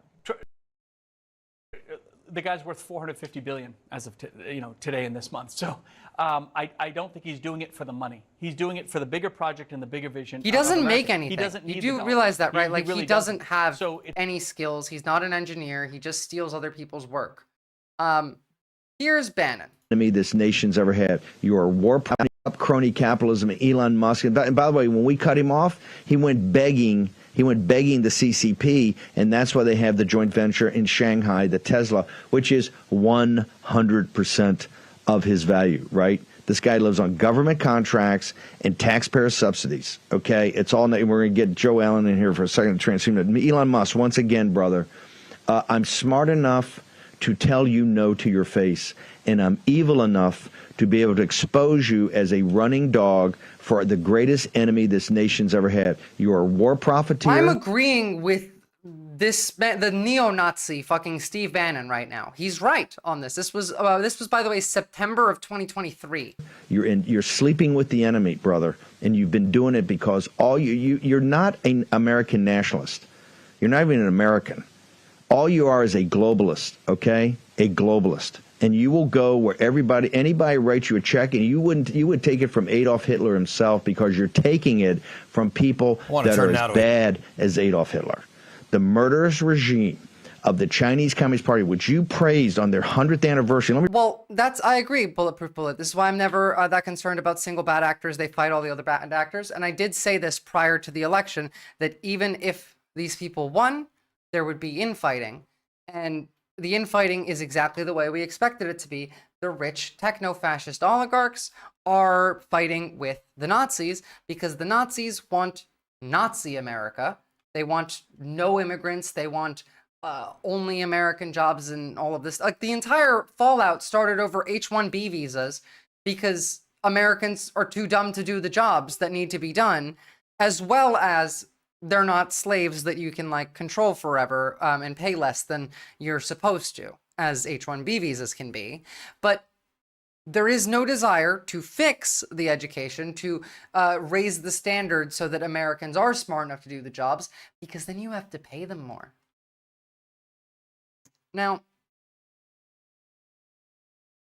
let's have a look at some of the hacking that's been going on, because there's some wild shit.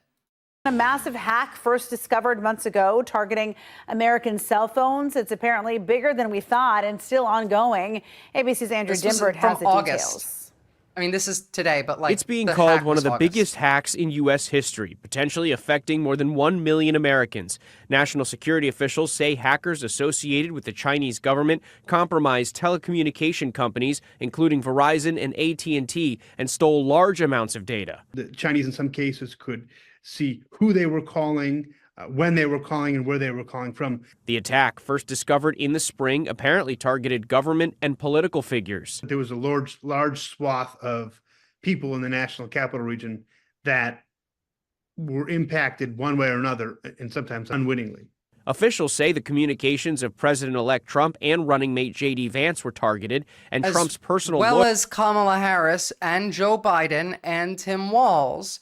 They basically were getting everybody. Lawyer had voice recordings and text messages stolen. At least one current cabinet secretary and a Homeland Security advisor also reportedly targeted. Officials acknowledge they don't know the full scale of the hack or how long it will take to expel the hackers. One senior official saying, "We're still figuring out just how deeply and where they've penetrated." Telecommunications companies now working to plug security holes. Their guidance is to reset default passwords. They penetrated those holes really deeply, and now the security agencies need to plug those holes so they cannot be penetrated to that such depth. For example, that's one of the ways that bad actors can get into systems, is when there are default passwords.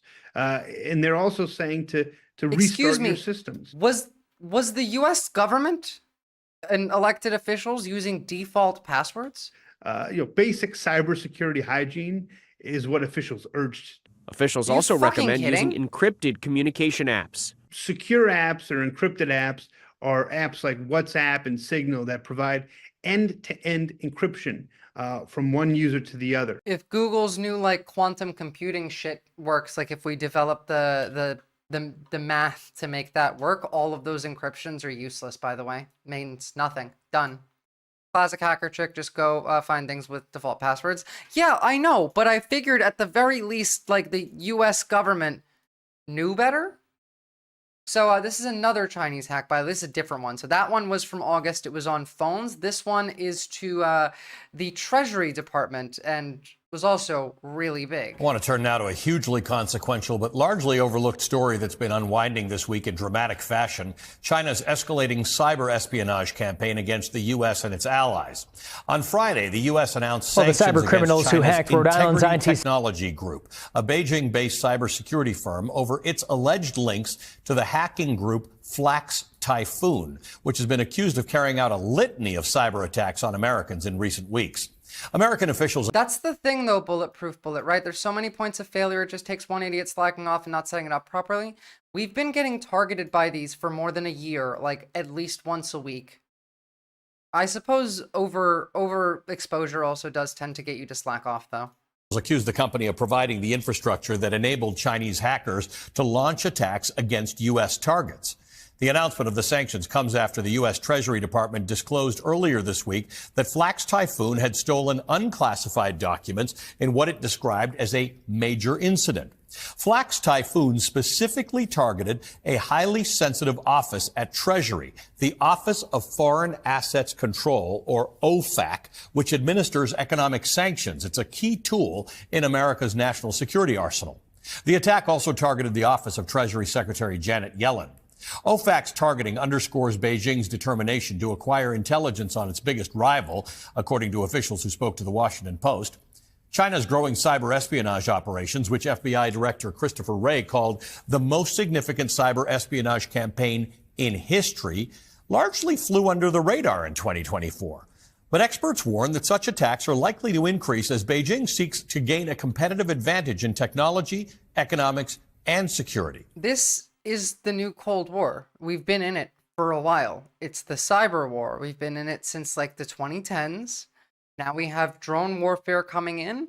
And then the worst of all, as we covered last time, we have AI coming into it now. Remember, the US military has a sentient AI, or rather, it's named sentient, and it observes, it analyzes, and it makes decisions on its own in space and watches everything. So I feel like that's going to also ramp up along with all of the cyber espionage. And I don't know, I feel like that's not a good mix of where we're going, right? We got drones everywhere, we got AI, we have fucking hackers out the ass, and nobody in our side is really doing anything publicly, saying anything publicly.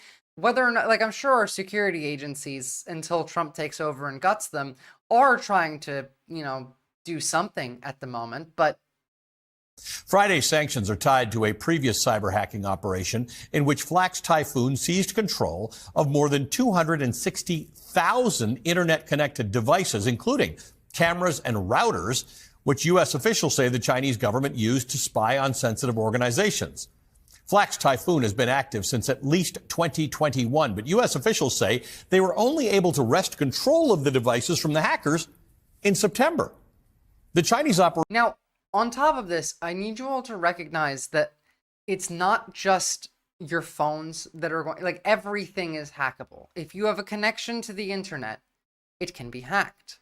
And if it's hacked, you're likely going to have some of your information put out on the internet. There's a good website that you can check your email at the very least to see if you've been compromised, called Have I Been Pwned? You put in your email and it'll tell you if you're, at least if that email has been posted on dark web message boards or just like forums of generally people that buy and sell and leak personal information. It's a decent tool. It's not 100%, but I would go give it a look with your email to see if you need to change some passwords around. Operation infiltrated numerous sectors, including universities, media organizations, and government agencies, in some cases causing significant financial losses as organizations scrambled to replace their infected hardware and their software. At the time, the FBI director characterized the operation to shut the network down as one round in a much longer fight. And just last week, a ninth U.S. telecom company was confirmed to have been hacked in a separate espionage campaign, this one called Salt Typhoon, targeting the U.S. telecom network. Ooh, thank you for that one. The infiltration of I didn't know that one. Also, we put sanctions on China for this, right? Remember, they also put sanctions on us just a little while ago that are for germanium and beryllium, which are two things that we use in the development of high-quality semiconductors, which is what a lot of the Cold War between us and China is about right now. Rare earth elements, semiconductors, high-end technology. Telecoms, including Verizon and AT&T, also led to the theft of significant amounts of American data, including call records, text messages, phone calls themselves, and potentially sensitive government communications.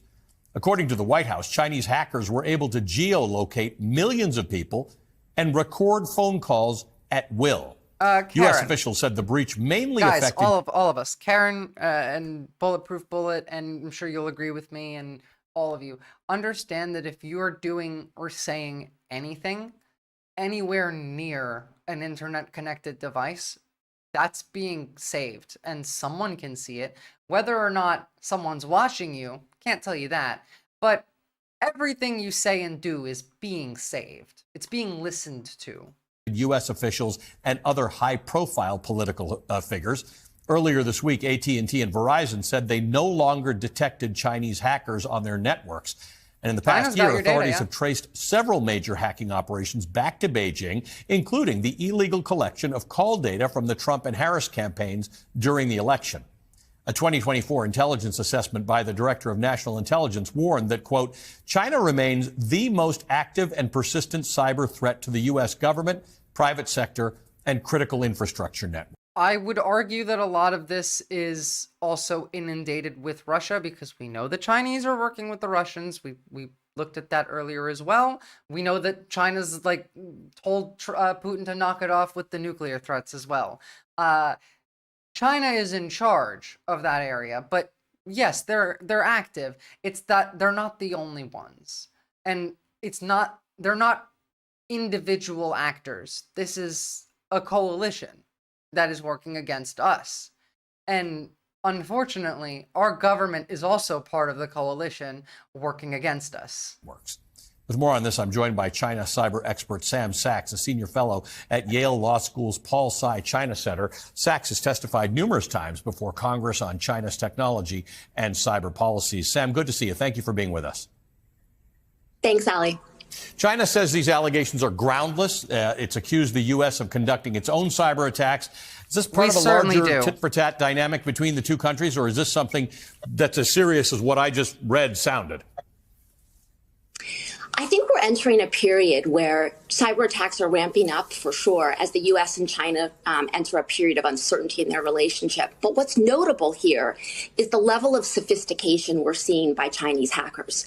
You mentioned the dizzying array of Salt Typhoon, Flax Typhoon. We also have Volt Typhoon, which showed that Chinese malicious actors were pre-positioning critical infrastructure, saying in the event of a U.S. cyber attacks aren't talked about much because Russia and China never really say anything when they get destroyed. Well, like the most famous one that we did, I think, was to Iranian nuclear infrastructure, wasn't it? Conflict, we can shut down power and water systems. So right now, I think we're in a period of potentially significant uncertainty in the relationship, and China's capabilities have certainly improved in ways that are very concerning to U.S. officials. Yeah, Volt Typhoon, you just talked about. This is interesting. When we talk about a major conflict, at the moment, we've got a potential trade war with China. What does major conflict mean? Does that mean if China goes into Taiwan and the U.S. decides it's going to stand up for Taiwan, that China has potential ability to disrupt infrastructure in America? We have to look at cyber attacks as an extension of military power. And in the event of an armed confrontation... I was like, that was ours, wasn't it? So this is escalating. It's escalating. In the U.S. and Chinese military. I don't trust what these people say when they give an analysis of what a foreign country's ability may be. But it's a good understanding, at least, of a start basis. And one more hack that they got in this week. System for Health and Benefits Programs have released a set of files on the dark web. Governor Dan McKee made the announcement yesterday, and Kristen Brunell joins us live in studio this morning with the latest on the state's data breach. Good morning, Kate and Joe. The state is still looking into how much data was posted and what exactly is in the files. Meanwhile, Governor Dan McKee is continuing to remind people potentially impacted to protect their identities. It's been over 2 weeks since we learned about the Rhode Island Bridges data. Oh, and Karen, just to double down. Billionaire Larry Ellison says vast AI-fueled surveillance systems can ensure citizens be on their best behavior. This is being said as if it's going to happen. We're already there. The AI are already attached to the surveillance apparatus and are already analyzing the data. Everything you say and do was just stored by the government and accessed when they needed to before. Now it's stored by the government, analyzed by an AI, and accessed when they needed to. They absolutely will, Bat Gas. They will. I mean, like, hasn't PlayStation been hacked by people before? I believe that was anonymous at least once. Data breach. The hack impacts people who have used programs like Snap and HealthSource RI. The state previously identified about 650,000 people whose personal information, including social security and bank account numbers, was stolen. During a news conference yesterday, the state emphasized their vendor Deloitte is the one in contact with the criminals, meaning there's no word on what's going on with any potential ransom payments. Though the hackers did set a deadline of Monday morning in order to avoid the release of the files. Governor McKee says IT teams are working to analyze those files. We're fucked on the cybersecurity side of things.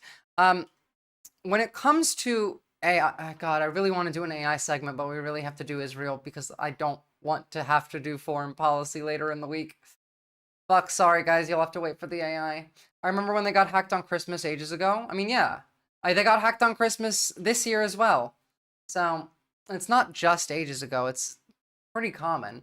We have very weak infrastructure when it comes to defending ourselves from cyber attack.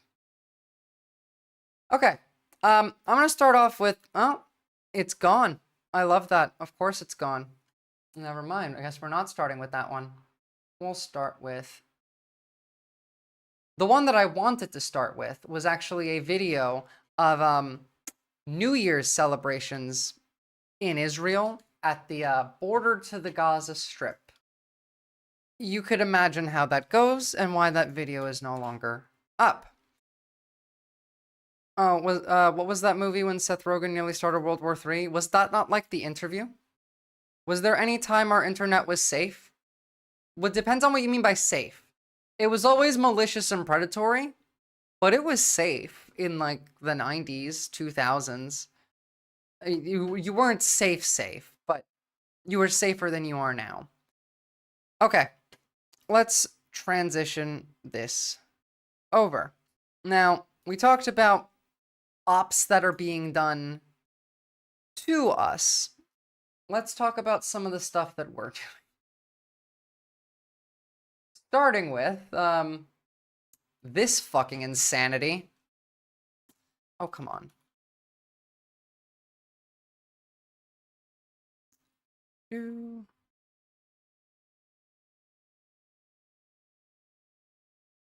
Yeah, the 90s and early 2000s, the government was far less competent with the internet. Palestinians search for survivors after an Israeli... Guys, what the fuck? Like, this is post-apocalyptic. Like, can we not look at this and think, oh yeah, this is just normal Gaza, please? While we watch this, because this is not what Gaza looked like, and this is not what any... I mean, no one should have to endure this. Airstrike in central Gaza. Witnesses say its impact felt like an earthquake. A whole neighborhood destroyed. There are no militants here. They are all women and children. Gaza is the final destination for many American-made shells and missiles fired in Israel's campaign against Hamas, the US being by far Israel's biggest arms supplier.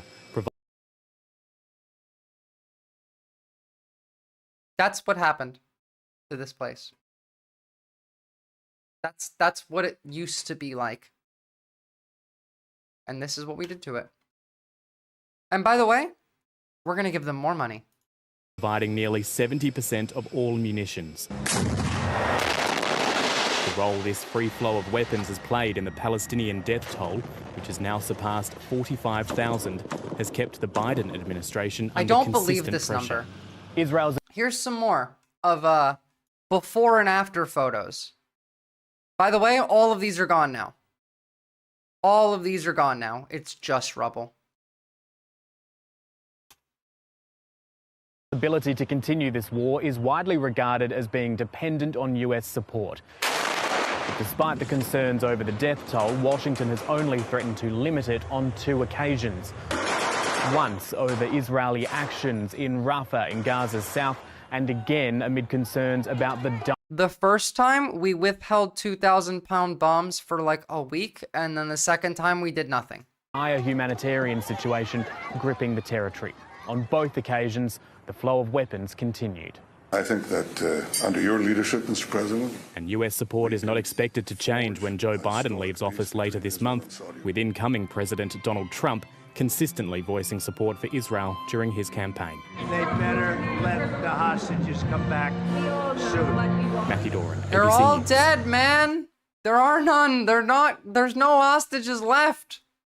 There's none left. But on the bright side, there are still some people who have ethics here.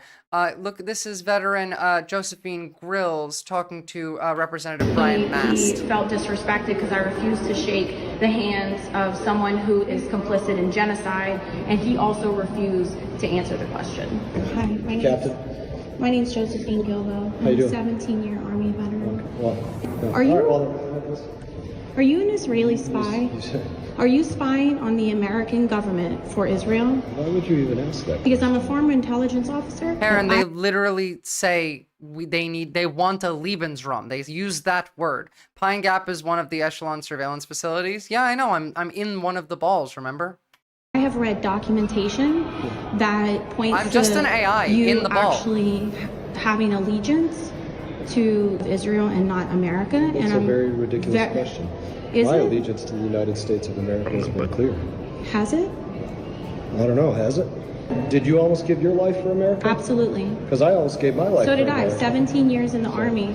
Why are you continuing to accept donations from Israeli citizens like the Falek family from Miami? Israel is really a tremendous ally. Israel is not our ally.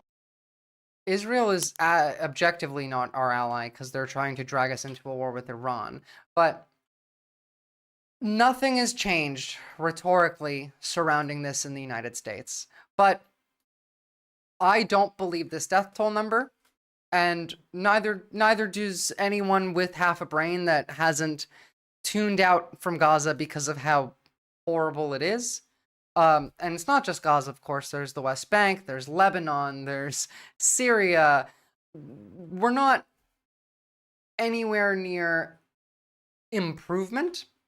It's gotten so much worse since we've all tuned out for the election. They just started full-on genociding them, like not even trying to hide it anymore. Dr. Hassan Abusita, if you Sorry, I can't really... comment.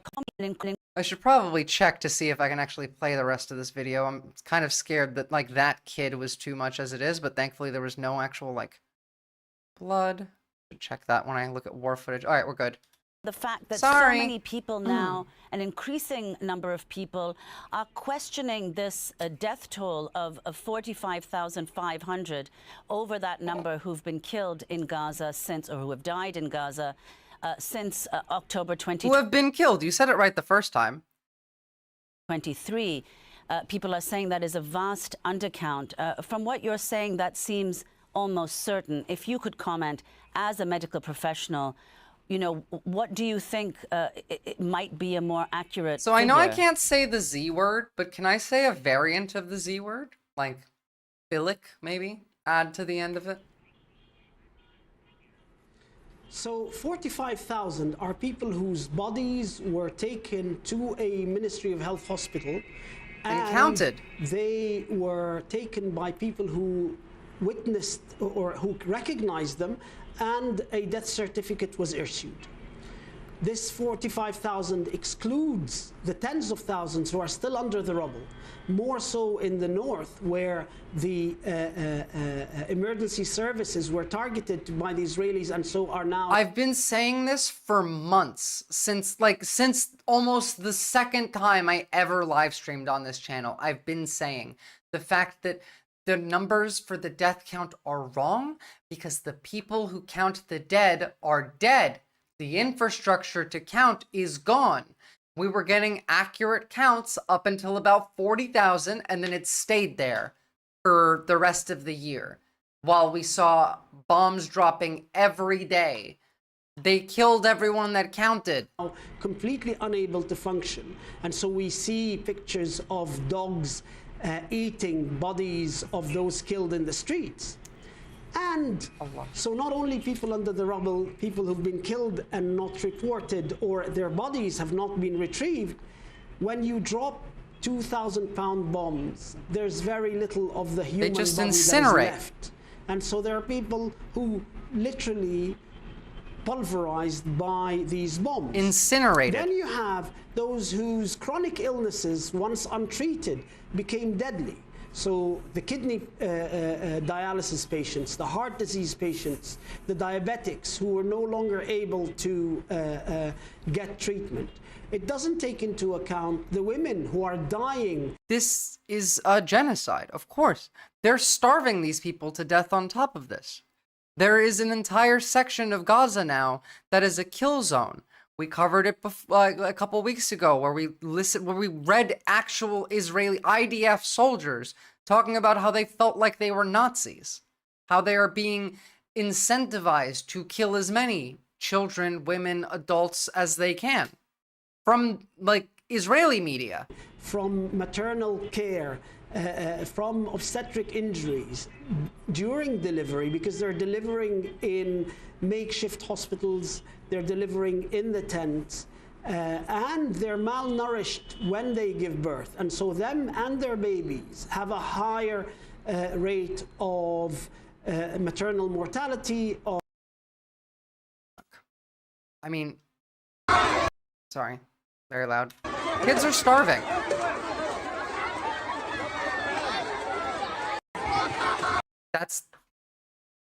It's forced starvation. That's what, it's not even that they're hiding it. They announced this as a plan. Google Earth actually updated the satellite footage. You can see what it looked like about a year ago. Yeah, it's fucking insane, isn't it? Like, and then on top of that, right? Israel is expected to convey a message to the US that it will not withdraw its military forces from Lebanon after the ceasefire agreement. Cool. But what? Oh, we're going to give them $8 billion more before leaving office? Okay, thanks, Joe Biden. Why? Fuck do I know? Oh, and you know what's happening in the meantime? Which is exactly what Israel wanted, by the way. Because, you know, what happens when you enter a place that has a lot of militants, that has a rebellion happening, and you go and you, I don't know, kill a bunch of these people's family members? Hamas forces are making a substantial comeback from the Gaza Strip. Now, this is from the Jerusalem Post. You don't have to believe it or not, but if it did happen, I would believe it. I would think it's too soon. I would think we need a couple more years before the kids that are alive are old enough to be radicalized in that way. But if it's happening now, I have very little doubt that that's possible, let alone true. Now, I can see the viewership number drop when we jump to Israel. Jesus. Beit Hanun in the northwest of Gaza Strip is completely obliterated. I mean, true. You know, Gaza is a half-child population. The entire, 90% of the population is homeless, meaning their homes have been physically destroyed or they've just been displaced from them. But regardless, they live in temporary shelters. When it rains, these shelters don't provide any protection from the rain and the flooding that happens every year. By the end of this year, there will be like 20,000 Palestinians left. Gaza. And so now I'm just going to get through this as quickly as we can because like this is depressing. But also I need you all to remember Sadit Iman. I made a video on it. We've talked about it on stream a few times. Everything is legitimate. Israeli leaders defend soldiers accused of rape. Israeli society is divided over the arrest of 10 soldiers for the brutal gang rape of a Palestinian prisoner caught on video. Video of sexual abuse at Israeli prisons. Sadit Iman is the latest evidence that this is a torture site. They have a place called the fucking disco room where they like shackle you to the stone floor naked and blast music at you. The main suspect in Sadit Iman gang rape case is now a media star in Israel. Soldier Mir Ben Shitrit has revealed himself as the main suspect in the infamous gang rape of Palestinians at Sadit Iman. Rather than making him an outcast, the story has turned him into Israel's latest media darling. A riot for impunity shows Israel's proud embrace of its crimes. Far-right protesters, soldiers, and, I guess, Knesset members rallied for guards suspected of raping a Palestinian detainee. The issue with this conflict is neither side is that sympathetic. I can see why people are saturated at this point. I get that. I do. It is very saturated, except maybe this will make it a bit more sympathetic. And plus, we get to listen to Crystal Ball. This morning by Dr. Mohammed Khalil. He is We are very grateful and fortunate to be joined this morning by Dr. Mohammed Khalil. He is an American doctor based in Texas, a surgeon actually, who has just returned from his second trip to Gaza and wanted to share with us and our audience what he experienced there and his concerns based on what his colleagues are continuing to tell him are happening there on the ground. Doctor, great to see you, great to meet you, and thank you for joining us this morning. Thank you so much for having me. Yeah, of course. So just tell us a little bit about the context of your visit and some of the things that you saw there operating on the ground. Yeah, so I went with a humanitarian group into Gaza. I'd actually been there the first time in April at European General Hospital, and saw a lot of lower extremity injuries, a lot of I think we signed this letter to the New York Times about all the sniper shots that we saw in children, a lot of targeted attacks, indiscriminate bombing. This time I went up north in November to the Ali Hospital, which, if you remember, was the first hospital that was attacked, and there was a lot of questions as to whether a hospital that was attacked would be attacked by the Israeli military. And I remember that discourse because it was right after they hit a refugee camp and then an ambulance, and then everyone was like, "No, they wouldn't bomb a hospital." Experience was completely different. Just a lot of death and destruction. We did, quite a bit of operating orthopedic surgery. Just as a lot of stabilizing fractures, and unfortunately, in this setting there were a lot of amputations. Just a ton of blast injuries up north, though. Hold on, sorry, this is the wrong Breaking Points video because she has two with this exact guy. Both are very good, but I do realize that they're kind of long, so we can only watch one of them. This is the one that I want to watch because this one actually has some images, and that one's supposed to have an interview. So we didn't want to lose sight of the latest in terms of the IDF onslaught in Gaza. They have now officially raided and evacuated and detained many patients from the last functioning hospital in northern Gaza. It's called Kamal Adwan. Reports are some 240 Palestinians, including dozens of medical staff, were detained from the hospital. And that's to include the director of the hospital, Dr. Hassam Abu Safia, who there was images of this all over social media of them being forced to leave, forced to strip naked or into their underwear and walk out this way. Being held and tortured by the IDF. His family is deeply concerned, and this comes as they've instituted this plan where they've effectively sealed off northern Gaza and are just starving and obliterating everything in sight. And we have some images we can share. It was called the General's Plan, by the way. Mehdi Hassan did a video on it. We watched it on stream. If you don't know about that, go look it up. It's literally step by step. How do we eradicate all of the Palestinians? Here, just to give you a sense of the level of devastation. This is that hospital director, Dr. Hassam Abu Safia, who, exited the hospital and is approaching these tanks. And I believe this is the last that he had been seen. You can see just the incredible amount of rubble and also incredible amount of courage. People were commenting on him walking. Yeah, that's wild. This is like and approaching these tanks. This is like a Tiananmen Square type photo. Outside of the hospital. I can show you a little bit of the imagery of the patients being expelled from the hospital here. This is doctors and patients. You can see on the screen.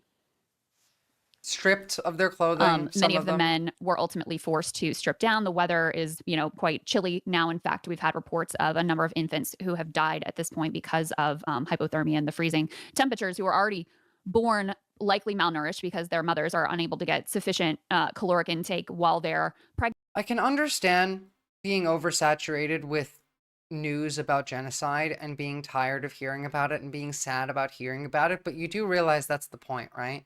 They want you to be tired and sad and oversaturated and just not have the energy to engage. That's the point. Pregnant, and then they're unable to breastfeed, sufficiently, if at all, because of the lack of nutrition. And the situation is the most dire in northern Gaza. This is an image of that hospital on fire. It's a hospital, guys. A fucking hospital. Really the last functioning hospital in northern Gaza. I saw that these patients were moved to another hospital, but that hospital has been condemned because it also had been so severely damaged. So no telling where they're going to head to next. And then let me just show you this next one. These are a number of additional photos from the people who were removed, and many of them detained. You can see them exiting the hospital. Also, just look at this landscape. Like, there is just, again, like, that's not what do what Bulletproof Bullet said. You can go on Google Maps. You can see what Gaza looked like before this. This is an apocalypse. This is the end of the fucking world for these people. Most of them are dead already, and it goes beyond evil, Lennon. Like, there needs to be a new word for this, because this was this. What's the name of the hospital again? I want to see what this hospital looked like. And many of them detained. I'm gonna look up this exact hospital. Kamal Adwan. Here we go. Kamal Adwan Hospital 2022 photos. That's what I want. They're going to let's bring it back to these images. Wow, even when I type in 2022, it still gives me these images. Let me set this back to the year.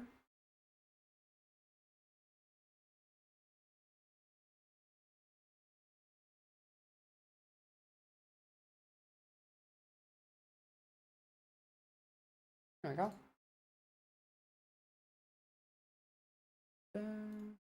Open already. Come on.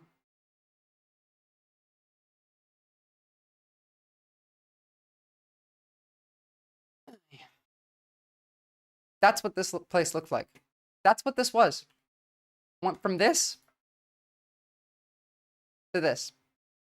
It's pure extermination. There is just nothing left. You can see them here crowded together and forced. This is the men forced to strip down to their underwear. And like, Hitlerite is the only word I have to describe this. And their hands bound. And here you see them kneeling and blindfolded on the ground. And yep, that is the general's plan. You know, just really horrific images and horrific situation that is coming out there. I suppose I should read it. Hey, it's again, easy to forget, Emily, that just over a year ago, when the attack plans were being made for Al-Shifa to raid Al-Shifa Hospital, there was a whole propaganda effort to convince the world that this was legitimate, that, you know, they said there was this. This is on par with the Holocaust. Absolutely. Here's what the general's plan is.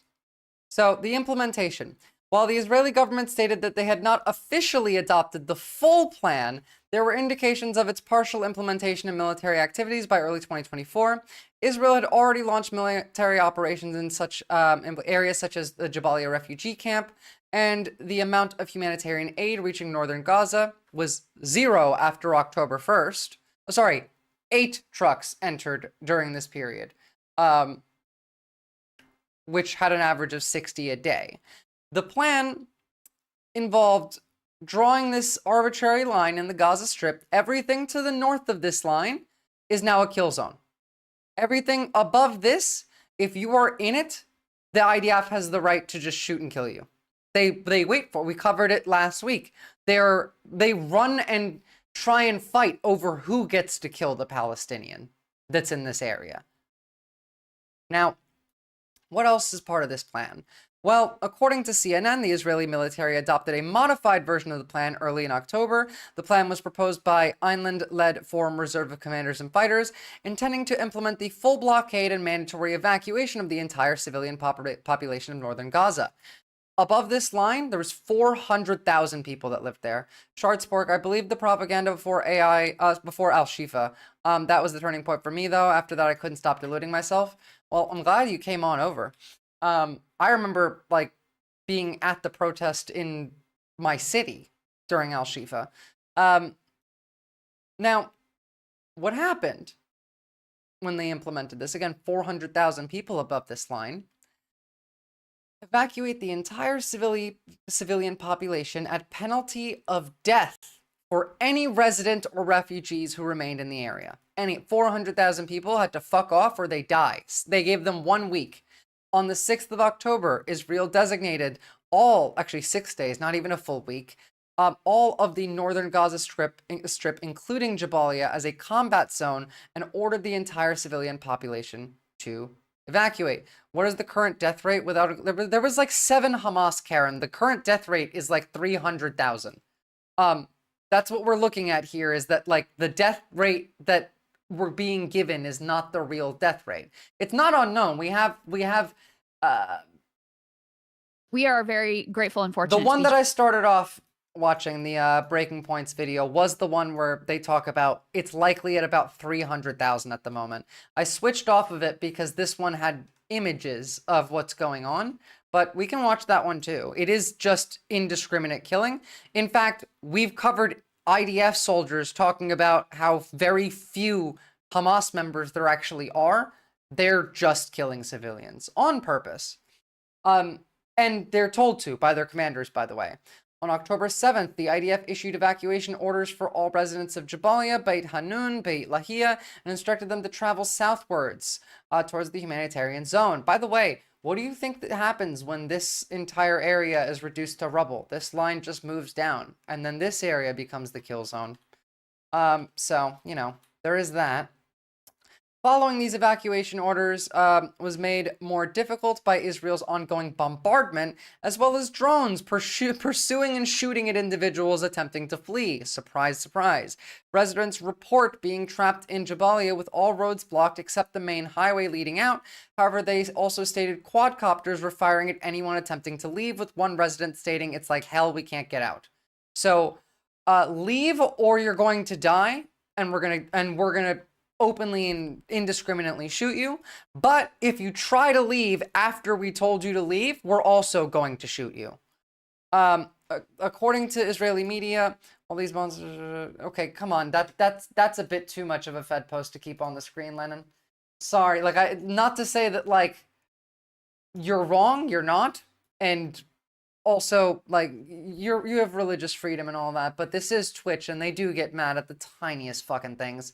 So I am going to have to purge that message. Sorry, mate.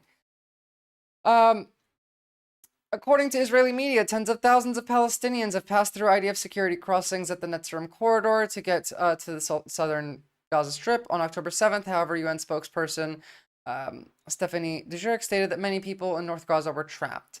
No, yeah, I know, you're right. It's just the fact that Twitch is inundated with Islamophobia, and you had the word Allah in there, so now it makes it look like more than that. That's all. It's not actually an issue that I have with what you're saying. It's more of just censorship. Doctors Without Borders stated at least 5 of their staff members were trapped in Jabalia. On October 12th, the IDF issued specific evacuation orders through its Arabic spokespeople. Evacuation orders affected approximately 400,000 remaining residents in an area that previously housed 1.4 million. Are there evangelical Christians in Australia that wait for the temple in Gaza? Not that I know of. We're not. Australia is not particularly religious.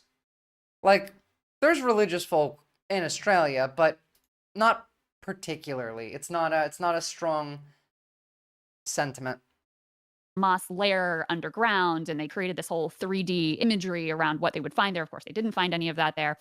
They claimed to find some tunnels, and I'm sure a lot of the IDF soldiers are, Lennon, because again, we've read reports of them when they come home, and the thing is, unfortunately, they get indoctrinated by the IDF. Every single citizen does, as well as the media, and it makes it much more difficult to get through. A lot of Israel is happy. They celebrate this stuff. The first video that I wanted to start this segment off got taken down, but I know it was real and it was confirmed to be real, and it was their New Year's fireworks was blowing up houses and residential buildings that are Palestinian, while a bunch of Israelis watched and cheered and shouted Happy New Year. I know it's real because I can hear it, I can see it, you know. You can't, whether it's either real or it's AI, and I know it's not AI, but they took it down, so. Was some alleged cache of weapons that they found, or claimed to find, but nothing close to what they had purported to say existed underneath of this hospital complex. Now here we are more than a year later, and this barely gets a mention in the news. Remember the perfect condition Mein Kampf with post-it notes and annotations that was found in a child's bedroom? Or the iPad with no cracks, perfectly conditioned, that had like Adolf Hitler as the background? These lies are so blatant and so obvious that they're easily ignored, and now it's gotten to the point where everyone just pretends like it doesn't matter. You know, this is what happened last time too. When people asked, like, how did we let the Holocaust happen? Exactly like this. It was too depressing, and a lot of people tuned out. That's one guy, just one guy. Exactly. Well, I mean, those were all fake, by the way, Lennon. Like, those were fake. Those instances of the Mein Kampf and the those were all planted. We saw them pointing at a calendar that had, like, people showing up to work, and they would dock themselves in for work and dock out, and they pointed to it and said, this is a Hamas list of who's watching the hostages. And then it was just written in Arabic, so someone just translated it and had nothing to do with any of that. They lie openly and blatantly.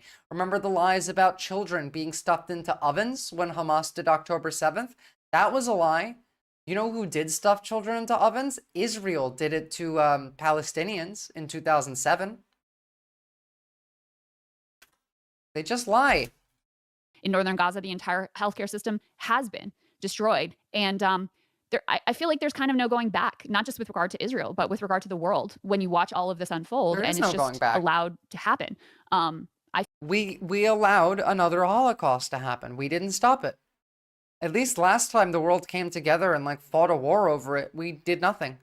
No one's supporting Palestine. There's no allied powers, Axis powers. There's no one, like, no other country that has even a remote amount of influence is challenging America over funding this, is challenging Israel directly. It's just Iran. Those guys are going to a very similar place to Ronald Reagan, yeah, and Henry Kissinger too. I think as these atrocities and this, the worldwide consensus has basically arrived at, that this is a genocide. This is unfolded in front of all of our eyes. Notice how you don't even hear to intervene the Ziophilics talk about how this isn't a genocide anymore. You don't hear that anymore. They don't deny it. They know it now. And look, I didn't say the word Twitch, so you can't get mad at me. I said a different word, a word that I invented. Decided to intervene. And so it kind of, opens up a new era of brutality, and might makes right that, maybe you say that's always been the law, but there was at least some semblance of, we have these international rules. We used to at least fucking pretend. Crystal is so right here. In that we had some semblance of international. We had the ICC. We had the International Criminal Court. I didn't say the word. We had the International Court of Justice. Now, America doesn't care about any of this, right? But the rest of the world does. We had a consensus, a semblance of genocide is bad, holocausts are bad. This is the Palestinian Holocaust, guys. I'm not going to call it genocide anymore. I'm just calling it the Palestinian Holocaust from this point forward, because there's no other word. I thought I came up with that. Oh, no, sorry. You came up with the word. I came up with the idea of state-funded sex workers. That was what that was. We'll get into that next time. But this is just a Holocaust. To be somewhat constrained. I think all the shackles are off. I think that there's going to be sort of unchecked barbarism in the future based on what Israel has been able to get away with here with very little repercussions. Donald Trump has said that Israel should do whatever it needs to do to end the war as quickly as possible. What do you think that means? It's a green light. Do whatever the fuck you want is what that means. And I imagine you read the New York Times report, just, what was this? It was right before Christmas, wasn't it? Like the day before Christmas, about how this was based on conversations with internal IDF sources about how the standards were consciously lowered about civilian casualties, like basically the ratio of likely civilian casualties to combatant casualties, and how this was a conscious decision that was made internally, formally, by particular military leaders at different times that changed. Instant ceasefire or trade and weapons embargoes? More like we're going to give them more money and we're going to let them kill all of the Palestinians, bar whichever ones that they want to keep. UN, ICC, who are they looking like? Activist groups that the government ignores? Yeah, literally. The fucking international, the Hague looks like an activist group that the governments ignore. It's the fucking Hague. We need another Nuremberg trials, like right now. I want them. We need them. It's justifiable. Because almost every country in the world agrees with this. The only, every UN vote. UN...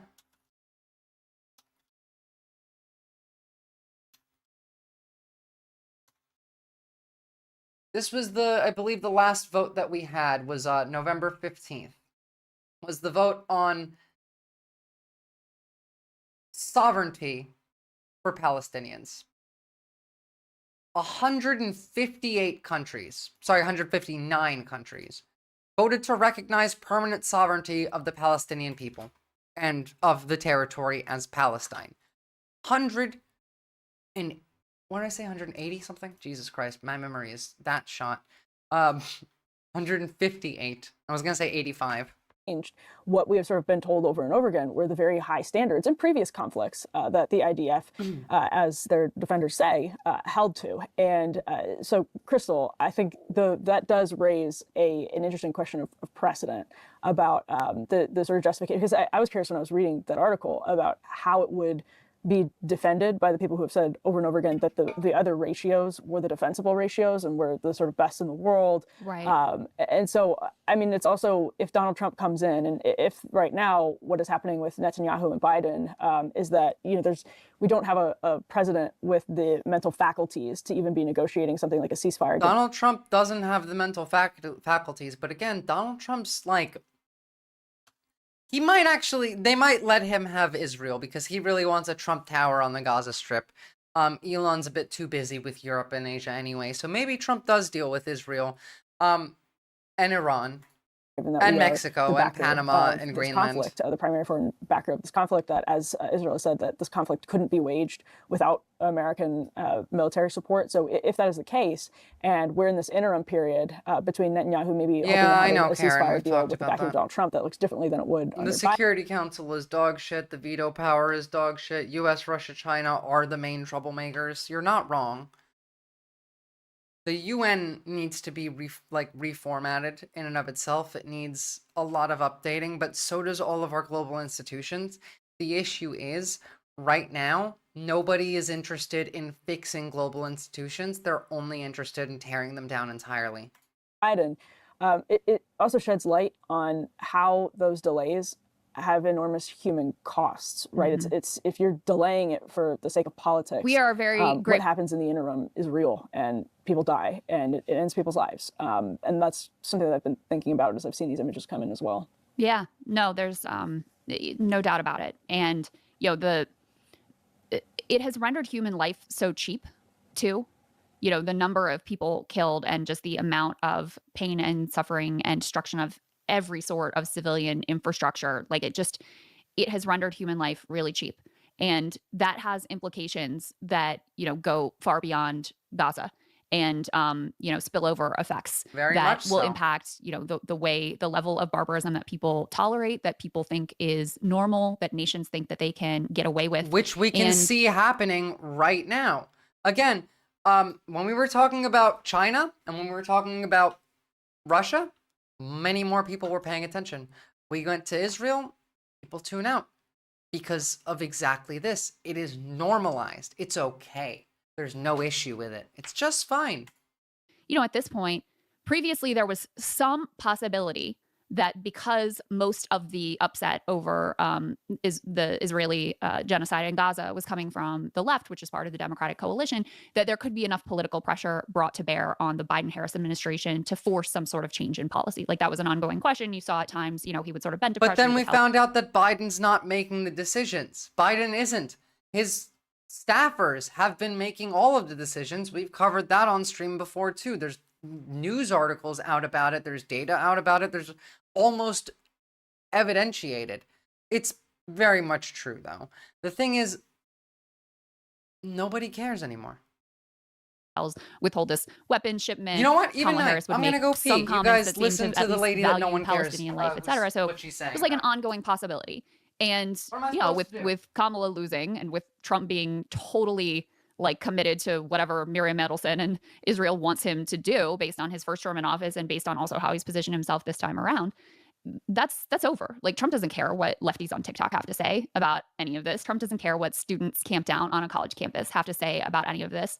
So, I hate to be so pessimistic, but when you look at that landscape of just nothing but rubble, death, and destruction, it's like, it's over. Like, Israel gets to do what Israel wants to do. No one is going to check them. There's stories coming out that the dogs in Gaza, which at one point were starving to death, are now fat and bloated from the number of corpses, human corpses, that they've been feasting on. Like, that's where we are. And we all watched as it happened. And our government actively was like, yes, we support this. We're going to ship bombs for it. Both parties effectively agreed, with very few dissenters. To your point about the New York Times article, Emily, so that reporting that the New York Times now finally has gotten around to doing, 972 magazine, which is Israeli publication. Not you guys. I'm like right you guys that are still here. I know are broke listening. down their. And no, there isn't much to be said. I'm gonna leave this one here because there is something to be said about this. Bit insane.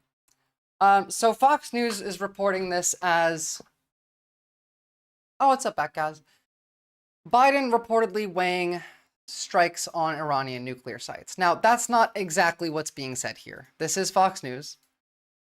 It's more they want him to do this. But let's hear the psychosis coming from Fox News. All right, here we go. Fox News alert. The FBI is changing their assessment after saying they believe there could be additional suspects in the New Orleans terror attack. We'll get into the New Orleans terror attack bit in a bit. I want to skip past that and just jump to Iran really quickly. Terror attacks around the world. How do we stop this? Is there something we could do in the Middle East to stop what's happening in the West? Well, certainly at the foundation of all of this is an ideology that perpetuates it. And they have a big idea, and it's difficult to defeat an idea like that, given the roots that exist in some of these countries to help fester and grow that idea. But all three of those terrorist organizations are mere shadows of their former self, Brian. Let's face it, Hamas is decimated. Al-Qaeda has never actually recovered, from taking down Osama bin Laden and his entire network. They still exist. Where are you from, buddy? But they're not on the stage that they used to be as major global threat. ISIS had a caliphate. Bad guys, you're cooking steaks at 3:30 in the morning. Why shouldn't you be asleep? Invade them and make them the 52nd USA or Mega Israel. I mean, that's kind of the plan. And that was destroyed. The Trump administration dismantled it in Iraq and Syria. Now, the fact is that there are hotspots around the world. There's still radical Islamist organizations in 40 countries. And the hotspots, fortunately, are not in the United States. These are organizations that exist. They have networks. They do planned and premeditated attacks, and they're taking place in Africa, in Mali, in Kenya, in Niger, in Somalia, in Indonesia, in Southeast Asia, and obviously in Pakistan and Afghanistan, where there is a rise of ISIS and their desire to conduct attacks outside of Afghanistan. We've already seen it in Iran, in Europe. And certainly the United States is trying to keep its eye on that. But as you pointed out earlier in the show, oh, here we go. We don't have our nuclear. Again, every single fucking time they leave it till the goddamn middle end something of the video. Biden discusses plans to strike Iran nuclear sites if Tehran speeds towards bomb. I'm gonna tell you right now, Iran currently probably has a nuclear weapon, a small one, like not a megaton bomb, like a kiloton bomb, but they have one. They've had one for a little while now. It was mid-2023, I believe, when we got reports that it was expected by February of 2024, Iran should have a working nuclear weapon. Now, it is objectively the fault of Donald Trump that Iran has a little baby nuke, because he took us out of the Iran nuclear deal, which was working. They were still developing the bomb just secretly. They were working on it under the table. We got out of the deal and they just stepped on the gas. So now they have one. I don't care that they have one, by the way. Honestly, they are one of the more rational actors in the region. They have been going out of their way to avoid incitement of a war. They've been pretty chill with them getting attacked and their own retaliations to it. They've been trying to go to the UN, talking about self-defense. They're not trying to start a war, and their goal is not to exterminate every person in Israel. If it was, they would have been trying harder. And that's sweet, back guys. If Tehran was speeding towards a bomb. I heard they are speeding towards a bomb. Do you look at that? Do your sources say the same thing? Well, here's the issue. I mean, the Iranians have a decision to make. And look at what happened to them. Hamas and Hezbollah decimated. Hezbollah was the organization that they created to protect Iran from Israel. And that organization also has got major problems. They've lost their strategic platform in Syria. They are defenseless at home because Israel stripped away their air defense system. They can't even protect their leaders in Tehran, to be frank about it, much less their nuclear systems and their rockets and missiles. So what's their choice? What they want to do more than anything else is preserve their regime. They've always thought a nuclear weapon would do that. They believe Saddam Hussein would still be in power today, and so would Gaddafi if they had pursued a nuclear weapon. That's probably true, by the way. Not to say that that would have been good, but like probably true. So here's something that we need to understand, right? So we're not going to talk about Syria today, but what Israel has done in the last few weeks is it's taken out 80 to 90% of Syria's air defenses.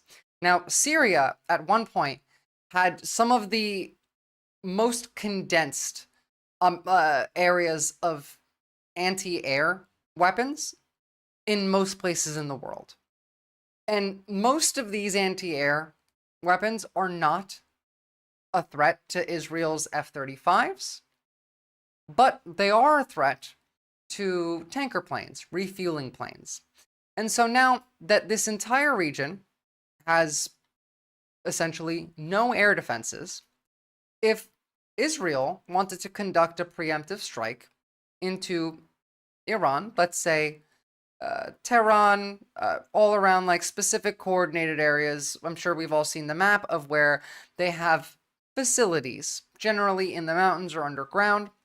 Now, prior to Syria, this was impossible because the distance that these F-35s can fly is not far enough to go do a mission and then come back. They can't do it. What they can do, though, is they can fly a couple refueling planes right around eastern Syria. The F-35s could fly in, do their mission in Iran, fly back, get refueled, and then fly back home. It opened up a corridor for large-scale air assaults directly on Iran by Israel. That is something that we should be paying attention to, and that is a genuine risk for the coming year. Successfully. Are they now going to pursue that? I don't care. Fuck you. Okay. Now, the ideas of the right can be really persuasive. I want you all to just do some critical thinking, especially when it comes to Europe, when it comes to Germany or the United Kingdom. Don't end up like Anna Kasparian. This is her talking about how she came to identify with some of the rhetoric from the right. And I will say the process that she explains here does make some semblance of sense. It's not correct, but I can understand how someone might get here. But pay attention to the systems in your life, the material conditions and how you're engaging with them, and analyze those things rather than making decisions and judgments based off of vibe. Isn't Israel grabbing some real estate in Syria? Yep, absolutely. I read a quote that resonated with me more than this one does, so I'm going to read it. Okay, so you don't get red-pilled overnight. It's the issues that affect your everyday life first, and then you connect them with people, and then you connect it with a party. That is so true. And okay. First of all, the fact that like Anna Kasparian is like, it's so true, relating to a red pill quote is kind of, you know, I mean, it shouldn't be surprising at this point, but this is a true statement. You don't get red-pilled overnight. It's the issues that affect your everyday life first. It's the material conditions in which you live and how you engage with them. And then you connect them with people and you connect it with a party.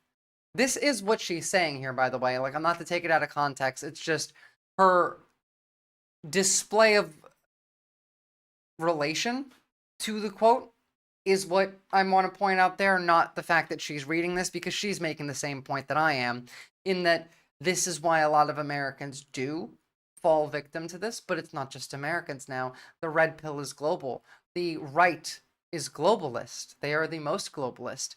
This is the same concept in Germany with the AfD, the same concept in England with Reform, the same concept in France with whatever Le Pen's party's name is. Like, this is a common global sentiment.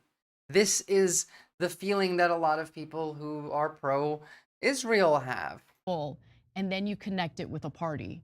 That is so true. And that is what I was trying to get across to people. When you're affected day to day by quality of life issues. Oh, sorry, never mind. She's not making the same point. I forgot she goes off the deep end at the end of this. And all you hear from the Democratic Party is shut up. No, it's not happening. And if it's happening, it's not that big of a deal. Man, you're complaining about homelessness and crime, and all of the solutions that you are agreeing with are fucking retarded, which is why we're telling you to shut up. And it is a big deal.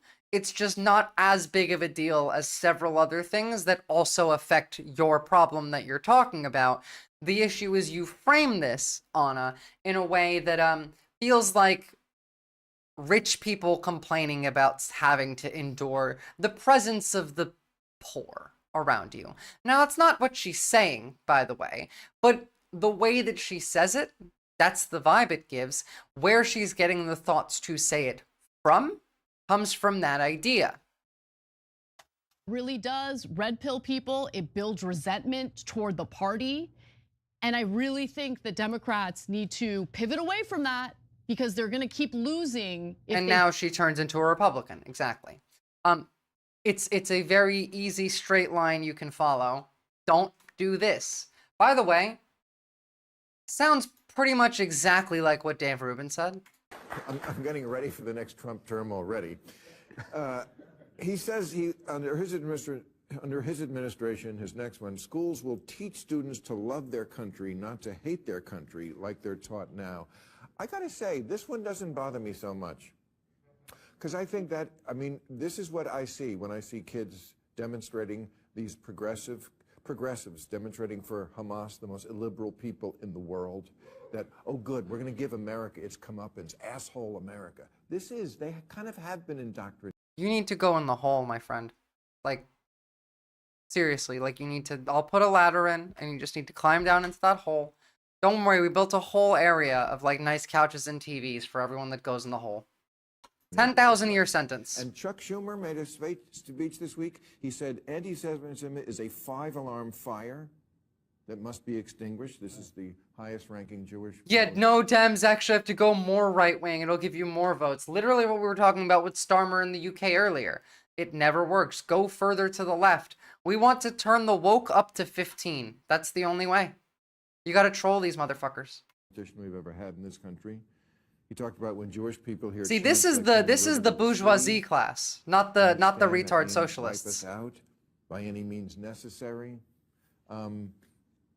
Vulnerabilities in the party, James. The Democrats have a big split generationally.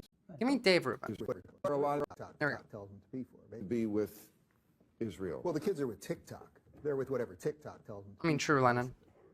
Well, that is where a lot of their... What would good people on both sides of Charlottesville? I don't know. Did I hear that, or did I make that up? That Trump said there are good people on both sides. He didn't say that. He did not.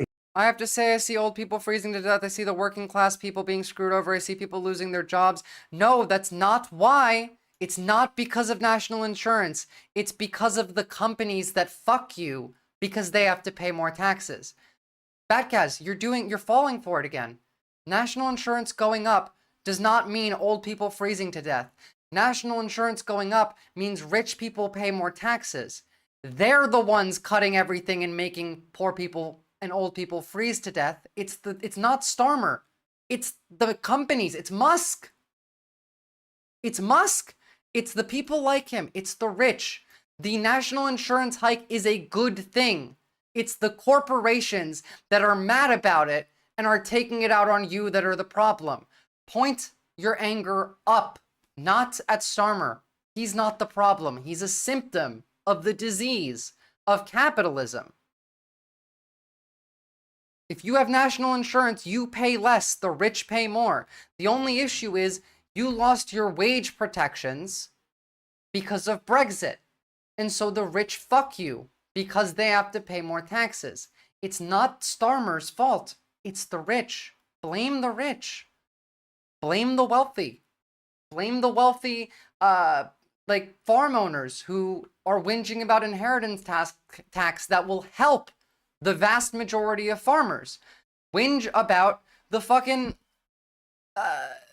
whatchamacallits, the House of Lords going out of their way to steal from you, to make laws that you have no option in, that get to just, I don't know what, decide for you, that will steal your stuff, that are killing your people. Starmer is trying to help you. Now, is he good? Nah, he's like a shit lib. But he's trying to help you, and you're mad at him because the media has told you that it's his fault when it's the people who run the media who benefit from it, whose fault it is. It's the companies, it's the rich, it's the billionaires, the multimillionaires, the international, multinational corporations. Joe Biden, but younger. Kind of, yeah. Well, no, I would say Starmer's closer to Obama in a way. Like, just very barely progressive. Whereas, like, Corbyn is probably closer to Joe Biden. Because remember, Joe Biden was horrible with international, like, with foreign policy, with the Holocaust in Gaza. But he was an excellent president for domestic policy and labor unions. Starmer's not that good, but he's good. In money in their pockets, most farmers are poor. Yes, they have yes, that's what I'm saying. Those poor farmers benefit from this. The inheritance tax helps the poor farmers. The insurance, the national insurance helps them and the old people and everyone else. It's just the rich, the industry owners. It literally, almost every farmer in the UK will benefit from the inheritance tax, will not be negatively affected by it at all. Almost all of them. The national insurance issue, again, only a problem because the rich want to fuck you. You should be mad at this, Batcast. You should be. You have a valid reason to be angry, but you're directing your anger in the wrong direction. You're directing the anger where the people who are causing these problems are aiming you. You're the gun, and they're aiming you at Starmer. But they're the ones causing the problems, not him. He's the one pissing the guy who's holding you as a gun off. You are the gun in this situation. You cannot shoot. You can aim differently. Obviously, maybe not a gun in this case. Don't aim anywhere with that gun. Let's backtrack on that. You are the telescope, right? Let's bring this to something that like Twitch won't get mad at me for, or YouTube. But you understand my point here. Direct your anger to the people who are actually causing the harm, not who you're told to direct it to.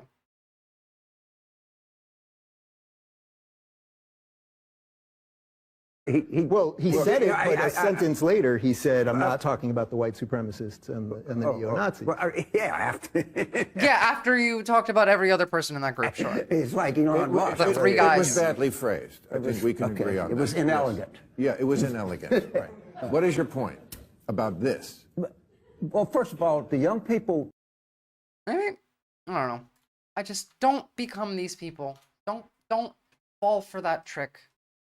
You want to know what humanity is really like? This is what humanity is really like. This is humanity.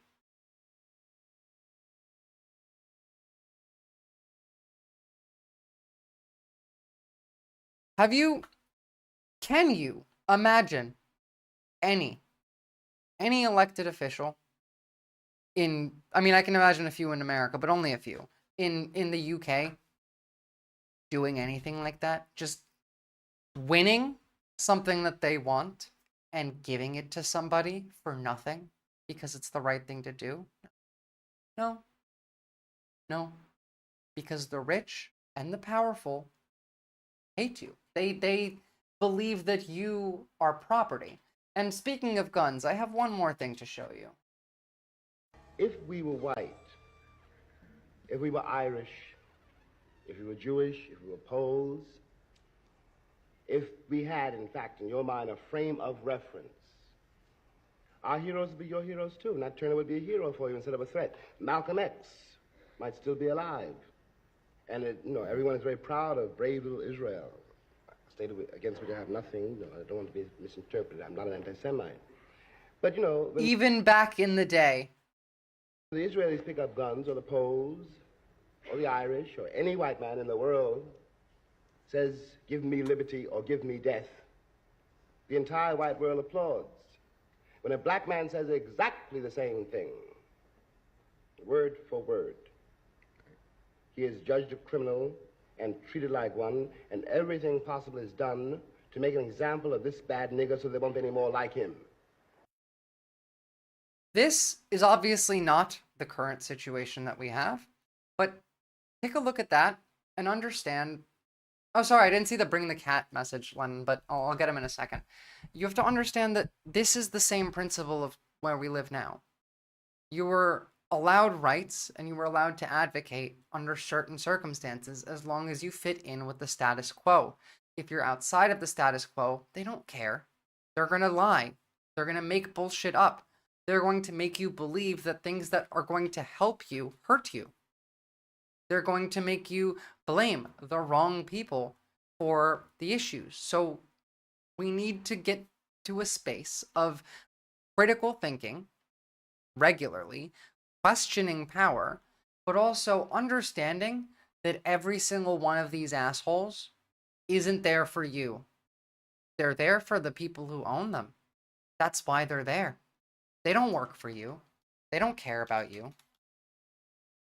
Okay, well, I have a lot more that I could talk about, but I'm going to leave it here for today. Next time we'll go more into America, and I mean, like, we have a lot, right? We have the terrorists, we have all the information coming out about them, we have stuff that Elon's doing that Trump wants to. Actually, hold on, I have one more thing.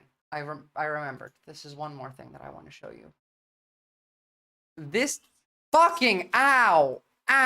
Sorry, guys. Jesus Christ. Why is every fucking video such a different volume? This should be what you stay on. I want to end on this note, because this is what they want you to think like. And this is wrong. This is not how you should be thinking.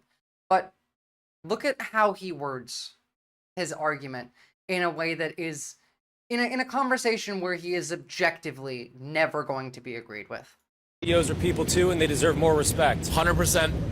Okay, I agree. CEOs are people, for sure. Definitely. But not in the way that you're saying. Say more. I think that they are human beings. Okay. But they're not people. So human beings make mistakes, I agree, by the right? way. They're not people like you and me. They're not like us. They're humans, but they're not people. Beings aren't perfect? Yeah. Right. So if a CEO does something that you would deem as a mistake or tragedy, I think that they deserve the benefit of the doubt. I think the good things that CEOs do outweigh the negatives. Like what? I'm going to have to disagree with that. What do they do? You're saying that corporations, people like Jeff Without Bezos. corporations, that You would keep be our life. interrupting me. It's a little... I'm sorry. I'm sorry. It's my show. I'd like a second chance. I'll give you a second chance. I'll give you Don't interrupt give me a second chance to Just not don't interrupt interrupt you. me again. I won't interrupt you anymore. Thank you. You think that CEOs, when they choose profit over people, are making a good decision? No CEO chooses profit over people. That's a myth. They make mistakes. Look at the little Enron badge right there. And that's a fucking lie. Again, they want you to believe this. What did he try and say before? None of this would exist without corporations. Another lie. Just indoctrination. People are making a good decision. No CEO chooses profit over people. That's a myth. They make mistakes. Everyone has bad days. I'm serious. It sounds like you're a little upset about something. I'm disappointed in the conversation that we're having. About CEOs? Yes, definitely. You True think info, Thumbwares. it's gone too far? It's dangerous. For people like you? How much money did you make last All year? right, hold on, one more time. That was great. Yes, definitely. You think it's gone too far? It's dangerous. For people like you. How much money Yeah, like me. Toby, don't be silly. did you make last year? Where would we be right now without corporations and CEOs? In a much happier society. Did you make last year? I made money. I'm not going to feel bad and feel shame for that. You I should. don't think it's relevant to this conversation, though. What's your plan with the new Enron? Thank you for asking. First and foremost, we're here to solve the energy crisis. Electric cars and AI, super data centers, and crypto mining is Literally, like, I'm the devil, is what he just said. creating a bottleneck for our energy grid right now that we're not able to sustain. And so Enron is back to solve that problem with a groundbreaking product on January 6th. There's two on January 6th? Yes. That's a really interesting day. Why? I just think it's an interesting day to choose for a launch. When people think about January 6th, 2 years from now, they'll remember what we're about to launch on January 6th. Oh, like instead of the insurrection. Not about the insurrection. Not about what happened at the Capitol. Okay. Oh, remember when just last year the Supreme Court overturned the Chevron doctrine? Corporations are That people? ties into all of this. Do you think shit, corporations' lives matter? Of course. I'm done. We're on the train right now, which is run by a corporation. Let's end it. Yeah, based interviewer. The guy's not an idiot. He's not stupid, Schufel-Poofer. He's lying. That's the point. Stop imagining these people are stupid. They are lying. Did I unmod you? No, I didn't.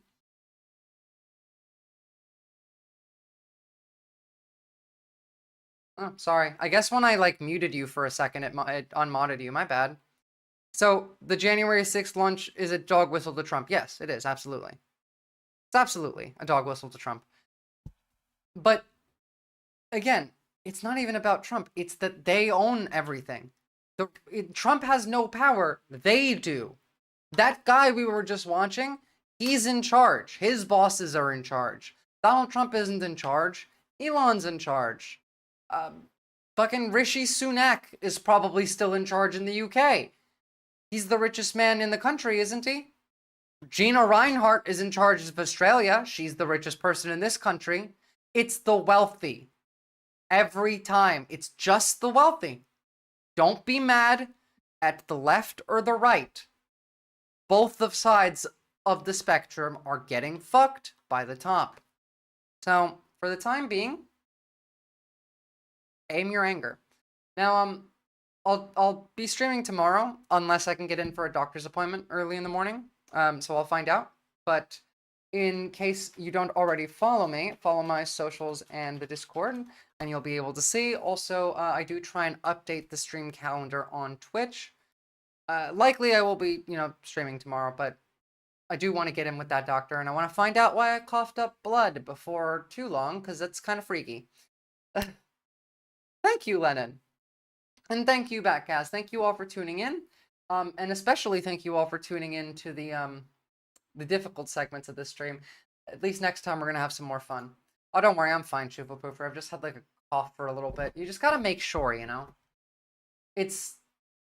Oh, don't worry, Mercury Shadow. The VOD's still up. You can watch it again. And plus, you can watch it next time. Anyway, I hope you all have a lovely, lovely evening. Now let me find somebody to raid, I suppose.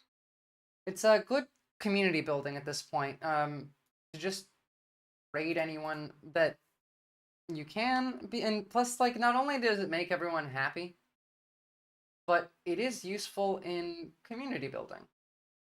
So who's talking about politics? This one. I like this.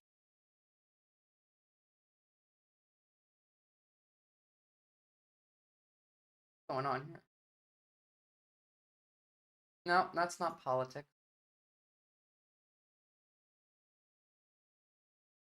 Alright, that'll do. Are you allergic to your cat? No, but I used to be allergic to cats when I was a kid. But no, I'm not allergic to my cat. It's mostly just hay fever, I think, because it is the middle of summer for me. And so because usually my cough's only really bad in like the early morning or right before bed, and that tends to fit with hay fever. Anyway, I hope you all have a lovely night, and I'll be rating them now.